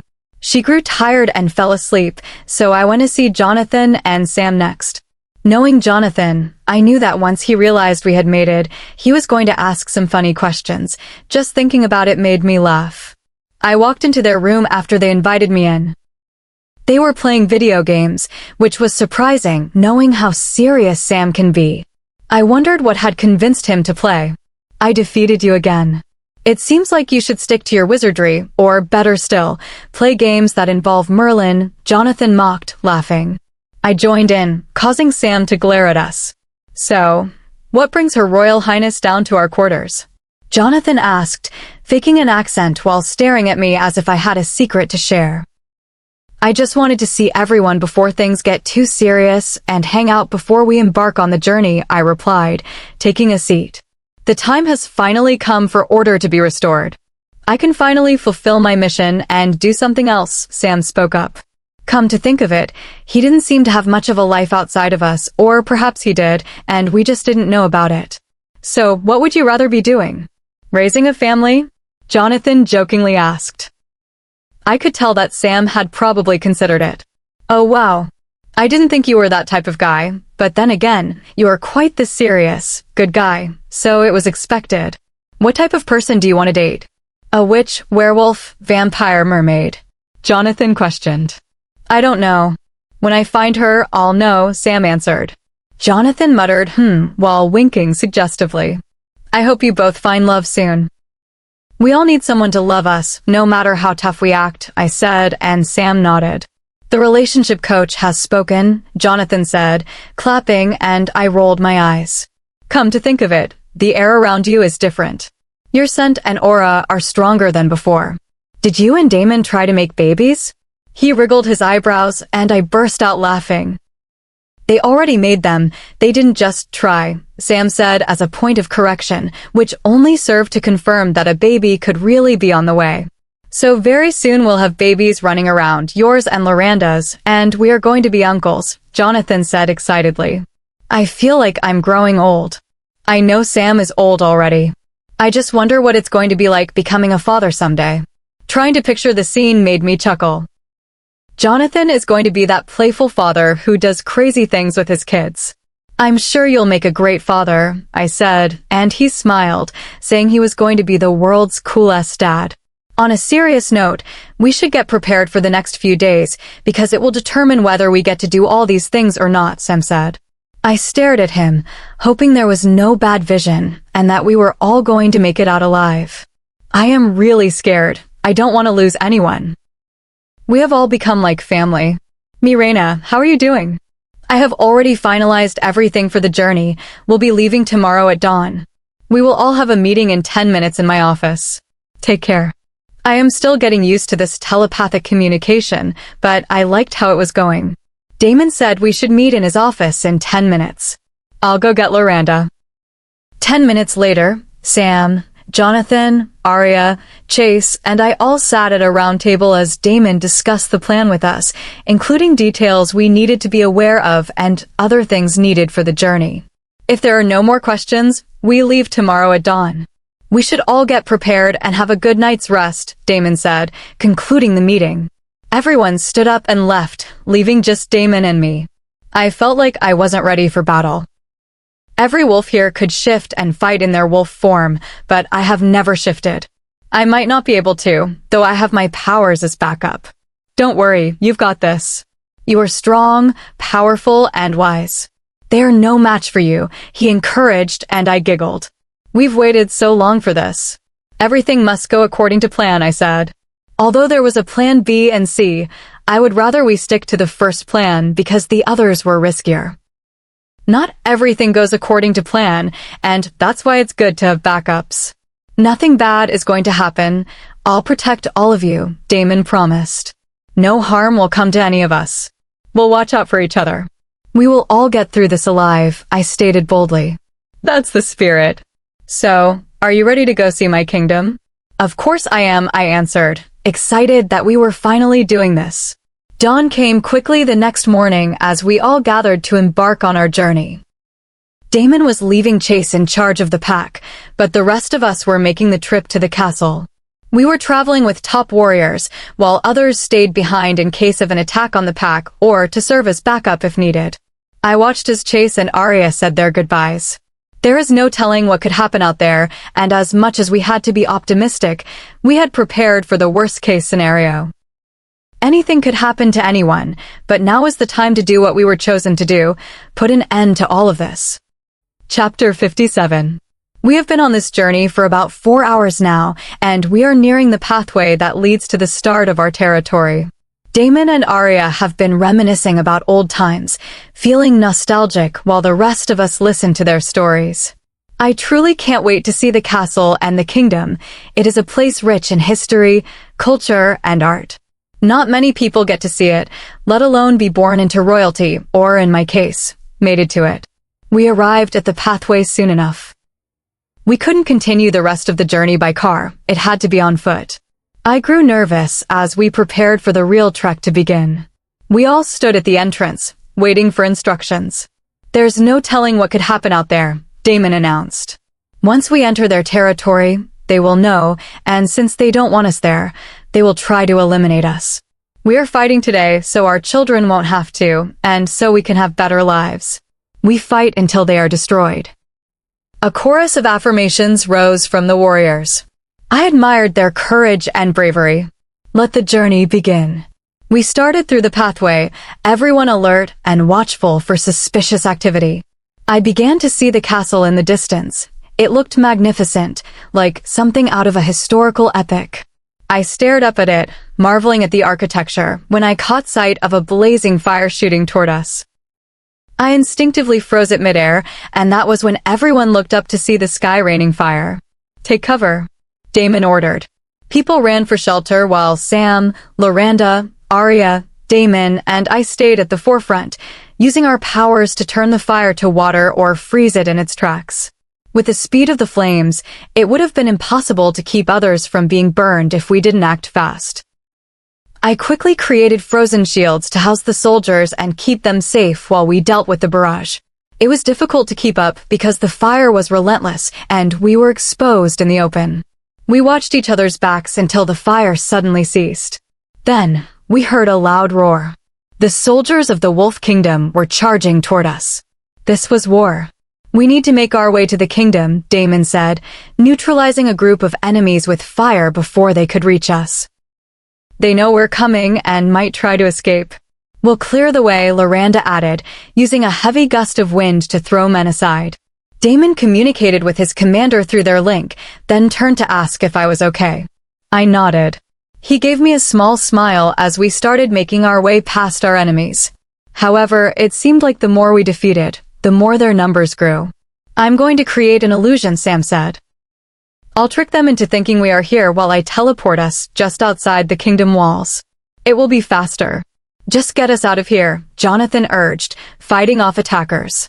A moment later, we found ourselves not far from the castle. Hundreds of wolves gathered around, facing us. They looked ready to tear us apart. The warriors with us immediately shifted, snarling and baring their teeth. Loranda, Jonathan, Arya, and Damon shifted as well, leaving only me unable to shift and Sam. Lee, stay close to me, Sam ordered. We are covering them. I moved his side, ready to defend our people. The battle began instantly. The enemy wolves fought to keep us out while we tried to penetrate the castle. We were outnumbered, but we weren't going to lose. The fighting was intense, and I soon saw some of our men go down. Sam and I tried our best to keep casualties low by helping those in danger, but the odds were 6-1. What do we do, Sam? If we continue like this, our men will be gone, and their numbers are still too high, I said, voicing my worries. We have to gather them in one place, Sam replied. An enemy wolf tried to pounce on Damon from behind, and I used a gust of wind to shove it away. It was clear the wolves were being directed toward Damon. They were all targeting him. Everyone was doing their best to protect him, and the enemies were punishing them for it. Damon is the target. We need him to lure them toward us so we can use our powers effectively, Sam said. I communicated the plan to Damon, who agreed. He was bruised but not seriously hurt. Damon started making his way toward us, and the wolves followed him like bees to honey. Once they were in range, we used our elemental powers to strike. Loranda shifted back to human form to join us. Burning through the front line was the only way we could survive the sheer volume of attackers. Once the enemy numbers were thinned, our soldiers were able to gain control of the field. Seeing the situation was handled, Arya, Damon, and Jonathan shifted back to human form so we could enter the castle. I didn't have time to admire the intricate design as we hurried inside, aiming for the top tower where the king was likely to be. Just as we reached the stairs, a loud sound echoed through the hall, followed by thick smoke. The witches were here. Chapter 58. The witches were here. They glared at us with pure malice. There were 2 of the main high witches remaining. There had been 3, but Damon had already eliminated 1. For the first time, we actually outnumbered them. Did you really think you could just walk in here and easily destroy what we have sustained for so long? One of the witches asked. She had curly red hair, was quite short, and looked absolutely livid. That's the point, Sam spoke up. We are here to restore order. You've carried this on for far too long. Shut up, Warlock. We have no business with you, the other witch snapped. She had jet black hair and stood a bit taller than her companion. Our main concern is the Wolf King and our darling Loranda. The red-haired witch turned her gaze toward Loranda. Loranda, sweetie, did you think you could really get away from us? We own you and that child you are carrying. She eyed Loranda's stomach, which was just beginning to show. You don't own me, and you most certainly don't own my child. You never will, Loranda thundered. The black-haired witch started laughing. We wouldn't own the child if you can't give birth to it. It would be such a pity to lose it, don't you think? The red-haired witch flashed a wicked smile and began a dark incantation directed at Loranda. I rushed to Loranda's side as she nearly collapsed, clutching her stomach in agony. Damon, Arya, and Sam swiftly attacked the red witch, forcing her to stumble and break her hold on Loranda. Are you okay? I asked, worried. We had to protect the baby at all costs. Yes, I'm fine, she replied as I helped her up. I don't think you should stay here. It's too dangerous, I whispered, concerned for her safety. I'm here already, Lee. I'm done running. We need to end this now. I have to destroy them, Loranda said with fierce determination. Okay then, let's do this, I said, dodging a sudden attack from the black-haired witch. A sister's reunion? How sweet, the witch mocked, sending balls of fire toward us. We engaged her while the others faced the red-haired witch. I used my elemental fire to fight her off while Loranda alternated between wind to strike and water to douse the witch's flames. As the battle dragged on, I realized this was a stalling tactic.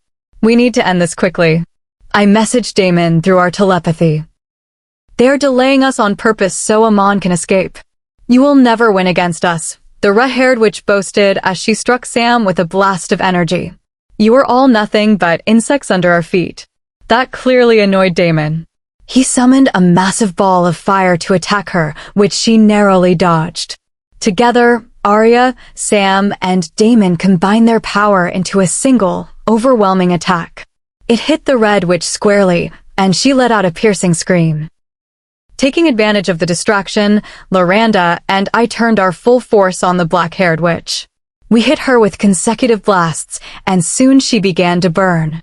Even as she weakened, she tried to retaliate, but we expertly dodged her desperate strikes. Both witches were now engulfed in flames, screaming in agony.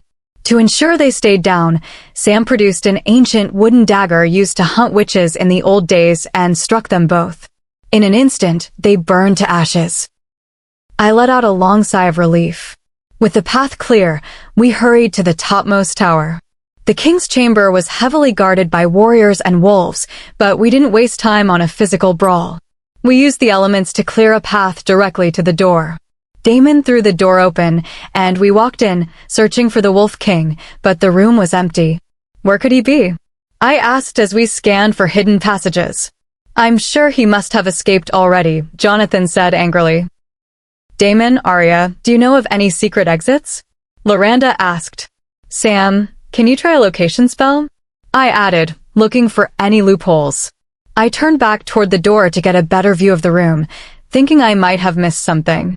I tried to pull the handle just to see the perspective of someone walking in, but the door wouldn't budge. We certainly hadn't locked it behind us. Guys, we've been locked in, I announced. As everyone turned to look, an attack hit us from nowhere. The room began to spin with dizzying speed, causing us all to lose our balance. As we struggled to recover, the air in the room began to heat up rapidly. I tried to wrap my head around what was happening, but my thoughts were clouded until they appeared, the witches and Amon. They let out an evil laugh, and in unison, they spoke. You really didn't think you killed us, did you? I was too stunned to comprehend it. They had played a trick on us, and we had fallen right into their trap. Chapter 59. Just great. When I thought we were almost done, everything was starting over. Did you really think you could defeat us that easily? The witches asked again, laughing at the shock on our faces. Where is Amon? Damon demanded. You'll never find him, Axel. You'll never be king. We'll make sure of that before we destroy you and your followers, the Red Witch stated, glaring at us. I was still confused as to how they were standing, but I suspected they had used an illusion. It made me wonder if they were doing the same thing now. I had questions for Sam, but there was no time. We'll find Amon and bring an end to this tyranny, Arya said. We will end you because you are nothing but old hags. Her words enraged the witches. They used their powers to hurl Arya across the room, her head striking the wall with a sickening thud. Is that the best you can do? You must not be as powerful as you think, Arya provoked them further. I had no idea what her plan was, but I hurried over to Sam. Is there a way you can find Amon? I whispered. He's hiding somewhere in this room, Sam answered. I began to scan the area for a hiding spot. Why would the supposed king be hiding? It only proved how weak he was, a mere puppet for the witches. Do you know where exactly? I asked, but before Sam could answer, the Red Witch seized me. She pulled me toward her with her magic, her hands tightening around my neck. Her long nails dug deep into my skin. Let her go now, Damon and the others shouted. I struggled to breathe, trying to summon my powers, but the lack of oxygen made it difficult to focus. It would be so wonderful if the future king died before he was even born, wouldn't it? She sneered, her fingers trailing over my stomach. In that instant, she suddenly shrieked and released me. Her feet began to burn. I fell to the floor and immediately used the opening to create a circle of intense fire around her. Arya, Loranda, and the other witch continued their battle while we focused on the Red One. Regaining her composure, she extinguished my fire and blasted me back across the room. The pain was immense, like 1,000 drums beating in my head. When I hit the wall, the world went gray. "You fools, I'm not to be messed with," she snarled, launching a massive ball of fire at me. Before it could reach me, Damon intercepted it, turning the flames into a block of ice. "Saving your damsel, are you?" she asked with an evil smile. "You won't hurt her or anyone else," Damon stated with absolute confidence. She laughed once more before launching a fresh attack at him. I forced myself onto my feet. My head was spinning, but I noticed a small entrance that wasn't properly closed behind a tapestry. If I could find Amon and defeat him, the witches would have no reason to keep fighting. I crawled to the entrance and followed a narrow passage until it opened into a wide, lit hallway. I walked quickly until I reached a door guarded by 10 large soldiers. Knowing I couldn't take them all in a physical fight, I used a massive gust of wind to slam them against the walls until they were unconscious. Opening the door, I found the man I presumed to be Amon, flanked by 2 older soldiers. "Who are you and what are you doing here?" they demanded. I quickly sent a telepathic message to Damon, telling him I'd found the king. This wasn't my battle to fight alone. "I'm sorry, I got lost," I said, trying to buy time. "You're the Wolf King, right?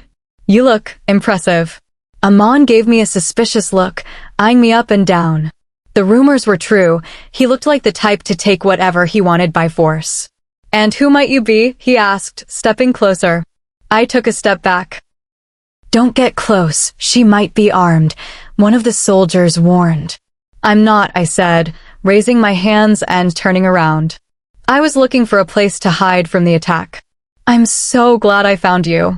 I know you'll take care of me." I gave him a small smile. "What happened to the guards outside?" the other soldier asked. "I think they fell asleep," I answered innocently. "Keep a close eye on her while I check the hall," one soldier said, leaving me alone with Amon and the remaining guard. The guard gripped my arms tightly. "Easy, Richard. You don't want to hurt her," Amon said, smiling at me. I returned the smile, praying Damon would arrive soon. "She's dangerous," the other soldier suddenly shouted, running back in with a weapon pointed at me. "Who sent you? You have 3 seconds before I end this." "That's a lot of questions," I said, raising an eyebrow. "Sweetie, do you think we're joking?" Amon asked, tracing a finger down my face. "We could kill you, but first, I'd like to see what you're made of." He grinned slyly. "Really?" I was curious if the rumors were true, that you're actually quite pathetic, I laughed. "Why don't I prove you wrong?" "Leave us," he commanded. The guards hesitated, but eventually stepped outside and closed the door.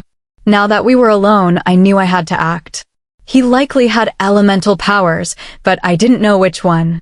"You're beautiful," he said, his hand moving toward my lips. I was running out of time. "And you look like a powerful, dominant man," I said, wrapping my hands around his neck. As he leaned in for a kiss, I used my ice powers to form a shard and struck him in the neck. "Ah," he screamed. To keep his men from rushing in, I shouted loudly, "Just how you like it, right? You like it rough." "You witch," he swore, clutching his throat as blood began to spill. I hadn't struck deep enough to kill him instantly, as I wanted Damon to have that right. "Talk to me like that, I like it," I said, watching him lose strength. Suddenly, a crash came from the hallway. The door was kicked down, and Damon rushed in with the rest of the group. "Are you all right, Lee?" Damon asked, reaching my side. "I'm fine, baby." He didn't hurt me. Damon gave me a small smile and kissed my forehead before turning to Amon. "Cousin Amon, it's been a long time," Damon said. "Axel, I'll kill you. I'll kill your mate. I am the king." Amon shrieked. Arya laughed at him. "Dead men don't rule, Amon," she said. He looked at her in shock, clearly having believed she was dead. "The war is over," Damon spoke confidently. "The witches are defeated. Your tyranny ends today." "What? You killed the witches? That's impossible." "Believe it. And as much as I'd like to end you now, a quick death seems too easy for someone like you." "Don't you think, Arya?" Damon asked. "What do you have in mind, Alpha King?" Arya asked with a dark smile. Chapter 60. It has been a week since the war ended. Amon was held in a secure facility under heavy guard before being executed for the entire Wolf Kingdom to see, and the people celebrated the end of his rule. Today is the day Damon is to be crowned king, and I am so happy for him. Arya was also given a prominent position in the kingdom as a princess, but she chose to stay by Chase's side. Chase has been appointed alpha of Damon's former pack, with Arya as his Luna. We are also preparing for a ceremony where I will be crowned queen. I am thrilled that our troubles are finally over, and we can enjoy peace and freedom. Ready to be crowned queen, Mirena? Damon asked, sneaking up behind me and making me jump slightly. I'm a little nervous, but I'm ready, I answered, smiling. You've got this. There's nothing we can't conquer together, he stated, leaning in for a kiss. I smiled as our lips met. Someone cleared their throat, and we turned to see Damon's royal assistant. It is time for the ceremony, Your Majesties, he said with a bow. I still find it incredible how quickly things changed. It feels as though we were transported into a different world in just a few days. I have started learning a lot about the kingdom, how to act, dress, and speak with the grace required of royalty. We have been working to abolish the oppressive laws Amon had in place and are struggling to restore balance. There are still some alphas who share Amon's mindset, and Damon has had to exercise his authority to keep them in check. Soon, he will hold a meeting with all the alphas regarding the new changes, followed by a grand ball. It all feels like something out of a storybook. We'll be there shortly, Damon replied, and the assistant bowed before leaving. We'll come back to this later, Damon said, taking my hand. But for now, we have a ceremony to attend. We made our way to the royal chambers, where the elders and other powerful figures of the kingdom were gathered. Today, the true Alpha King returns, the priest in charge announced to a roar of cheers. We celebrate the return of our king and his mate, our queen. By the power vested in me, I hereby proclaim Axel Alamander our king and Lyanna Redwoods our queen. The chanting continued with shouts of "Long live the king." I felt so fulfilled. This is the life I was created to live, not one of hardship and constant flight. I will make sure no one else has to endure what I did. Together, we will build a great kingdom. We have changed the tides and rewritten our story. Although life will always have its challenges, we are ready to face them head-on. He is my king, I am his queen, and we have amazing friends and family by our side. After the ceremony, the 7 of us sat down to talk. Jonathan has already found his mate. She is the granddaughter of one of the elders, but the old man is making things difficult for Jonathan. Can you believe I went to see Dahlia last night and her grandfather chased me out with a sword? A sword, he exclaimed, and we all laughed. Her grandfather had been raising her since her mother passed away. His daughter had run off with her mate, only for a child to be left at his doorstep a few months later with a letter informing him of her death. Since then, he has been against Dahlia being with her mate, but I'm sure Jonathan will eventually win him over. Arya and I have an announcement, Chase said, looking at Arya with tenderness. I'm pregnant, she announced, and everyone cheered with congratulations. I was so excited. Our children will grow up together. So, you didn't tell me you were pregnant, and I had to find out from the witches? Loranda said, nudging my elbow. I gave her a sympathetic smile. I'm sorry. I wasn't entirely sure at the time and didn't know how to tell you, I said. No problem. I'm just glad we get to go through this together, she said, and I smiled widely. Me too. We're all expecting at the same time. It's wonderful, I said, hugging Arya. I think I should get Dahlia a ring soon so she isn't the only one missing out, Jonathan stated, and we laughed. Wait until her grandfather tries to use that sword on you again, Chase joked. I felt for Sam and Loranda since they didn't have partners yet, but I believe they will find someone soon. Interestingly, the relationship between Loranda and Sam has improved. He is always looking out for her and the well-being of her child. I am happy we are all together after everything that happened. We are starting a new life free from the fear that every breath might be our last. I am done running. The prophecy has been fulfilled. I am his queen, and he is my king. The true Alpha King. We finally made it to the end of the road, and what a journey. From a girl who was done running, to a queen who finally claimed her throne. Seeing Liana and Loranda go from mortal enemies to sisters standing side by side against the real monsters was the emotional payoff I didn't know I needed. And yes, we got the happy ever after, but it was earned through blood, fire, and a lot of forgiveness. The transformation is staggering. In Chapter 1, Liana is a terrified girl hiding in secret passages, refusing to use her power. By the end, she is a mother and a ruler who has dismantled a centuries-old fake monarchy. The resolution of the main conflict isn't just killing a villain. It's the breaking of the cursed cycle of the White Wolves and the reconciliation of a broken family. Your history is not your heart. The ultimate moral is that we are more than the traumas inflicted upon us. Loranda was a victim of mind control, and Liana was a victim of secrets, but they both chose to look past the scars to find their shared humanity. The audience should take away that while you can't choose the prophecy you're born into, you can choose the people you stand with when the smoke clears.